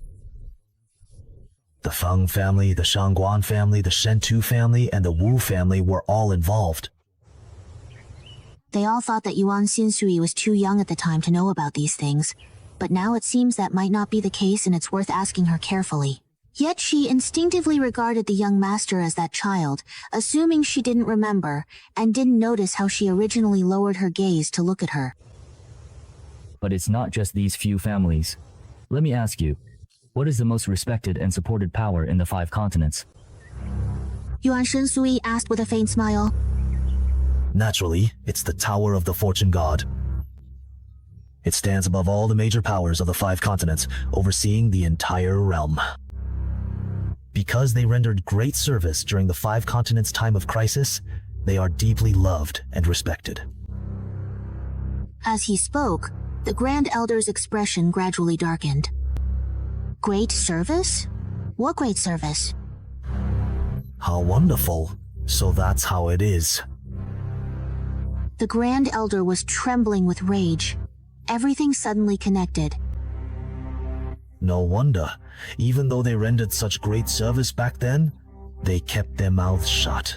Everyone only knew that the spiritual energy, which was about to dry up, suddenly returned, and they all thanked them. But it turns out, their so-called great service was actually slaughtering all the people of my clan.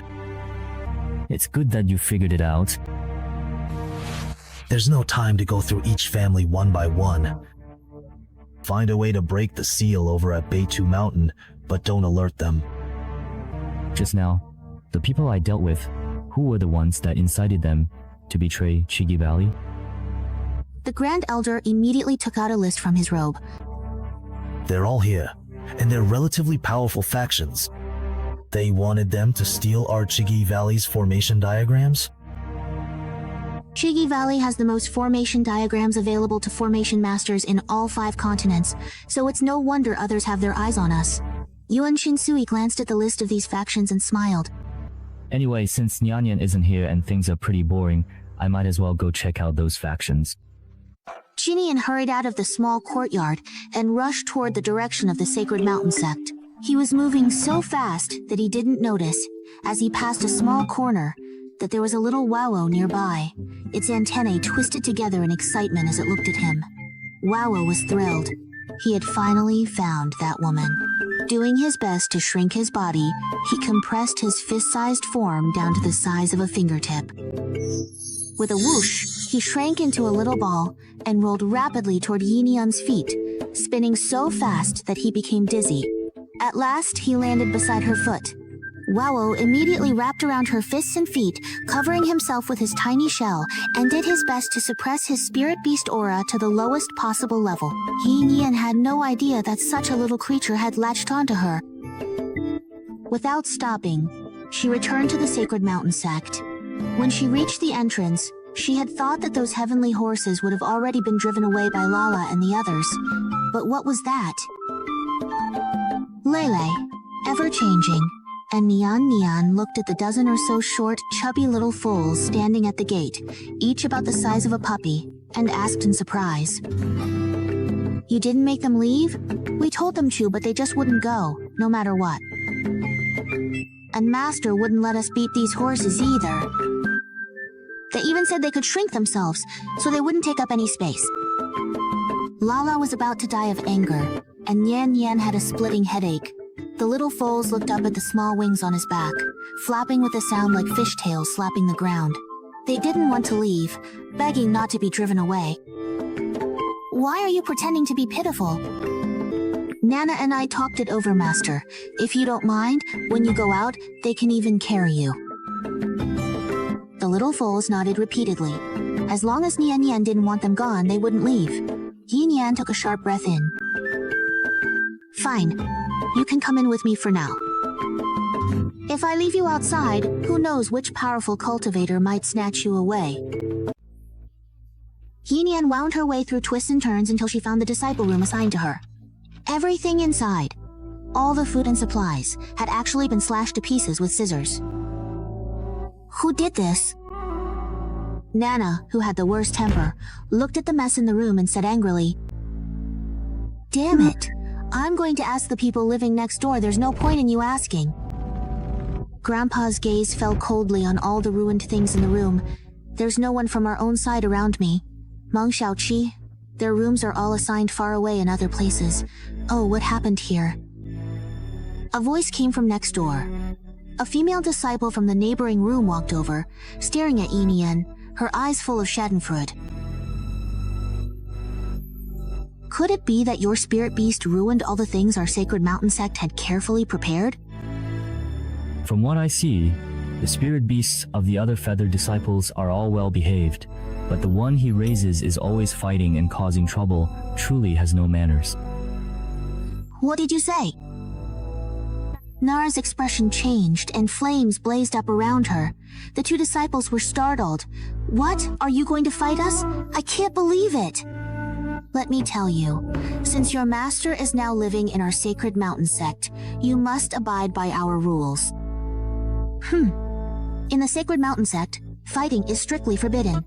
Anyone who breaks this rule, no matter who you are, will be expelled and sent home. Yes, Yinian is strong, but this time he didn't make a move. If Yinian dares to hit them without reason, according to the rules of the sacred mountain sect, he would be immediately expelled. They can't wait for Yinian to get kicked out, and even the little Pegasi wish they could rush out and bite them. Hiding in Yinian's arms, the two little antennae touched each other, and he angrily stretched them out toward the two people. Once they fall asleep, he plans to pay these two a proper visit. The sooner they get lost, the better our sacred mountain sect doesn't welcome you. Get lost, get lost, get lost. Are you trying to ask who did this? Well, we're just not going to tell you. So what? Who broke his stuff? Wasn't it his own ill-mannered spirit beasts that bit it themselves? They're playing tricks, but they still can't play dirty yet. Master, let's go and tell the old patriarch.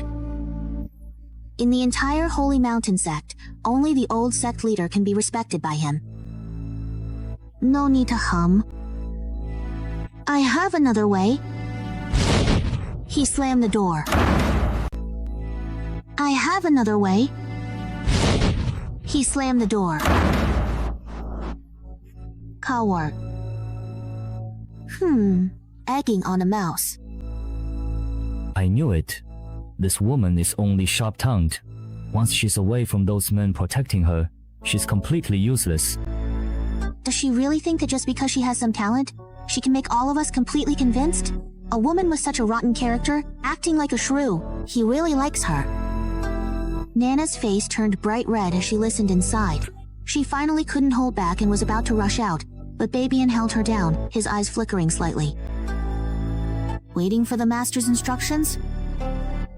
Yinian completely ignored those words, and first took out the item Grandpa Deshawn had given him from his pocket, a red wooden shaving made from wood. Why are Hashem Palace type artifact array masters able to make people of the same level fear them? It's because, while others can only target a single spot with their attacks, a true array master can target an entire area, and the same goes for all artifact techniques. And it's even a national level U system artifact. Yinian played with his wooden flute. He was a bit reluctant to put it down. It's a mid-grade artifact that I can use. Oh, there's even a score with it. But this score isn't a regular music sheet, since it's an artifact after all. What's recorded on this score is how to control spiritual power and inject it into the instrument to activate it. It's just like controlling the changes in spiritual power to adjust the strength of an attack. Yinian quickly glanced at it. Then he put the item away, planning to practice slowly later. So, Yinian, are you going to go complain or not? We can take you to complain. Just don't go hiding in your room and crying in secret. The next moment, the tightly closed door was suddenly flung open. The disciples' laughter came to an abrupt halt, and the heavenly horses returned to their normal size. Each one carried the items that had been marked on their backs, and everything was moved out one by one. Humph. The female disciple laughed. Hey, are you throwing things out? I told you not to throw things away. This is a reward from our Holy Mountain sect, got it? If you don't use this broken quilt, you will sleep naked. No shop in Tianizhou will sell you this dead quilt. Just use this broken quilt obediently. You're all just junior disciples, right? I don't think any of you even have more than 9 pairs of spiritual bodies. So what? What?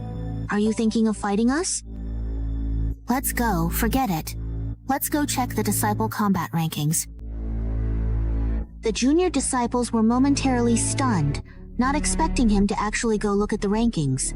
The disciple ranking board of the Sacred Mountain sect clearly listed all disciples' ranks and battle records. Yin Yan's gaze searched from the bottom up. The fingertip of the 2-star human spirit realm disciple landed on that group of names and tapped lightly. Found it. The former emperor was completely confused, still not knowing what Yin Yan was about to do. When he saw Yin Yan take a deep breath, suddenly he shouted loudly. Shangshan Soso, 2-star human spirit realm disciple Zhang Meng, Yin Yan challenges you to a formation battle. Since siblings can't fight each other, he'll challenge them to a formation battle instead. These weaklings are far too inferior in strength to him, so he can't challenge them. But that's alright, don't they still have senior brothers and sisters? The child's sharp voice echoed throughout the entire Sacred Mountain sect in the stillness of the night. I am Zheng Ma. Are you here to collect a debt from me? What evidence do you have to prove that it was our people who did it? Who knows if you didn't do it yourself and are just trying to frame them? Exactly. If you didn't see it with your own eyes, then you can't prove anything at all. Obviously. These people and the ones who did it are all in cahoots. I haven't even said anything yet. You really are just giving yourselves away, aren't you? Don't worry, I have no interest in wasting my time on this. Come on, arrest the culprits one by one. Jin Yan let out a light laugh and tapped a long whip-shaped magical tool. This whip, called the Coiling Serpent, was the magical tool he was most adept at using. With a gentle flick, the tail of the cold serpent whip stiffened and transformed into a black longsword. The sword pointed straight at Zhang Meng. It doesn't matter if none of you admit it. Let me just ask you though, you dare to face me in a formation battle? If none of you will admit it, then I'll just fight you one by one. Anyone who meets the challenge conditions, none of you will be spared. Don't be afraid. You go first. In a bit, we'll take turns challenging him. Let's wear him down in a battle of attrition. Come on, step up and fight. Step up and fight. The moment the stepfather finished speaking, Yin Yan raised his hand and took a step forward. The spiritual power from both of them surged out, forming a circle of light that enveloped them. Zhang Meng let out a furious roar, and a giant axe appeared in his hand, which suited his build perfectly. Prepare to die. Zhang Meng let out a furious roar and charged forward. But in the next moment, Jin Yan did something that no one expected, actually sat down cross-legged right in the corner of the light formation. Damn it, I forgot this guy's a pre-sale master. Zhang Ming, be careful. That guy is tricky. Just as those words were spoken, they saw that Babian also sat down beside Yin Yan. You're practically asking for death. If you die, don't blame me. Zhang Meng's eyes were bloodshot, and when he looked down, he saw Nana's little face. He was extremely excited. Finally, it's my turn to take the stage. Nana shouted louder, and the power of a 5-year-old scion burst out from her body, instantly condensing into a massive fist that slammed heavily onto Zhang Meng's head. You teamed up with these disciples and used despicable tricks to bully my master. Today, I'm going to burn all your cats. The blood source burned on his body, targeting his hair, clothes, and even his armpit hair. Nothing was spared. In a flash, it was all gone. The disciples cried out in shock as Zhang Meng stood stark naked on the battle stage. With a kick to his mouth, all his teeth were knocked out. Zhang Meng spat out a mouthful of blood, collapsed on the ground like a dog, and vomited up a mouthful of blood mixed with broken teeth. His eyes were so swollen he couldn't see anything clearly. He hurriedly raised his hand to surrender. But how could Lala let him off? Lala had been holding in his anger all night, and now every punch landed solidly, thudding into flesh. He kept pounding Zhang Meng until he completely lost consciousness, not even making a mistake. The weakest new disciples all swallowed hard in unison. They thought, Isn't he going to beat someone to death at this rate? Let me ask you all one more time. Who cut up my things like this? If you don't tell me, I'll just keep challenging you one by one. Don't worry, I definitely won't go tattling. This is a matter between us young people, we'll settle it ourselves. Was it you who started this? Your senior brothers and sisters knew about it, and even covered for you. Do you really think I'll just let this go? I can't hit you, but I can still deal with your so-called good senior brothers. The new disciples clenched their teeth in silence. Anxious clearly, Zhang Meng on the stage was about to be beaten to a pulp. Very well. A single glance.